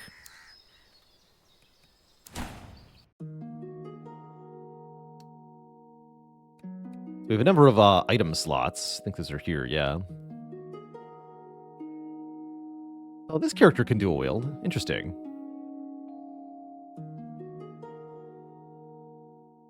We have axe and dagger. Armor slot, boots, trinket, trophy, helmet, 3 potions. Are there any deck builders that I think are comparably good to Spire?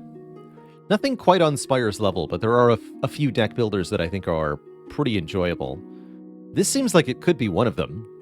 I'd also give big shout-outs to Monster Train and Rogue Book and Cobalt Core are all pretty good. I realized that the wild animals had tasted elven meat. I knew there were bears in these woods, but I still came across a bear den. My wolf senses failed me. Fight another bear. This time it's a one-on-one. Could be a tougher fight. Doesn't have the same properties, though. I can just shapeshift.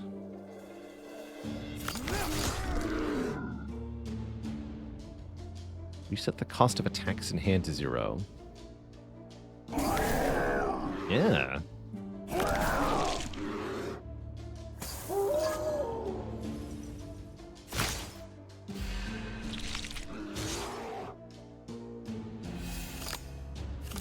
We get 5 strength each turn? Yes, each turn.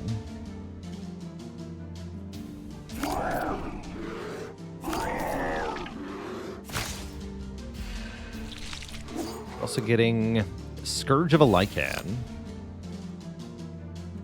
Drawn while in the Lycan form, add Curse of a Lycan. Drawn while in Lycan form, inflict Blight. So we do eventually get cursed for being in this form for too long.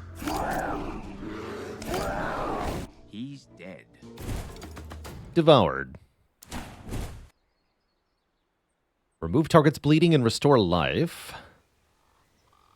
Inflict 1 blight for every 2 bleeding on the target. That's right, blight increases over time.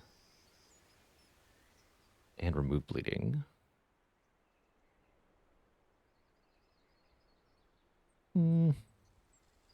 Don't love these. Why bear have gold? It's a good question.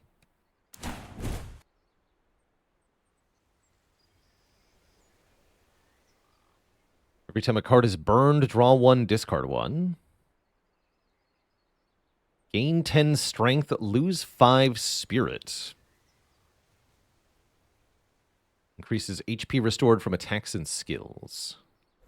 So we don't get any more health restoration. Seems kind of bad. Or Armor of Vengeance. Upon taking health damage, gain 1 strength and burn a random status card in the deck. Oh, that seems great. Although I'm already wearing armor, am I not? Oh yeah, just the Bear Spirit armor. That seems kind of bad.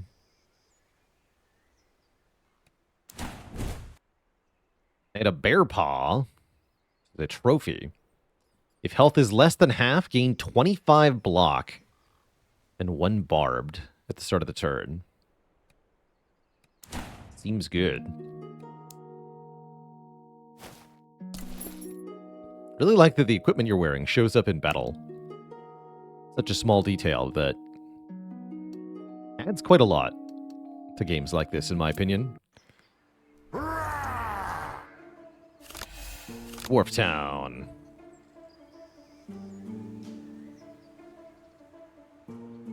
Those first.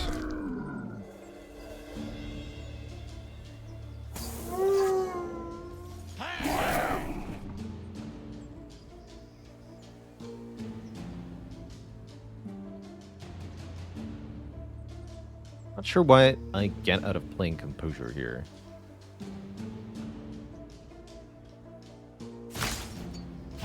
This just happens anyway, huh? Interesting.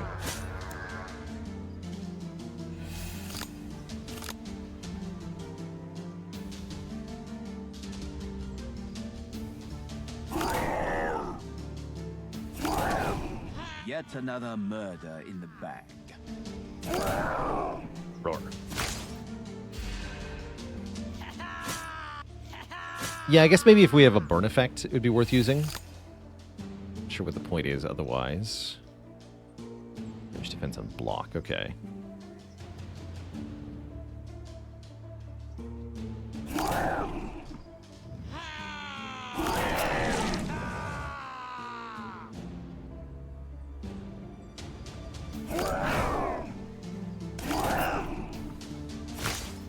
Betting on strength is justified.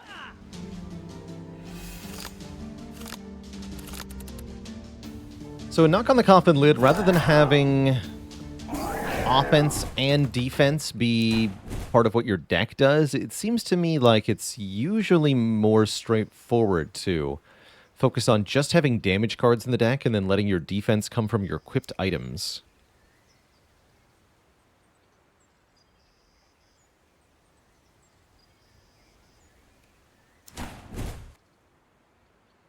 Heavy armor. 20 HP for armor. On taking health damage, gain block and armor. Ooh, plate armor is good. It applies each time we take small amounts of damage.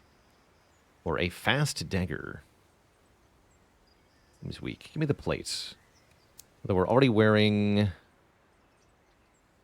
Gain a strength and burn status card. When taking health damage. I'll take the plate too.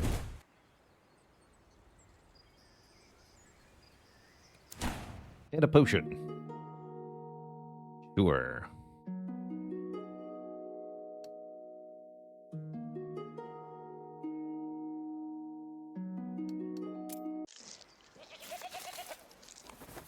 Having noticed me from a distance, 3 short-bearded men saddled their fly-speckled goats and moved towards me. They almost killed me with their appearance, but I somehow managed not to die of laughter. My reaction annoyed them.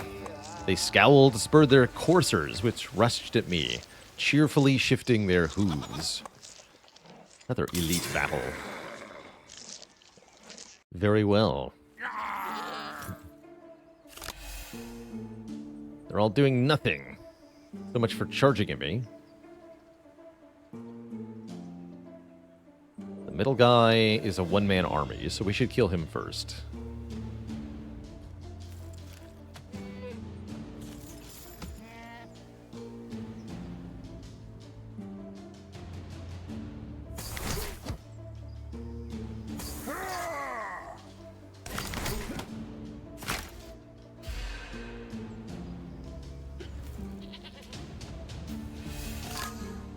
This is dwarven territory, they say.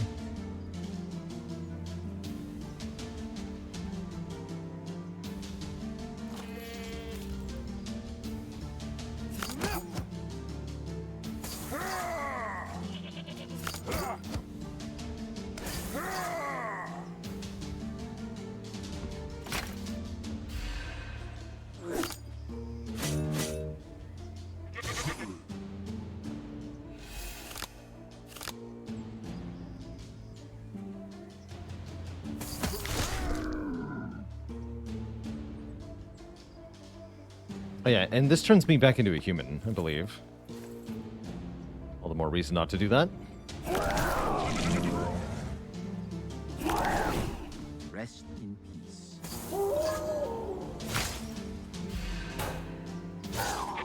That's an interesting reaction to your blows. I've seen the Curse of Blood gives us a Scourge of the Lycan every turn. That makes sense.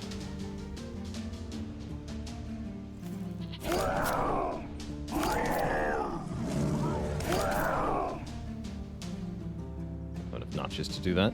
Ow.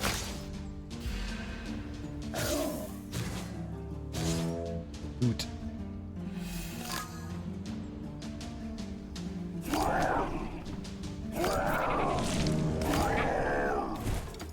Vanquished. Get a new card. Lose all spirit and gain 1 bomb per spirit. Animal healing and ferocious healing. Don't think so.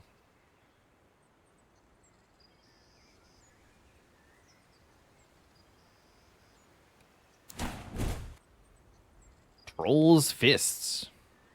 2-handed weapon. Gain 2 bomb and gain more when playing 3 attacks in 1 turn. Berserk Axe. Upon killing an enemy, deal 20 damage to all other enemies. Or the Flagellance Axe. At the start of the battle, gain 5 bleeding and 4 strength. Interesting. I think the Berserk Axe, which I do not want to equip. We can swap the Bear Paw for Grog. Get more money for selling gear. Just a drop will do you. Haggle like a drunken dwarf. Also part of the mountain set. Interesting. I'll keep the bear paw. That tributes the other trophy, which means we get to upgrade a card. You upgrade too.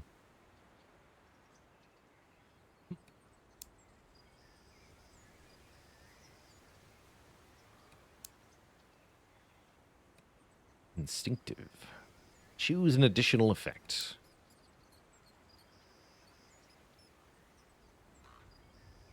Improved instinctive. Interesting. Let's just add instinctive to a card here.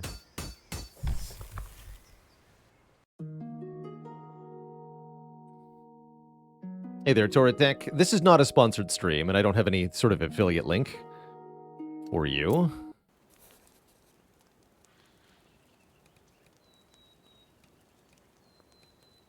Upgrade or remove. I'll take another upgrade, I guess. We're allowed to upgrade this card a second time, becoming improved instinctive. Let's see what that does.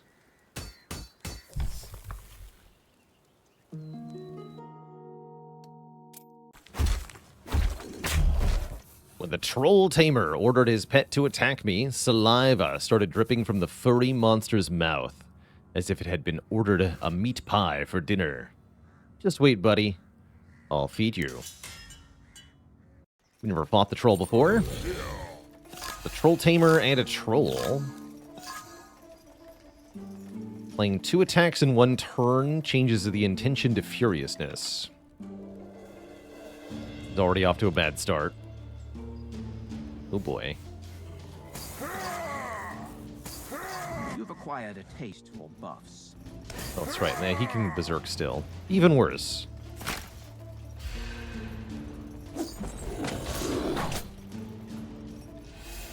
Oh, but he whipped the troll for more damage? Interesting.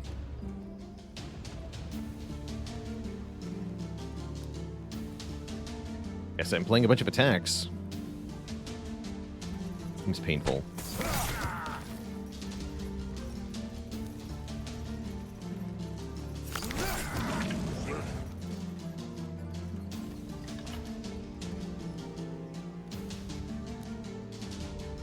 It's becoming stronger.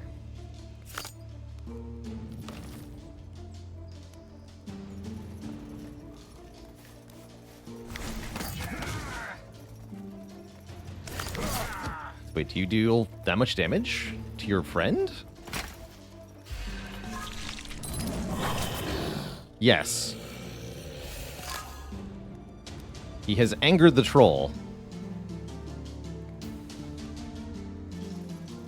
Interesting. Okay, well, if you're going to help me kill each other, that sounds great.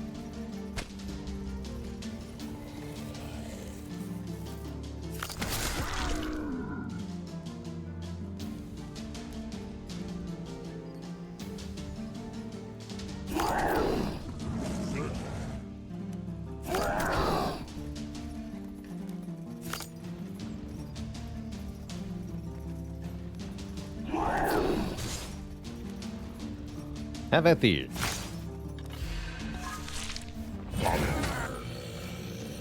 Alright, troll has killed the dwarf. Does not have a lot of health left. Seems good.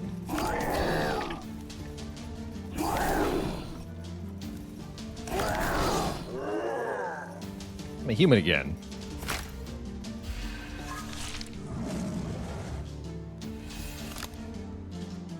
Doesn't seem like much of a boss, if we're being honest.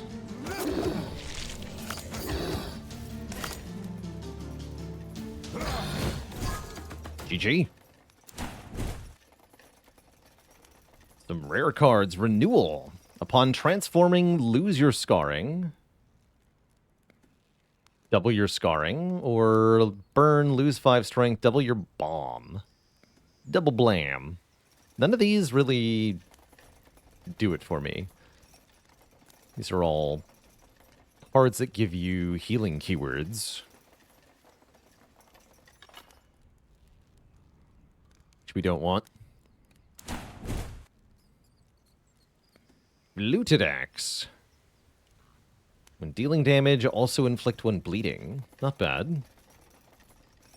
The Armor of Invincibility, we used this on a previous run, and it was very good. You're immune to damage for 4 turns, but double the cost of all cards. Kind of iffy. Upon burning a card, gain 5 strength for 1 turn. Draw 1 extra. Oh, that's good. We burn lots of cards. I'll take it.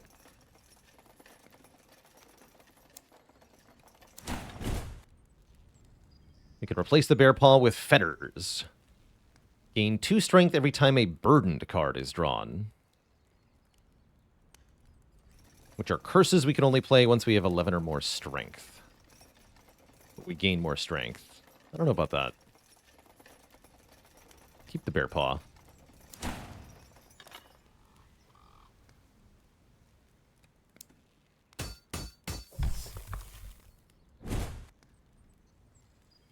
If our cards cost health, are we immune to that health loss for the first 4 turns? I believe so, yes.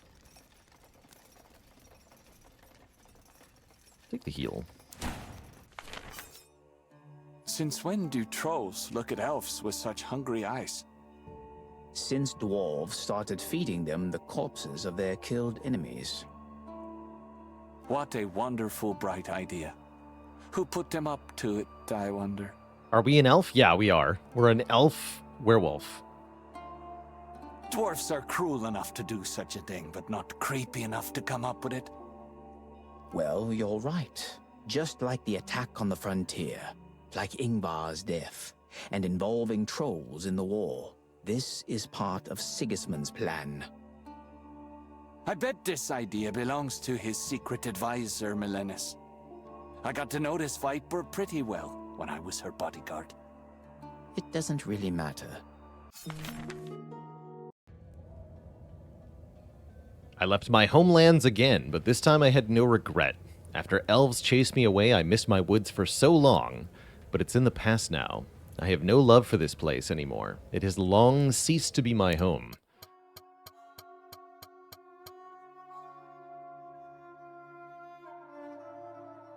So we've never been here before. Got one boss at the end. We should probably go through the village. Explore a bunch of events this act. Yeah, let's just see a bunch of events here. We can take pretty much exclusively events. Just learn as much as we can while we're here.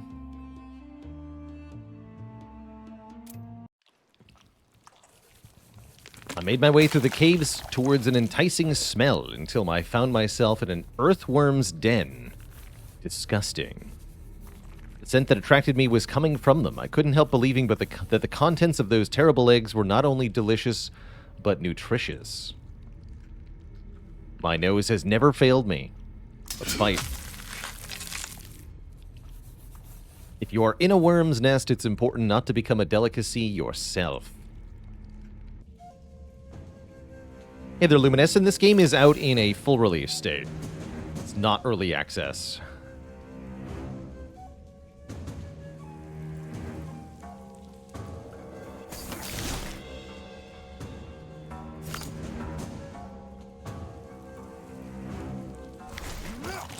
That's a good start. That's right. That's just temp strength, right?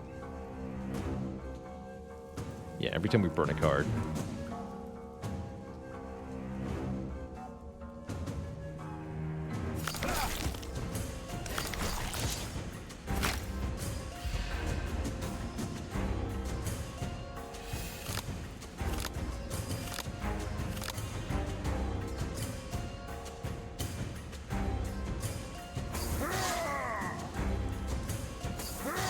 So each of those is a lot of strength up now. We're very strong. No one can stand against such power.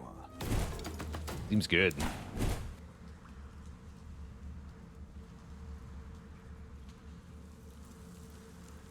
Deal 4 damage to all enemies. If there is an elf among them, deal damage 3 times. I'll take payback. We get a worm egg.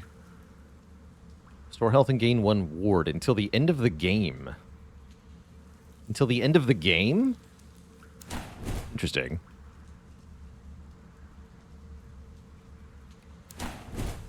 We got multiple of them, too. 3 worm eggs. We can store extra potions in the inventory. We can stockpile them for the end gauntlet. Batu the Smart. An incredibly stupid and huge orc named Batu tried to talk to me, but he wasn't very good at it. In fits and starts, he managed to explain that he wanted me to join his clan.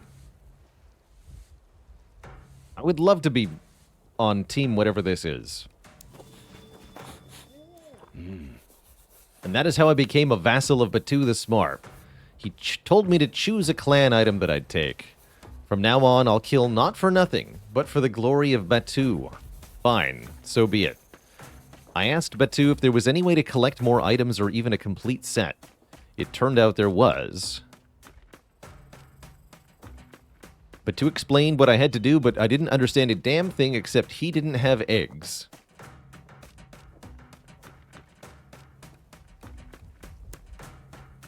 Let's take a helmet, or maybe boots. I'm tired of being barefoot.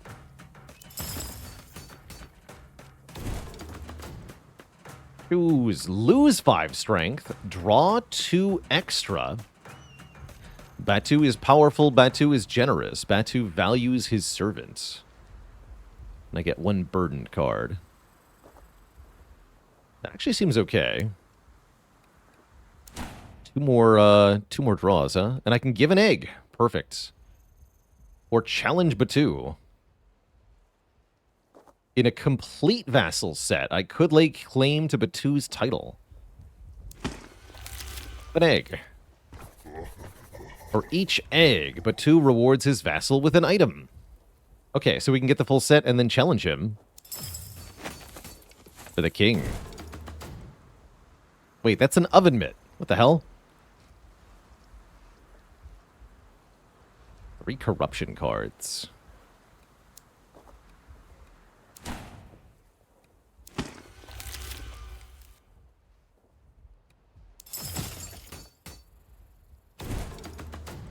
Nice bucket helmet. Attributes none.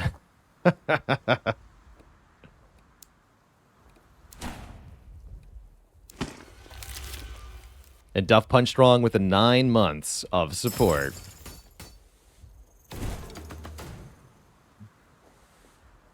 Increase max health by 40. At the start of the battle, gain 100 block, but add so many burdens to the deck. Okay.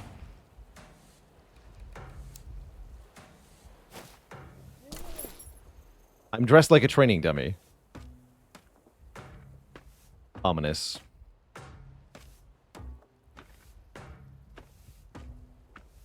Oh, that's a weapon? I need the X.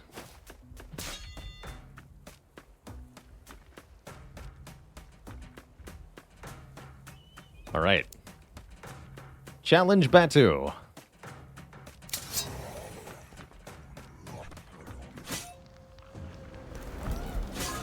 You just tell me I'm not a proper Batu human? is good at persuading, even though he can't talk properly. Inflicts headache. Gains strength when dealing health damage. Changes intention when taking damage. And is exposed. Interesting. Wait, why did I not draw extra cards? Hello? It says draw 2 extra, but I only drew 5 cards. I'm also exposed and weak for 10 turns for some reason.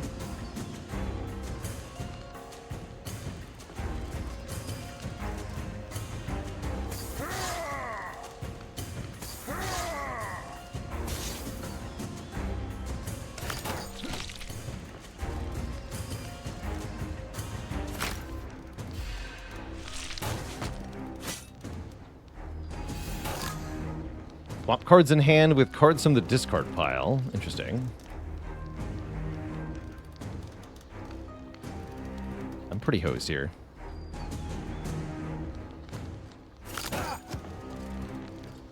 Oh, wait, maybe not.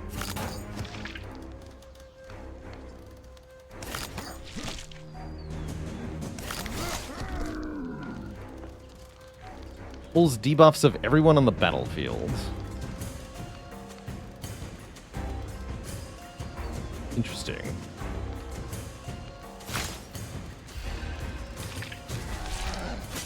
Oh, that doubled headache? Concerning.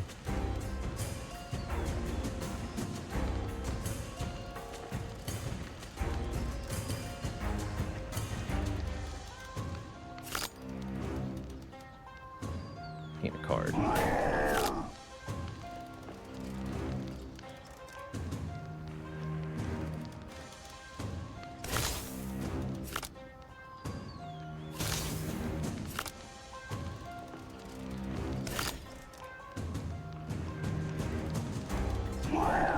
Anything to burn there. No, we don't want to lose our form here. Need that strength. Oh.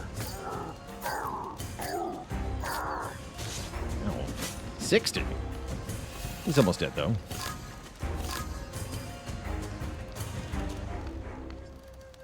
I don't think I understand what these shoes do.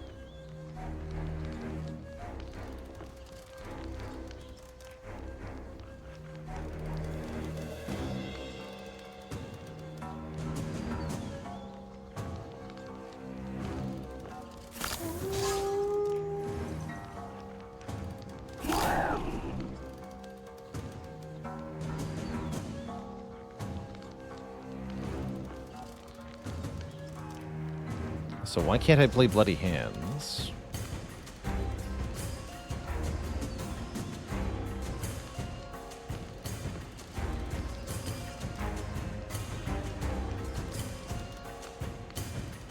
Weird.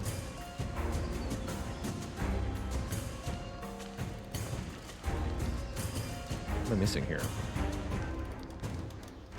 No idea. Target's not bleeding, but I can still... Yes, they are, for one. And 2, that doesn't prevent me from playing the card in the first place.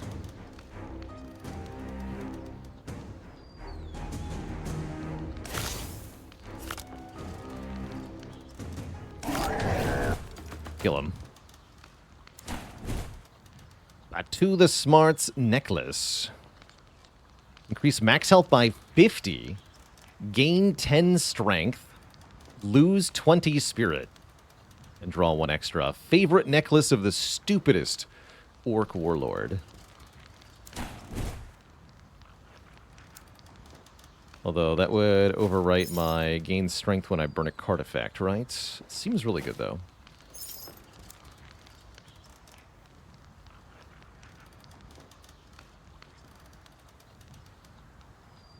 Next, Curse of a Lycan will gain Bomb instead of Blight. Interesting. We want to stay in Lycan form longer. Readiness is decent.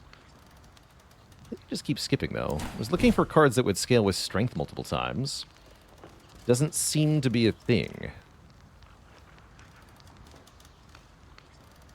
Alright, let's tweak here. Glove is good. Helmet is not good. Axe is important. I don't want 5 burdened.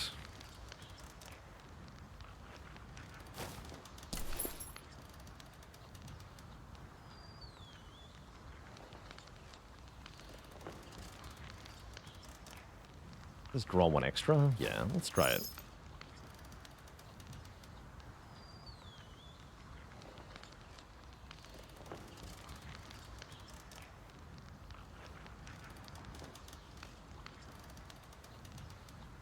We'll see how that goes. In that case, I should take the helmet. Gain 5 ward. That's 5, block the first 5 debuffs, right? Yeah, give me that.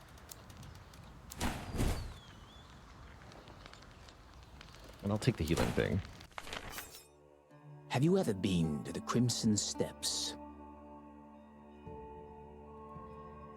Is the difficulty of this game incremental like Slay the Spire? No. No, it seems to be like a multiplier on everything the enemies do. I don't remember what difficulty we're playing on. I remember starting out on one of the harder ones and finding out that we straight up didn't have enough meta progression to actually play in it. So the impression I got is that in this game, you're allowed to become ridiculously OP to the point where you need to scale up all of the enemies to insane amounts in order for a challenge to still occur. Yes, with Milenis, when she achieved the truce from the orcs. By the way, do you happen to know how she managed that? I was the advisor's favorite bodyguard, because I didn't ask her too many questions. There are noticeably more orcs now than there were back then. They're assembling forces. They're preparing for another campaign, but this time they'll move not to the south, but in the opposite direction. They'll deploy the troops against elves and dwarves who've become mired in the war for the frontier. I'm not familiar enough with challenge mode to make any statements on that one.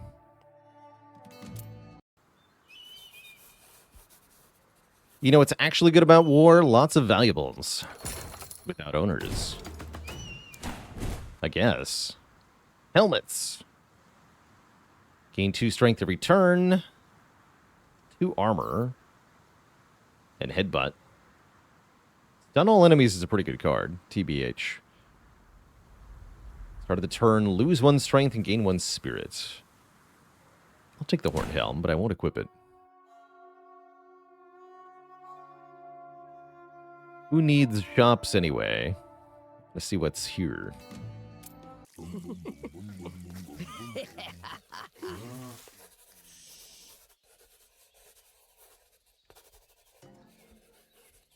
Goblin alchemists who extract fat directly from orcs had tracked down such an enormous fatso that they were afraid to even approach him. But the idea of acquiring so much precious fat was driving these cowardly hunters crazy, and so they turned to me. We agreed if I killed the fat orc, the alchemists would brew me an exclusive elixir of growth, according to their secret recipe. Have you tried talking to him? You can talk to this orc about anything you want, as long as you want. He's good-natured and harmless, unless you try to kill him. Tell me about vegetables. The earth gives everything I need. Why should I run around? Why are you like this? Why are you so big? As a child, I was the same as everyone else, but then I was left alone. My tribe wandered off, and I stayed here. I had to survive somehow, and over time I got better and better at it. First I learned how to eat vegetables, then how to grow them. Okay. You seem completely normal, so you may live. Mr. Big Man. His only crime was being too big. I don't understand why the greedy goblins worship a buffalo that eats gold. It would be much more logical to hunt him like the orcs do. However, he's sacred to goblins, and they spare no money to feed the mythical creature. I wonder what kind of gifts can make even goblins fork over their coins. Give all of my gold to the buffalo. Have 600 gold, buddy. I received Golden Buffalo's blessing in exchange for all my gold. The scoundrel's rates are much worse than the idols. It's not so simple. It doesn't matter how much money you have. What matters is that you give everything. The buffalo likes that. Right, it's the attention that counts.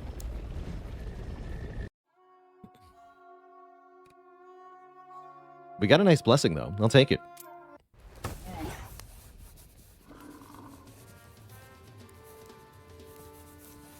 All of a sudden, it occurred to me that joining some orc clan was not a bad idea. I would gain honor and respect immediately. Otherwise, the orcs looked at me like I was nothing. Turned out the orcs were ready to accept me into the clan. Pretty simple conditions. Kill a big worm or pay a big fee. Let's kill a big worm. Want to try out the current combat. Batu's vassals have no place in a decent orc clan. Wow. And then they say no. No vassals of Batu allowed. Understandable. Have a nice day. Orcs are the best race on the whole continent. Their mindset, it doesn't have internal contradictions. If I'm stronger, you're my slave. If you're stronger, I'm your slave. There are no little silly twists. Everything's plain and simple. It does follow a logic of sort. Exactly. I'm not saying they're sweethearts, but the rest are even worse. What about humans? I thought you liked humans well enough. Villaressa, thanks for the Prime sub in 33 months.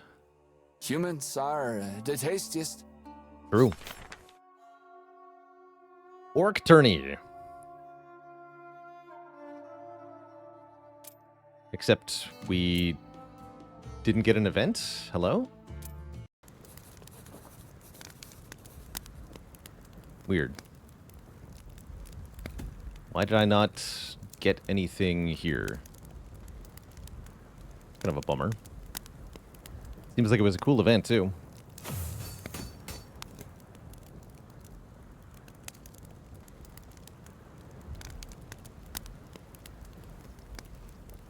Please upgrade, too. 10 health.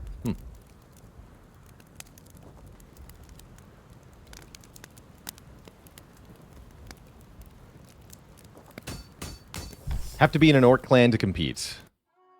Be nice if it said something like that. So I guess, don't want to be Batu's vassal and head this way then. That makes sense. It seems that the orcs have already begun to make up legends about my strength and prowess because some warlord himself wishes to fight me. As an option, he kindly offered I could remain his slave forever instead.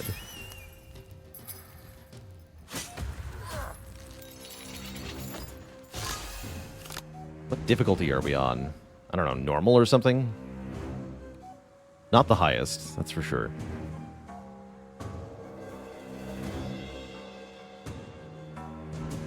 Negative 20 spirit. Seems bad-ish. That's right, I don't get strength for that anymore. It seems kind of bad. And playing 3 attacks in a row ends your turn and gains strength. It's not good.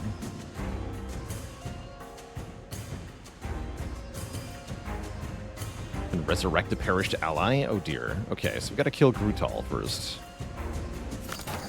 You've acquired a taste for boss. Seems like too much damage though, man. If you like it. Turn me into a wolf though. Flicks disarmament.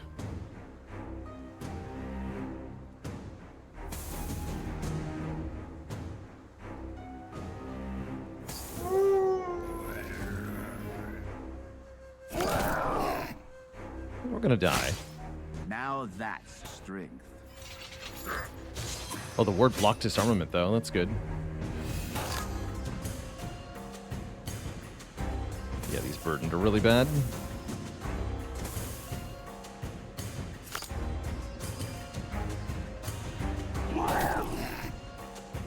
He's got it too. Seems bad.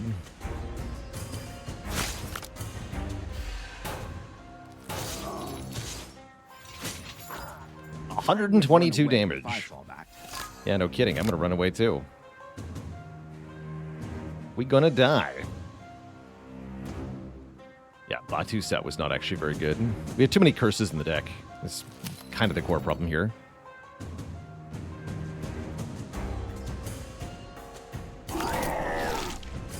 GG, I guess. This wasn't it. You're off the hook. Back to the coffin. But we learned some stuff about the map layout. That's kind of the expected result, quite frankly. Potions. Yeah, we did have potions. Yeah, exactly, Need a Blade. And it turns out it's actually just way easier to get one evasion stack. Blocking seems like a total scam in this game. It's much easier to acquire short-term invincibility from your items and then just use the few turns you have to kill everything. GG. You are understandably upset that upon rebirth you have to start back from square one. But this is not precisely true. Do we have our third character unlocked yet? That's my question. Definitely don't enjoy Bjorn as a character. Where's my other options?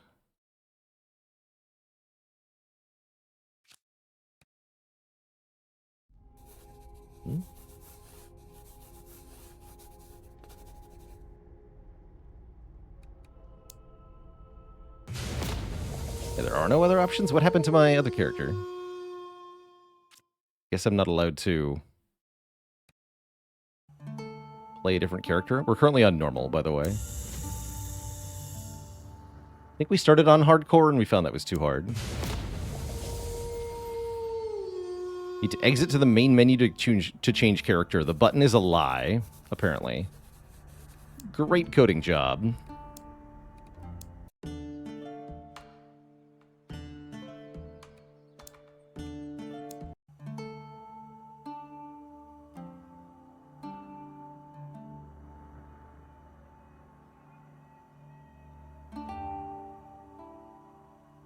And we've done the final boss once already.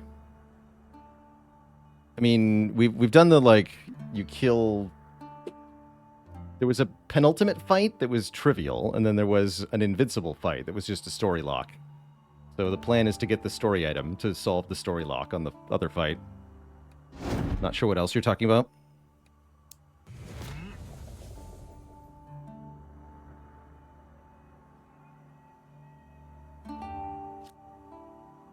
We have to become invincible or come back from the dead, is what we were told.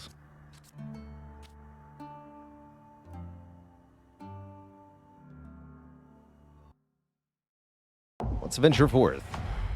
How many different characters are there? There are 3. 3 characters, it seems. How could I have been so wrong about Sigismund? It's haunting me. I remember him as good-natured and amiable, not haughty or overproud. As a simple and honest man. Was it just a mask behind which a monster was hiding? People shouldn't be perceived as constant and unchanging. I allow that he was once exactly how you describe him. But no one is perfect. Everyone's got their small vices and weaknesses. It says, how do I like the relics in this game? I think the best way I can summarize this is that I really like the relics and equipment that are offered, and I really dislike the cards that are in this game. Just the base design of all of them, really. Most likely, Sigismund suffered from an unspoken envy of his older brother. Maybe he was somewhat displeased with his rule and thought that he could do better. The thought that he was destined to remain in Ingvar's shadow and never assume the throne of the Northern Gate had been gnawing at his soul for decades. In any case, now he's a madman possessed by demons. There's nothing left in him of the man you thought of as your friend. Okay, so here we do have the events revealed from our explorations with Bjorn.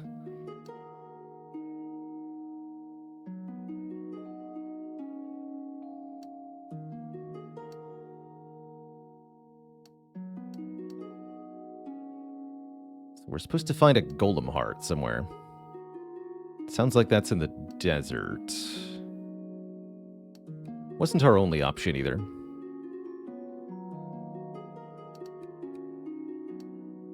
Guess we'll go this way. A woo. Bipedal prey is easier to catch.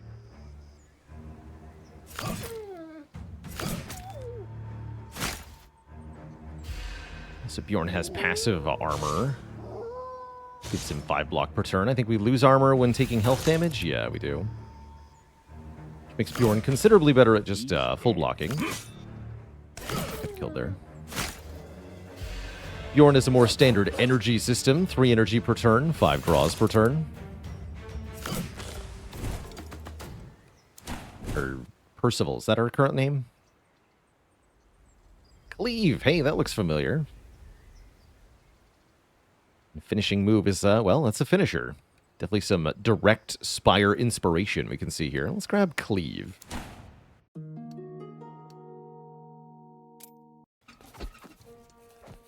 Passing through the forest, I came to a group of bandits. The people resting by a bonfire eyed me warily, but none of them took up arms, so I calmed down a little. I was invited to the bonfire. Assuming that I wouldn't be able to refuse that invitation, I quietly approached them. The warmth and steady, soothing light of the fire beckoned me. Nearby, 2 bandits were having a duel. Nobody was paying any attention to them.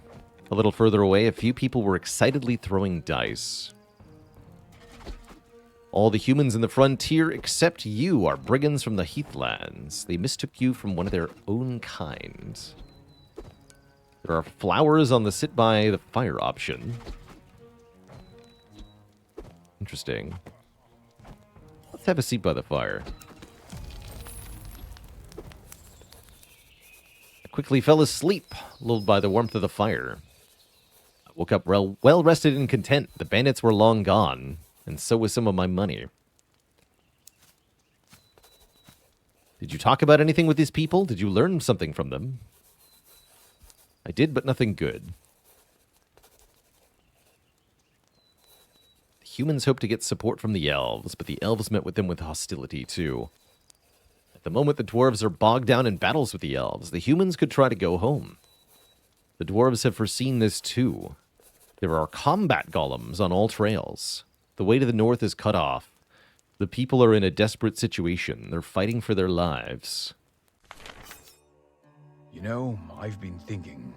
The Heathlands are not on my way, but the detour isn't that long. Are you thinking of going there? I wouldn't advise it. You'll encounter a combat golem. The dwarves have placed these golems on all the paths leading from the frontier to the heathlands to prevent bandits from returning home. I'll try to destroy him. You won't survive his first attack without the insubstantiality effect. But there's another way. You can disable and even capture the golem if you know the access password.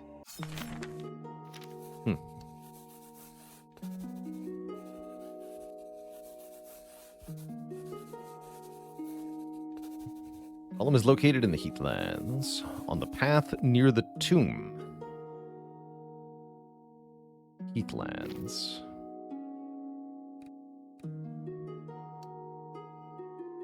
Is that where we are now, or what?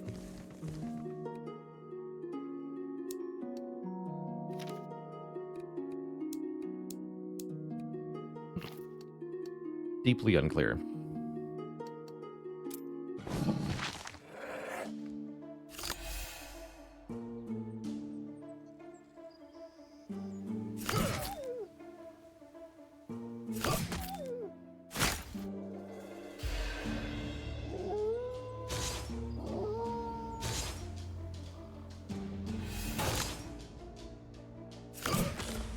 Better not to get in your way.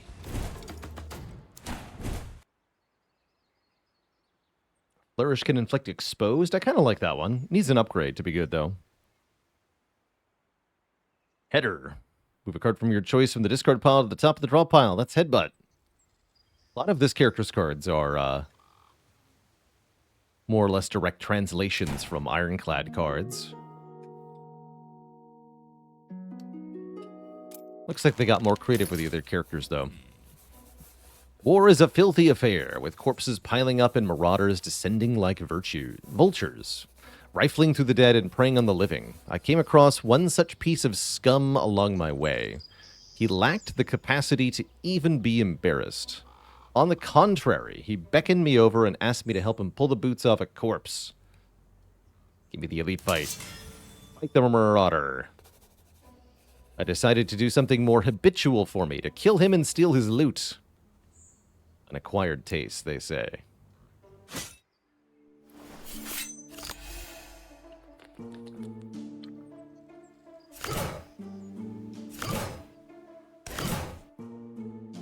He's got pretty good armor. Good for him.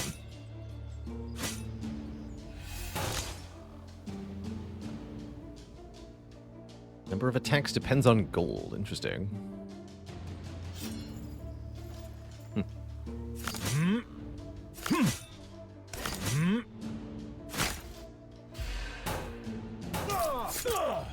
Ouch.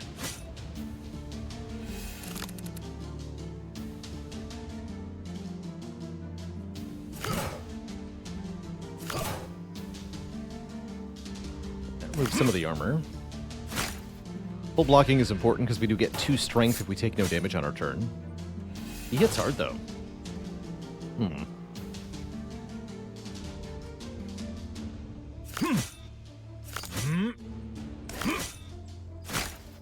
Not good.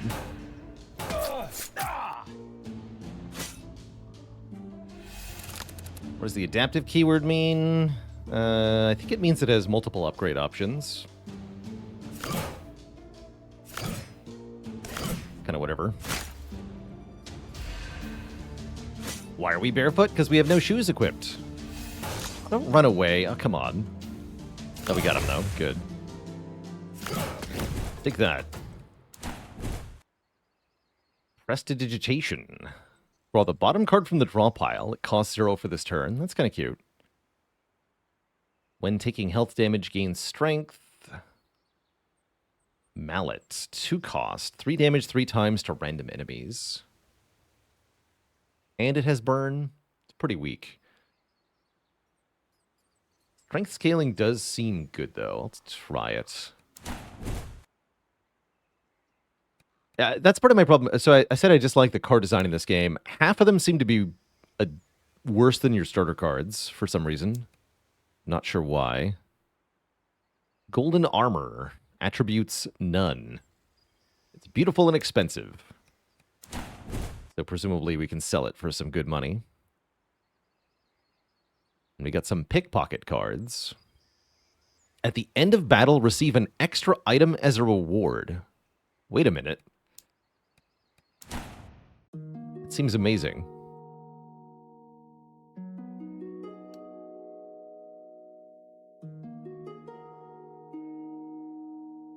Seems really good.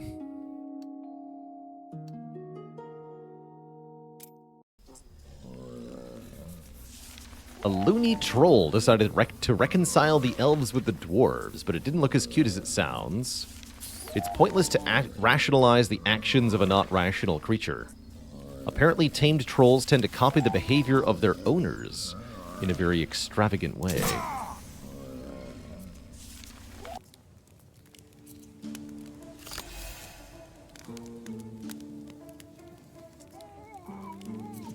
How does this game fare so far compared to Monster Train, Slay the Spire, Roguebook, and the like?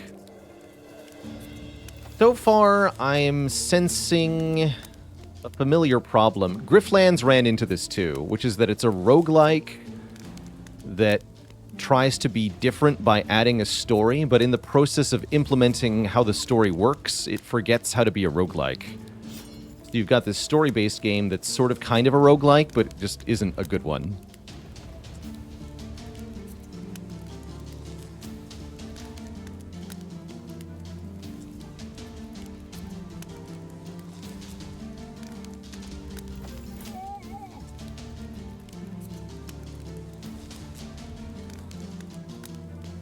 Turns intention to ferociousness.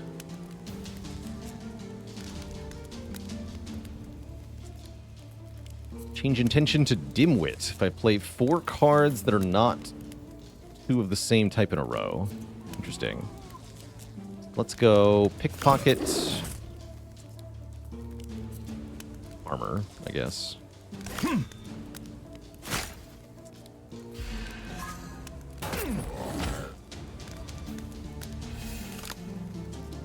Calvo Crema, thanks for the Prime sub and the 10 months of support.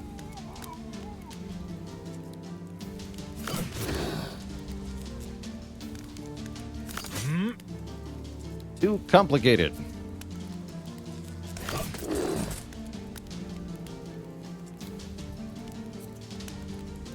Oh, there we go. No, he's gaining fury. What happened here? Did something wrong.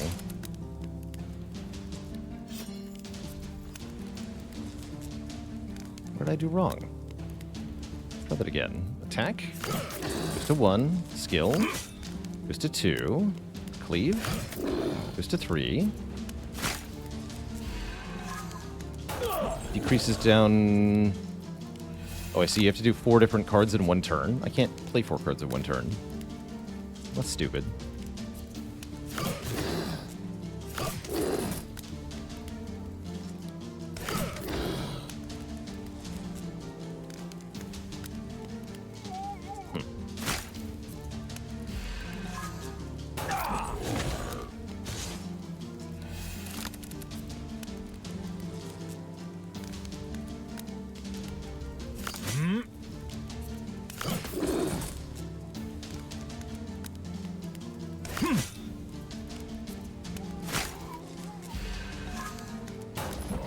Generating 2.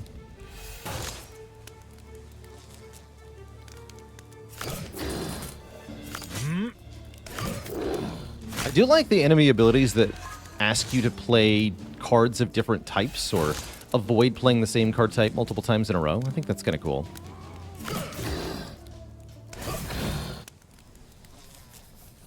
An interesting character. You simply killed him and that was that? Well, yeah, what was I supposed to do? Try to talk to him for a change? Come on, he's a troll. Don't be ridiculous.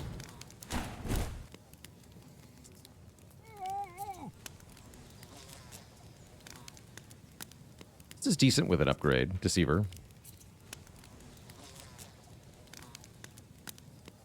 Rampage looking familiar. Take Deceiver.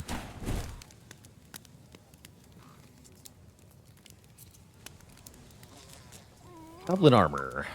20 max health, 5 armor, and 3 ward. That's pretty good. Start of the turn, gain either 1 evade or 4 bleeding. Be careful, it's very sharp. Or good old Trickster's Hat. I'll take Goblin Armor. Seems better. And we get a Troll Ear. Double the efficiency of Bomb. Even detached, the flesh weeps regenerative juices. And this is our bonus item, a Poison Blade. Can inflict poison. Cool. Trolls have never been seen in the frontier. Which wild wind has brought them here? I suspect it has something to do with the dwarves. You're right. The trolls were brought here from Thundering Mountain by the dwarves. They have long used these giant imbeciles as draft animals. But somebody has given them the bad idea to train the trolls to consume elven flesh. So do they want to impart the trolls with refined elven taste? That's one way of putting it. By the way, from a troll's limited perspective, there isn't much difference between elven and human meat. That much I figured out.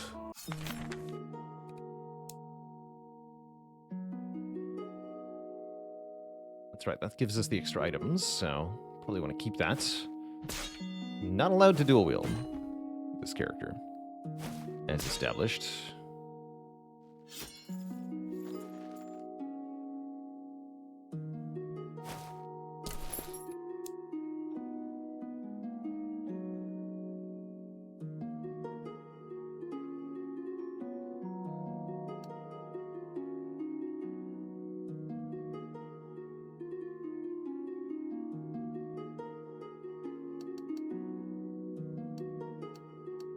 Already seen the Lycan. I guess we'll go over here.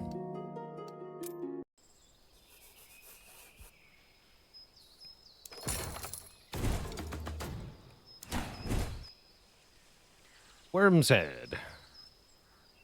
Gain 3 barbed, 3 thorns. When taking damage, attackers take bleeding. And max health and 2 regeneration. Regeneration sounds good, since we have the Troll's Ear. Or the Boots of Balance, the draw 1, discard 1 every time we burn a card. I'll take the Troll's Helm. Tell me, would you like to avenge the death of Ingvar? I don't know. I was never fond of Ingvar as a person. His younger brother Sigismund was more agreeable and less arrogant. I thought he was my friend. Was he really behind my death?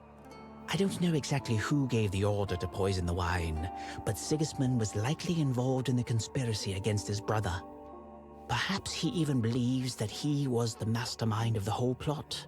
Of course, that would be incredibly naive on his part. I am sick and tired of your riddles. What do you mean? What I mean is that obviously Sigismund didn't value your friendship very much, but he is but a pawn in a much larger game. Time for an upgrade.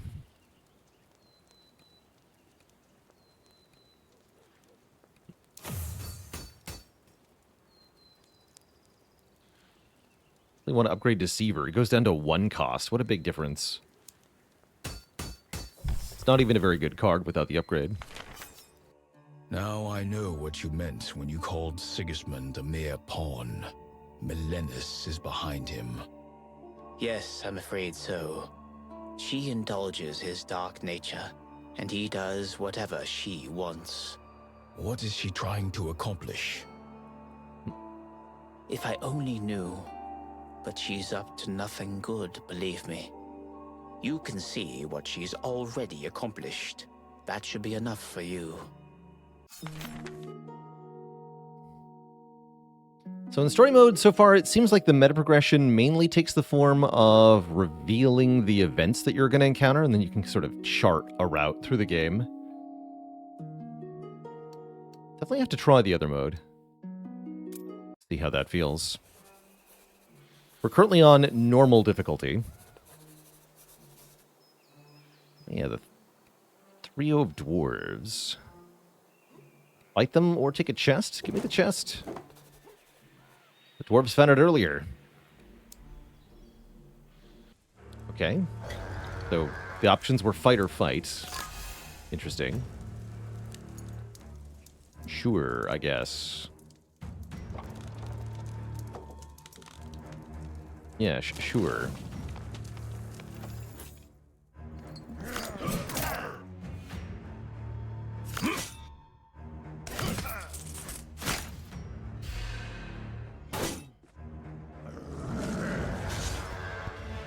Oot.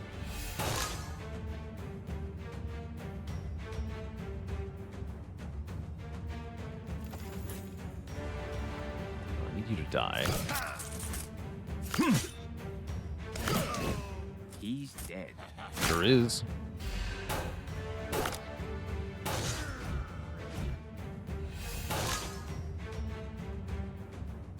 Wait, what, Pen? The actual meta progression is the challenge mode, and the benefits carry into story mode. What?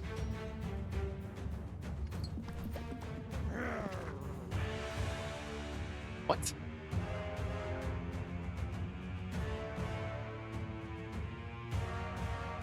That sounds like the worst implementation possible.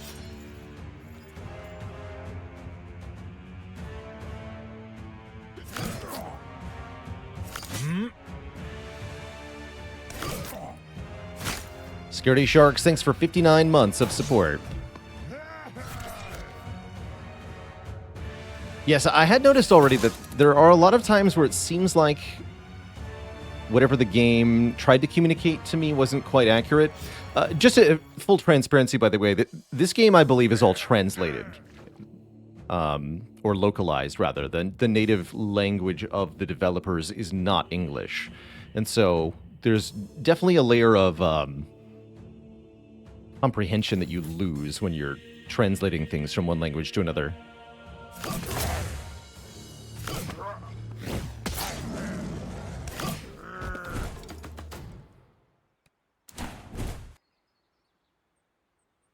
Notch. Deal 4 damage, gain 1 strength. Just having a way to gain strength is nice. It's not very much strength, but I'll take it, I guess.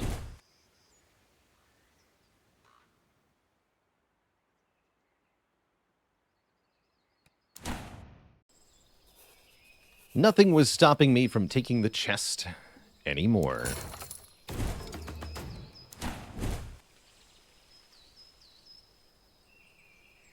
Yeah, gaining evasion's good.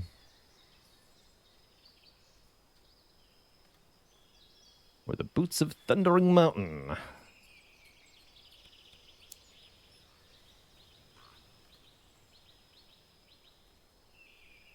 think the ward is nice, but evasion's even better. Take Elven Armor.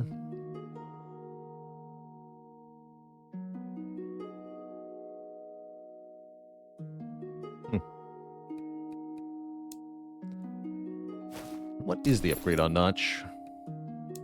Oops.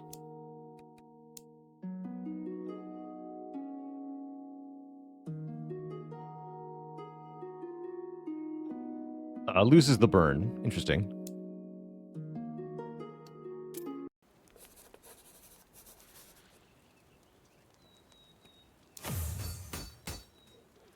Am I playing the hardest mode right now? I sure am not.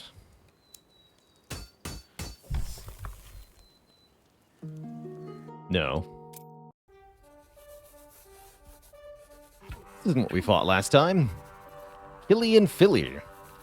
Couple of dwarves, bosom friends, or even brothers, decided to teach me a lesson because I was in the wrong place at the wrong time. That is, for no particular reason. I was about to have a very dangerous fight.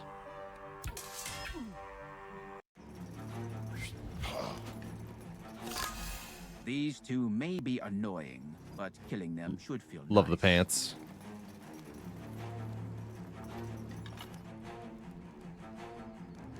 Let's see, and they also have the Berserk ability. I see.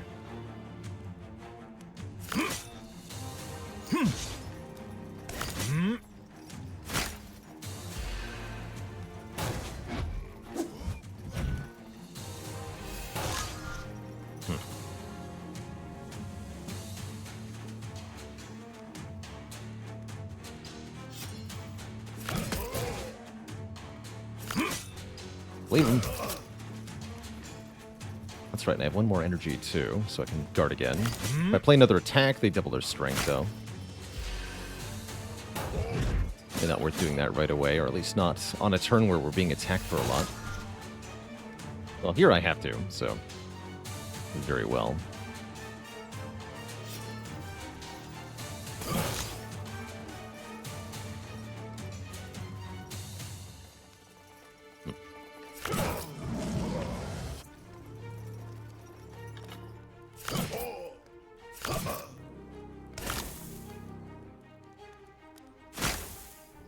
Weird.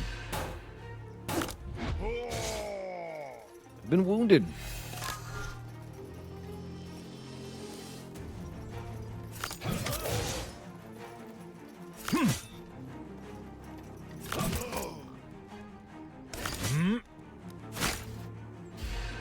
Seems to be going well.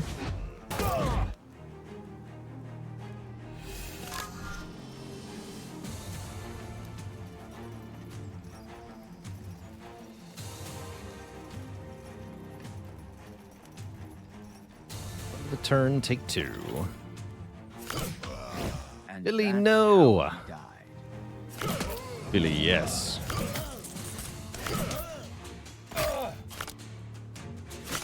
Get him.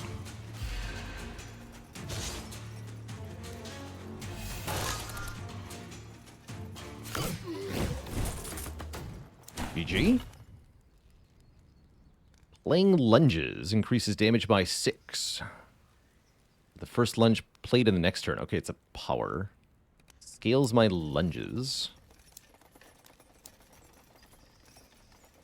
I do have 4 of. That's not horrible. Upon gaining gold, gain 1 block per coin gained. That's interesting. That works with our pickpockets. Makes them gain 9 block. Or every time block is gained from cards, deal damage to a random enemy. That's Juggernaut. Try out Accumulated Force. Armor of Invincibility is back.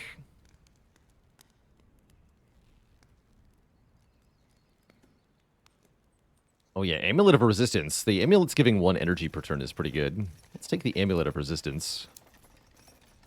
5 more armor is nice too. Gain 1 immunity when using a consumable. No, I'll keep the troll here. What do you upgrade to? 12. For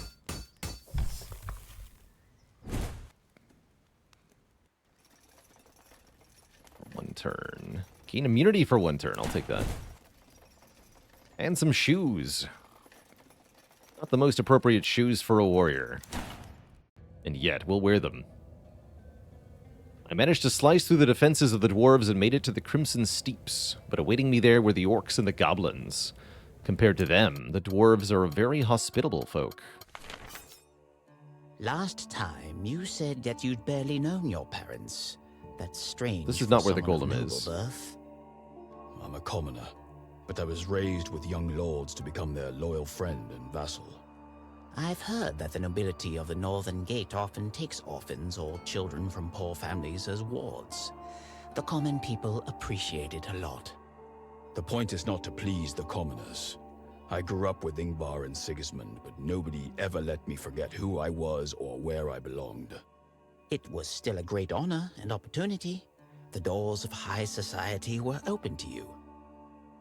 Right. Otherwise, I would have remained poor for life, like my parents. I helped them out of poverty, but I didn't visit them much.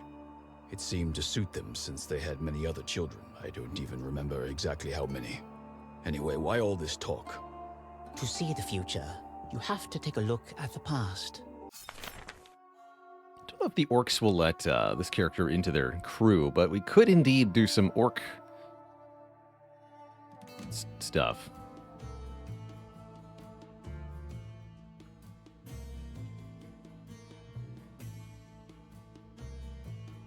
Go up and around.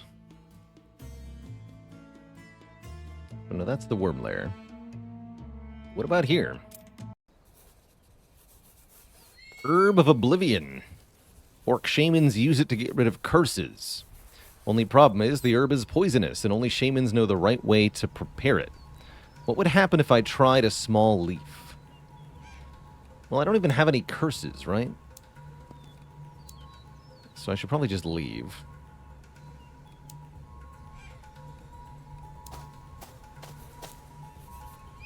No way.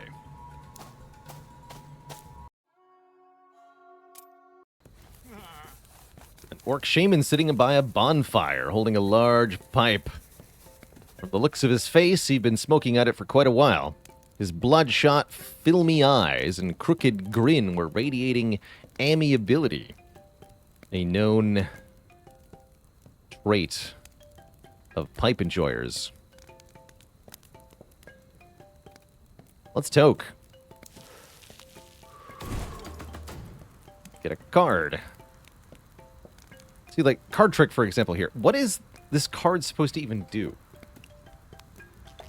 Draw a random skill and make it ethereal and has to be burned. What's the point of this card? What is this adding to the starting deck? Nothing.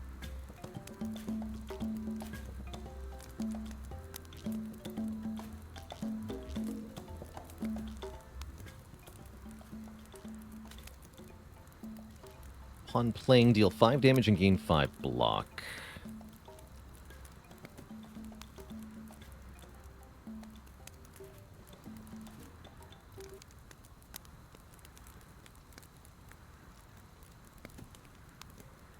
The card stays in hand.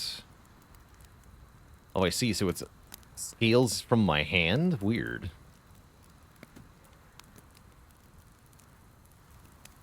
Let's try that.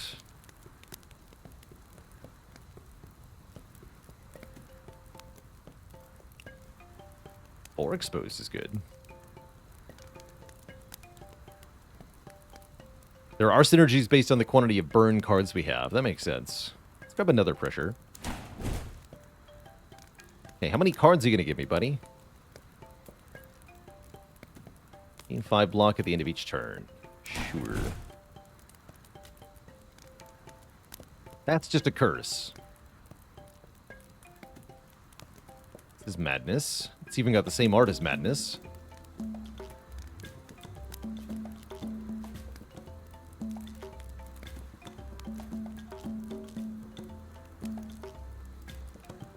Disarmed. Can't play text for 3 turns? That's crazy. 2 of these are curses. I guess I'll take a crappy card trick. This is not a curse. Well, what do you think? Is it too strong? To be honest, strong is the most fitting description. I'd rather have something weaker. For that, I'll need heather, but it doesn't grow here. There's nothing weaker here in the steeps. You've been to the frontier, haven't you? Well, there's a place called the Heathlands, not far from there. The heather makes you for incense smoke you'll never forget. Next time I'll try to stop by at the Heathlands. If it works out, I'll bring you some heather.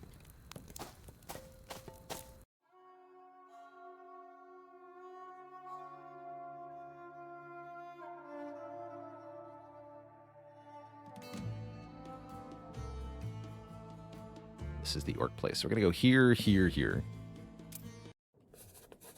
Steep Plague.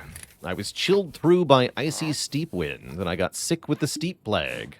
The goblins had a cure, but they demanded all of my money. All? Well, I'm not going to a shop again, so sure, cure me. Money is a mere trifle. In a word, I gave them every penny I had, and the goblins cured me. Okay, well, that event sucks.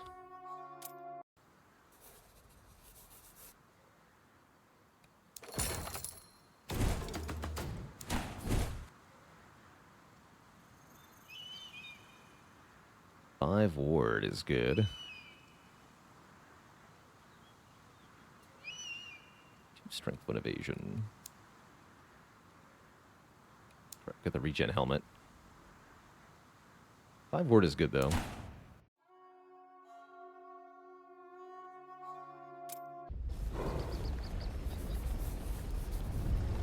this is where the buffalo was. Hold on. Oh yeah, the tribes are there. Give all of my gold to the buffalo. Easy. The buffalo liked it, and he blessed me. Easy peasy. So we got armor and stuff there.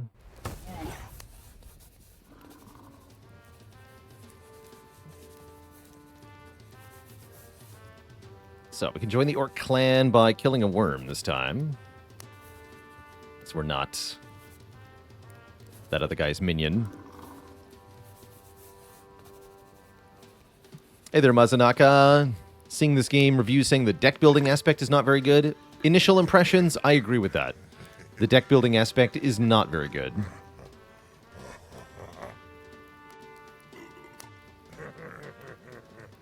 Removes are even rarer than in Spire. A lot of the cards you get offered are nebulous and very hard to understand when you would want to add them. Building synergy packages can occur, but seems to be kind of hard to get. And the equipment that you have can make a bigger difference than the deck that you build. So it doesn't seem to me to be a particularly good deck builder, at least with regards to the deck building aspect. Where the game does land points are the presentation overall and the variety of different game modes and characters you can play. But the underlying core gameplay is definitely lacking something.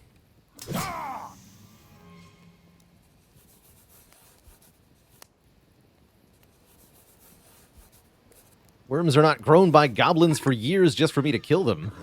Wait, why are they grown by goblins for years? It's a big worm. Fortunately, I have 15 armor.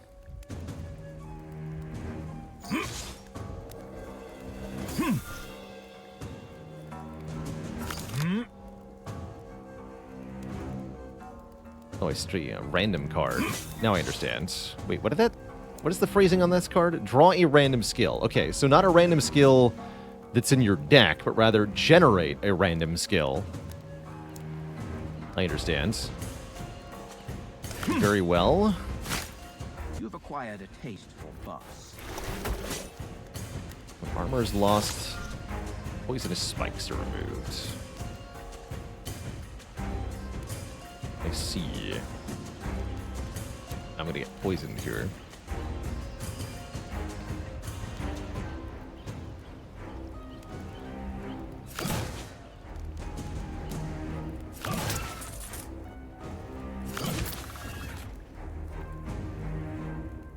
Here it is.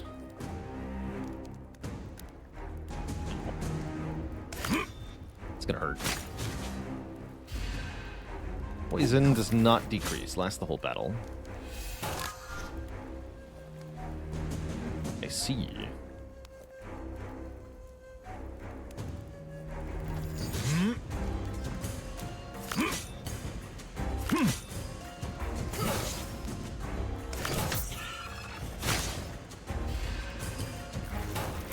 That seems fine.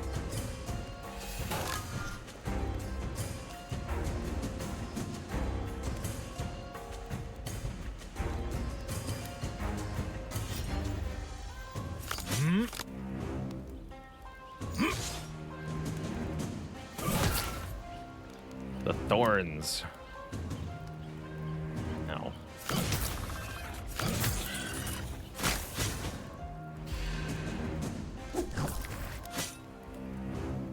Nice evade, though.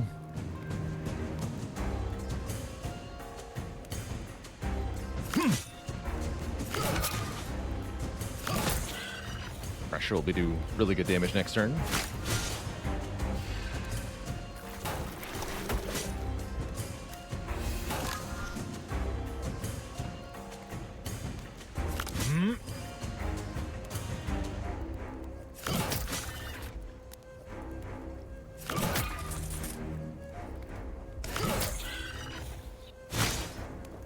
Okay.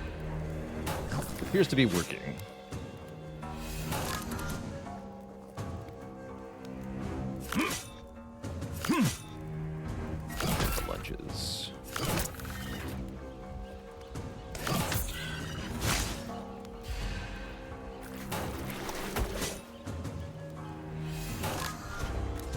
Is it just you, or is that there a lot the game doesn't tell you about what an enemy does? You can learn some of it by mousing over their battle effects, but not exactly. It's not a complete picture. This resets, huh? Didn't realize pressure reset. A lot worse than I thought then.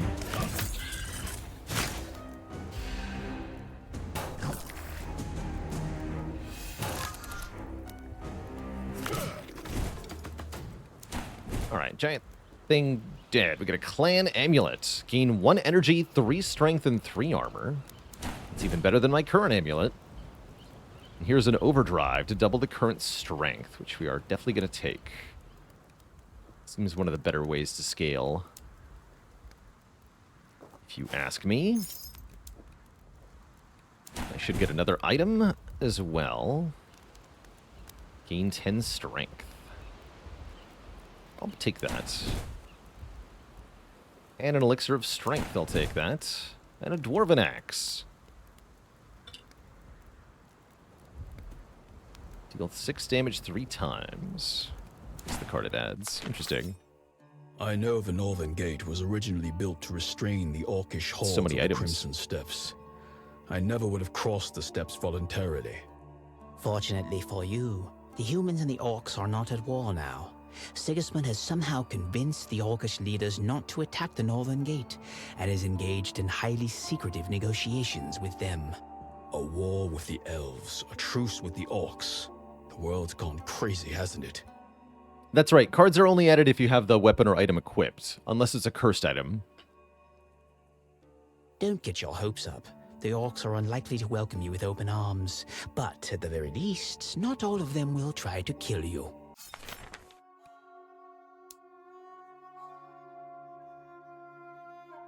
Let's see if this works. The shield is just max health 10. These give me strength, right? Guess having the bomb is pretty good though, right? No, I want the healing.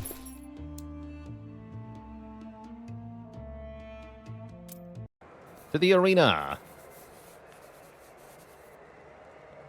Instant invitation. The clan amulet let me fight for the glory of my clan and compete for a special award.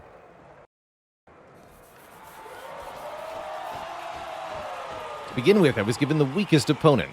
At least that's what they told me. 3 goblins. Sometimes you can negotiate with goblins, but not this time. Fly, you fools! Did you use any tactics at all? What happened there? They have evade? Nimble. Ignore all non-targeted attacks and skills. Oh, I missed that. Well, ow.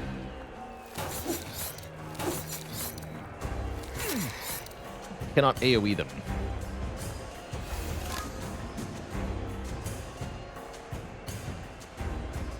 That's annoying then.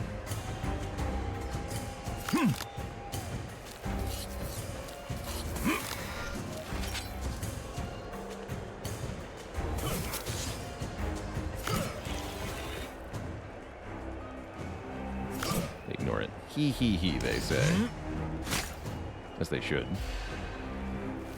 Argot's Blarg, thanks for the 10 months, the metric year. Game is better than its predecessor, Jock on the Coffin Lid, and don't get me started about Lock on the Coughing Kid. Oof. You deal 149 damage? That seems good.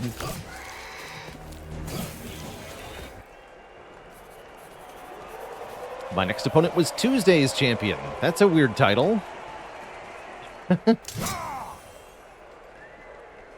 What do you mean Tuesday's champion? Wogue likes to take damage almost as much as to inflict it. Wogue. Damage from the next attack depends on received damage. Oh dear. I don't do any damage. And he doesn't do very much damage. Oh, but he does increase it right now. So don't hit him with Mighty Blow immediately, because he'll live. Then kill me. Seems bad.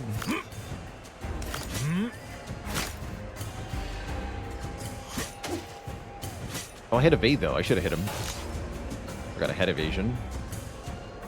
I forgot that's a thing.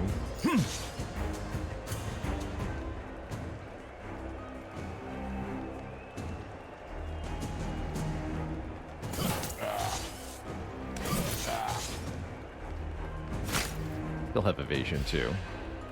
So it's fine if you attack me for 132 damage. Have at. In fact, do even more than that. Oh, it reset, too. I see. Doesn't matter.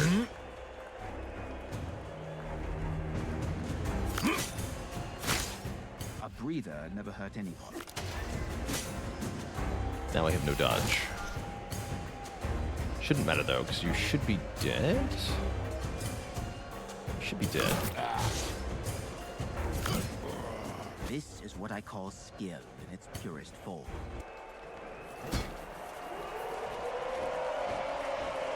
Is going to face the current champion in the final. I see he plays Dark Souls 2. Into the arena.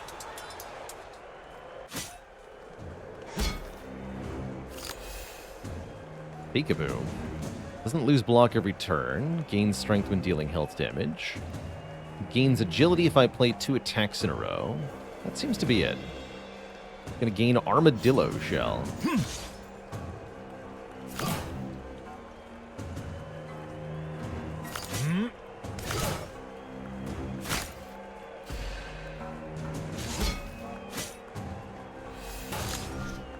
Now he has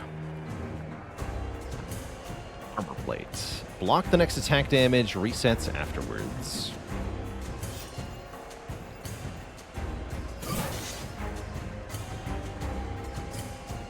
Mighty Blow. I love these strikes.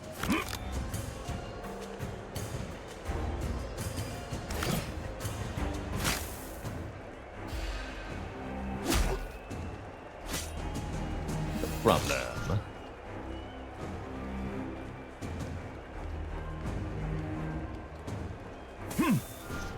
Nice.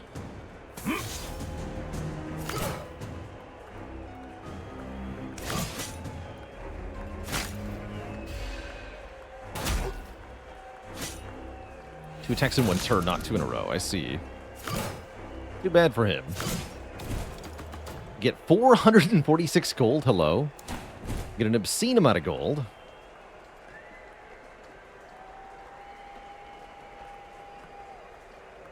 I don't want any of these cards. Knife. Fit for cutting only vegetables, or not only vegetables. Leather helmet, 2 armor, 2 agility, or Master's Sword. Gain 1 evasion. It's got an attack that increases in cost every time we take damage. Guess I'll take the sword, but I'm not planning on using any of those. I will take a real Mighty Blow.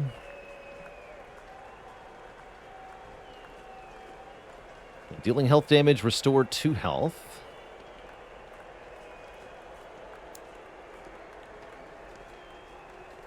Probably better than the sandals. Clone and draw a card from the draw pile. Seems good. So many items. The Sword of Weakness is really good.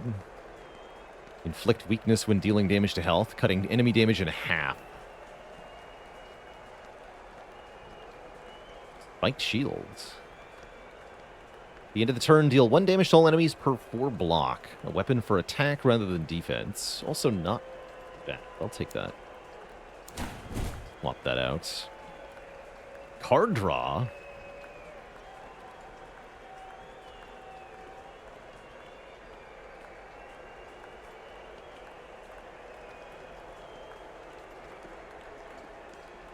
Sure. Two-handed shield. Gain 12 armor. Block is not lost at the start of your turn. And then we have a deal damage equal to block attack added. That's kind of a cool, cool item. Why so many items, though? Longest reward screen ever. Yeah, no kidding.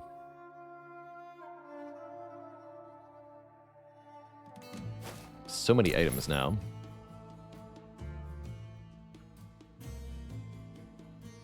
One might even say too many.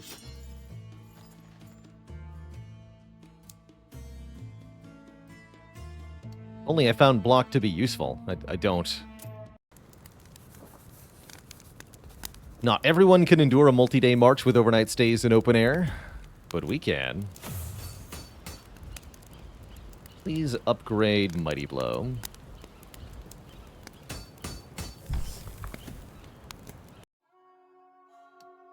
And we must fight this thing. High Goblin with a stick. I quite like these brave little goblins, despite their unpleasant appearance. They bravely battle the orcs, who exceed the goblins both in strength and number. Unfortunately, my fondness is not mutual. Begin the battle. The goblins fight the orcs fight the elves fight the dwarves. Are you beginning to understand anything? Yes, I'm formulating a type chart.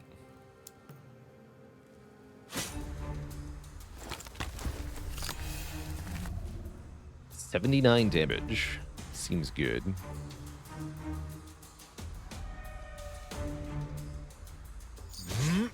You've acquired a taste for buffs. Bonk.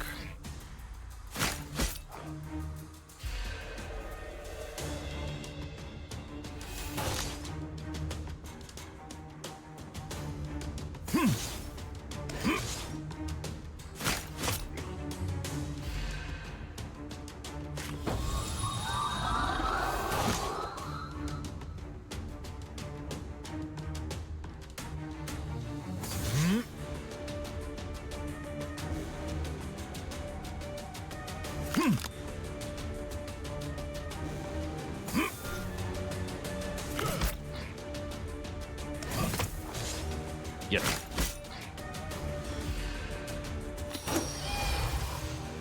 My evasion stopped the other two. Looks like he's gonna die.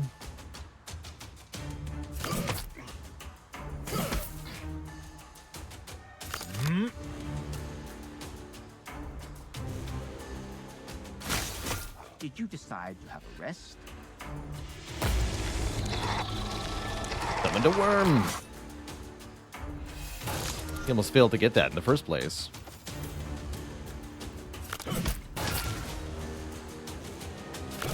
We've already killed a worm, though. Doesn't teach them anything. We know it is no real threat here. In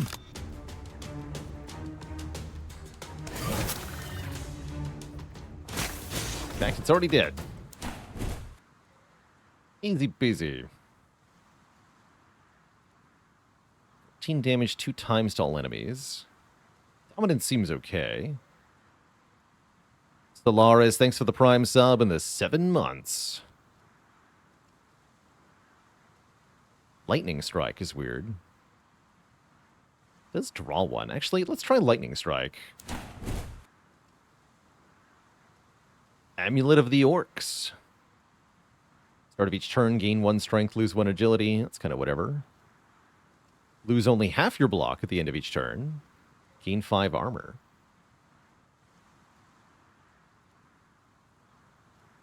Take this tower shield, actually.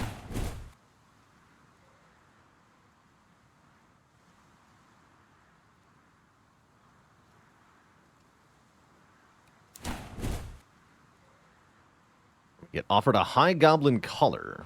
At the end of turn, gain 7 block per card in hand. Oh my. I'll take that. What's the upgrade on this? Draw 2 cards.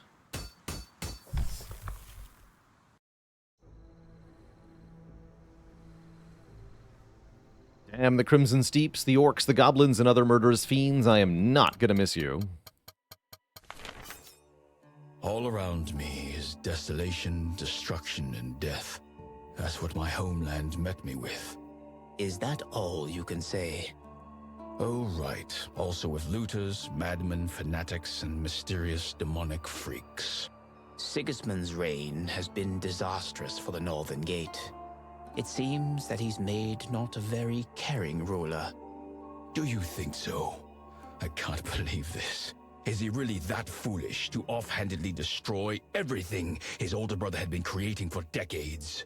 Oh no, he shouldn't be considered a fool. Truth be told, he's much worse than that.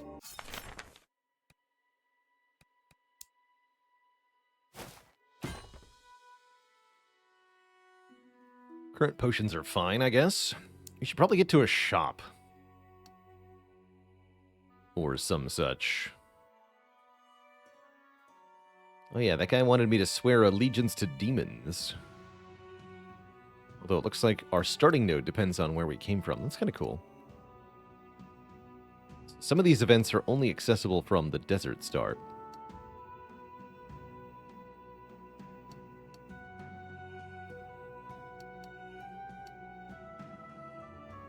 Including this shop. We should go to that shop.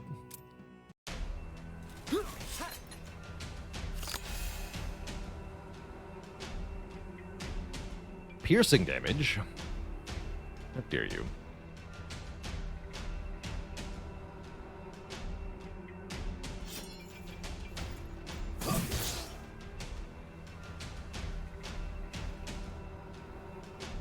Loses strength when taking damage. Curious.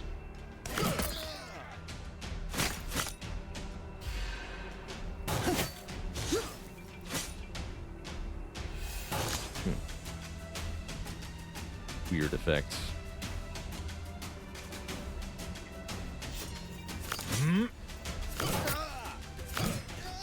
That one won't rise from the dead.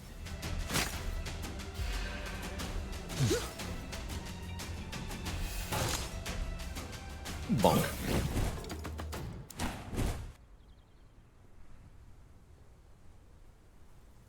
Guess I'll take one more Deceiver.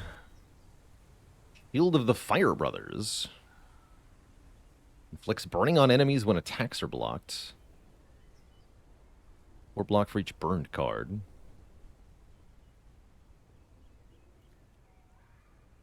Weird.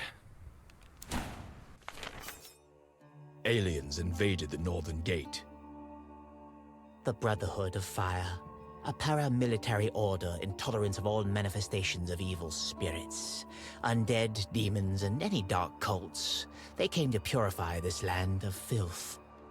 But instead of immediately taking the palace by storm, they staged a real massacre on the outskirts, destroying entire villages along with all the inhabitants. Unfortunately, according to their dogmas, they have no choice but to burn down everyone and everything. The corruption is too deeply rooted in the possessions of Sigismund. To the shop. This guy looks friendly.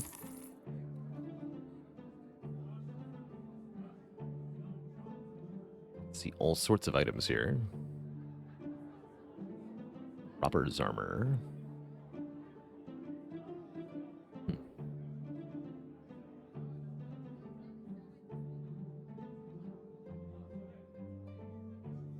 Anything that gives me strength would be good.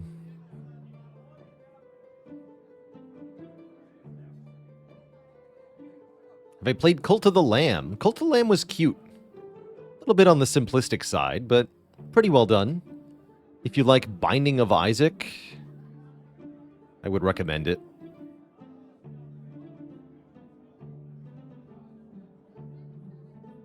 Flaming Mace of Purity. Fascinating. Burning Set seems decent.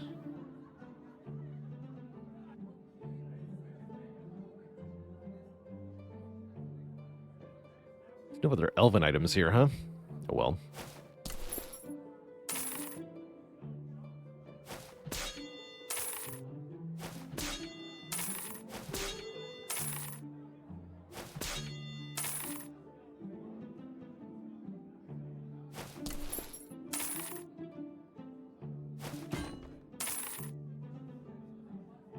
Can I buy... Oh yeah, we can buy removes here.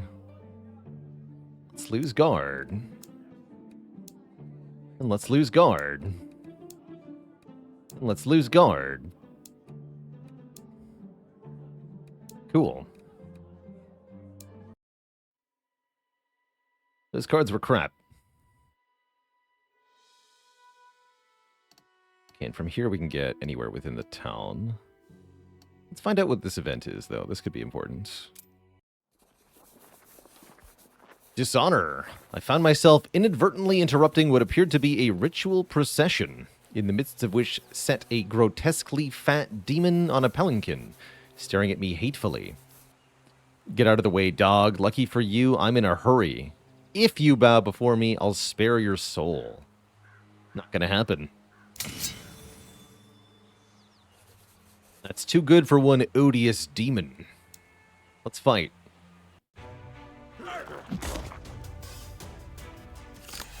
I wonder which of the vices gave birth to this Inquiline. Inquiline?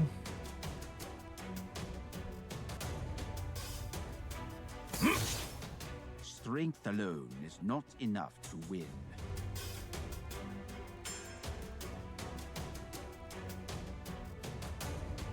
Let's kill the big guy first.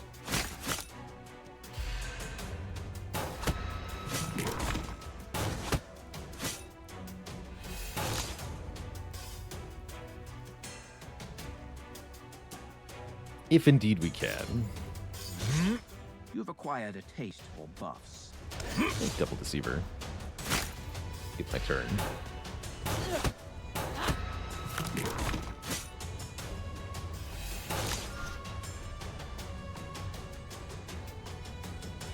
Weakened and shattered.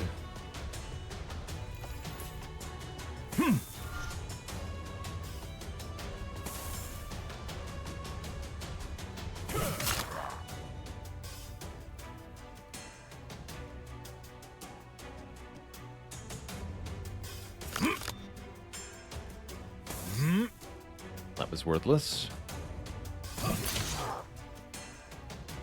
Whatever.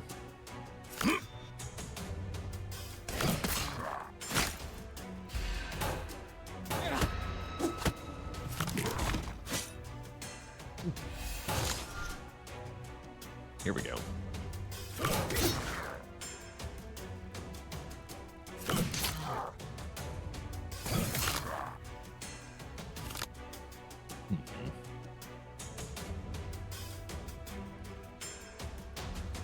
I'm gonna lose some attacks if I don't play these cards.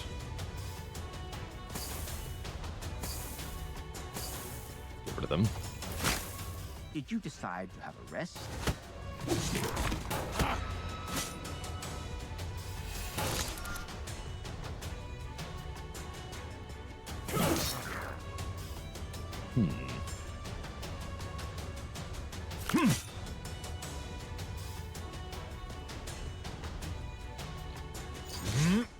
So we can use pressure here.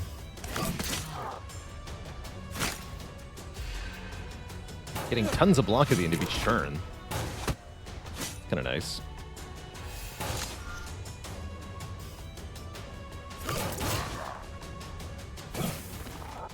Alright, that guy's dead. And so are you.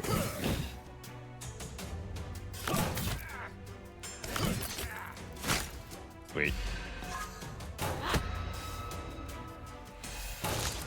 I played Skull the Hero Slayer. No.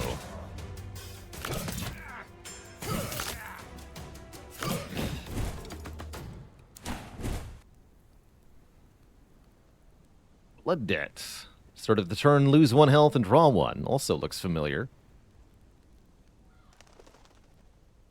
We'll skip. Advisor's Amulet. Each battle getting a random demonic gift. No thanks. Don't need stinky potions either.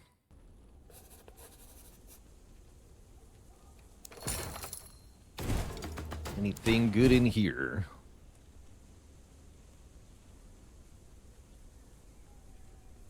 Not really. Sir Van Buren, thanks for 45 months of support. Closing in on 4 years. Good to have you. It seems the court mage of the Northern Gate has completely surrendered himself to the power of demons. Not for free, of course. He claims to have achieved such power that he's now able to create any spell I wish. Here, have all of my money. My gold wasn't enough, so I asked if I could pay with something else. He replied that if I brought him a golden buffalo's eye, he would make as many as 2 spells out of my dreams. Got anything cheaper? Buy a ready-made spell. These are just cards. That's not a spell.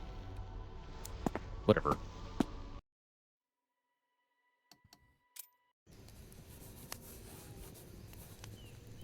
Let's do our penultimate fight and then lose to the boss, I guess. Doesn't really matter.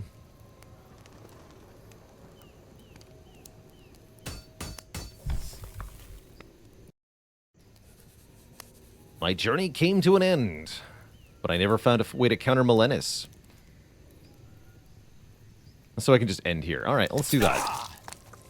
If continuing is pointless, then I should start over. You killed yourself? Yes. That must not be pleasant. When Melenis kills me, it's also unpleasant. True. I appreciate that that is an option. To avoid wasting one's own time. Alright, we got to level up. Seems like perhaps that unlocks a subclass. Yeah, Gold Digger has been unlocked.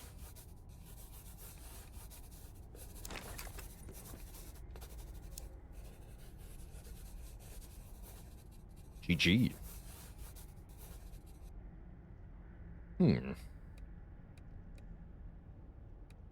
See, am I able to select my subclass here? Yeah, so gain extra gold per battle. We're more likely to find Wallet Strike and Golden Shield. Lose some of your gold to gain the same amount of blocker damage. For every 100 coins, add a greed to the draw pile. Oof. Seems like a weird subclass. Why can't I beat the boss? We don't have the MacGuffin. It's the short of it. Very interesting. Well, we might come back to this again to look more into Knock on the Coffin Lid, but for now, Twitch chat, I think I'm contented here. And I'm going to wind our show down. Big thank you to everybody for tuning in, checking out this game with me. We will be back, of course, tomorrow, not later than noon Eastern Standard Time, for some more deck building action. See you later, Black Lava the Cat, Glajman, Amberino, The Great Absolute, Akulan, Hinati S, Bluefire, Sneaky Squirrel, and everybody else. Thank you so much for watching. Until next time, my friends, stay cozy and have a good one. Toodaloo.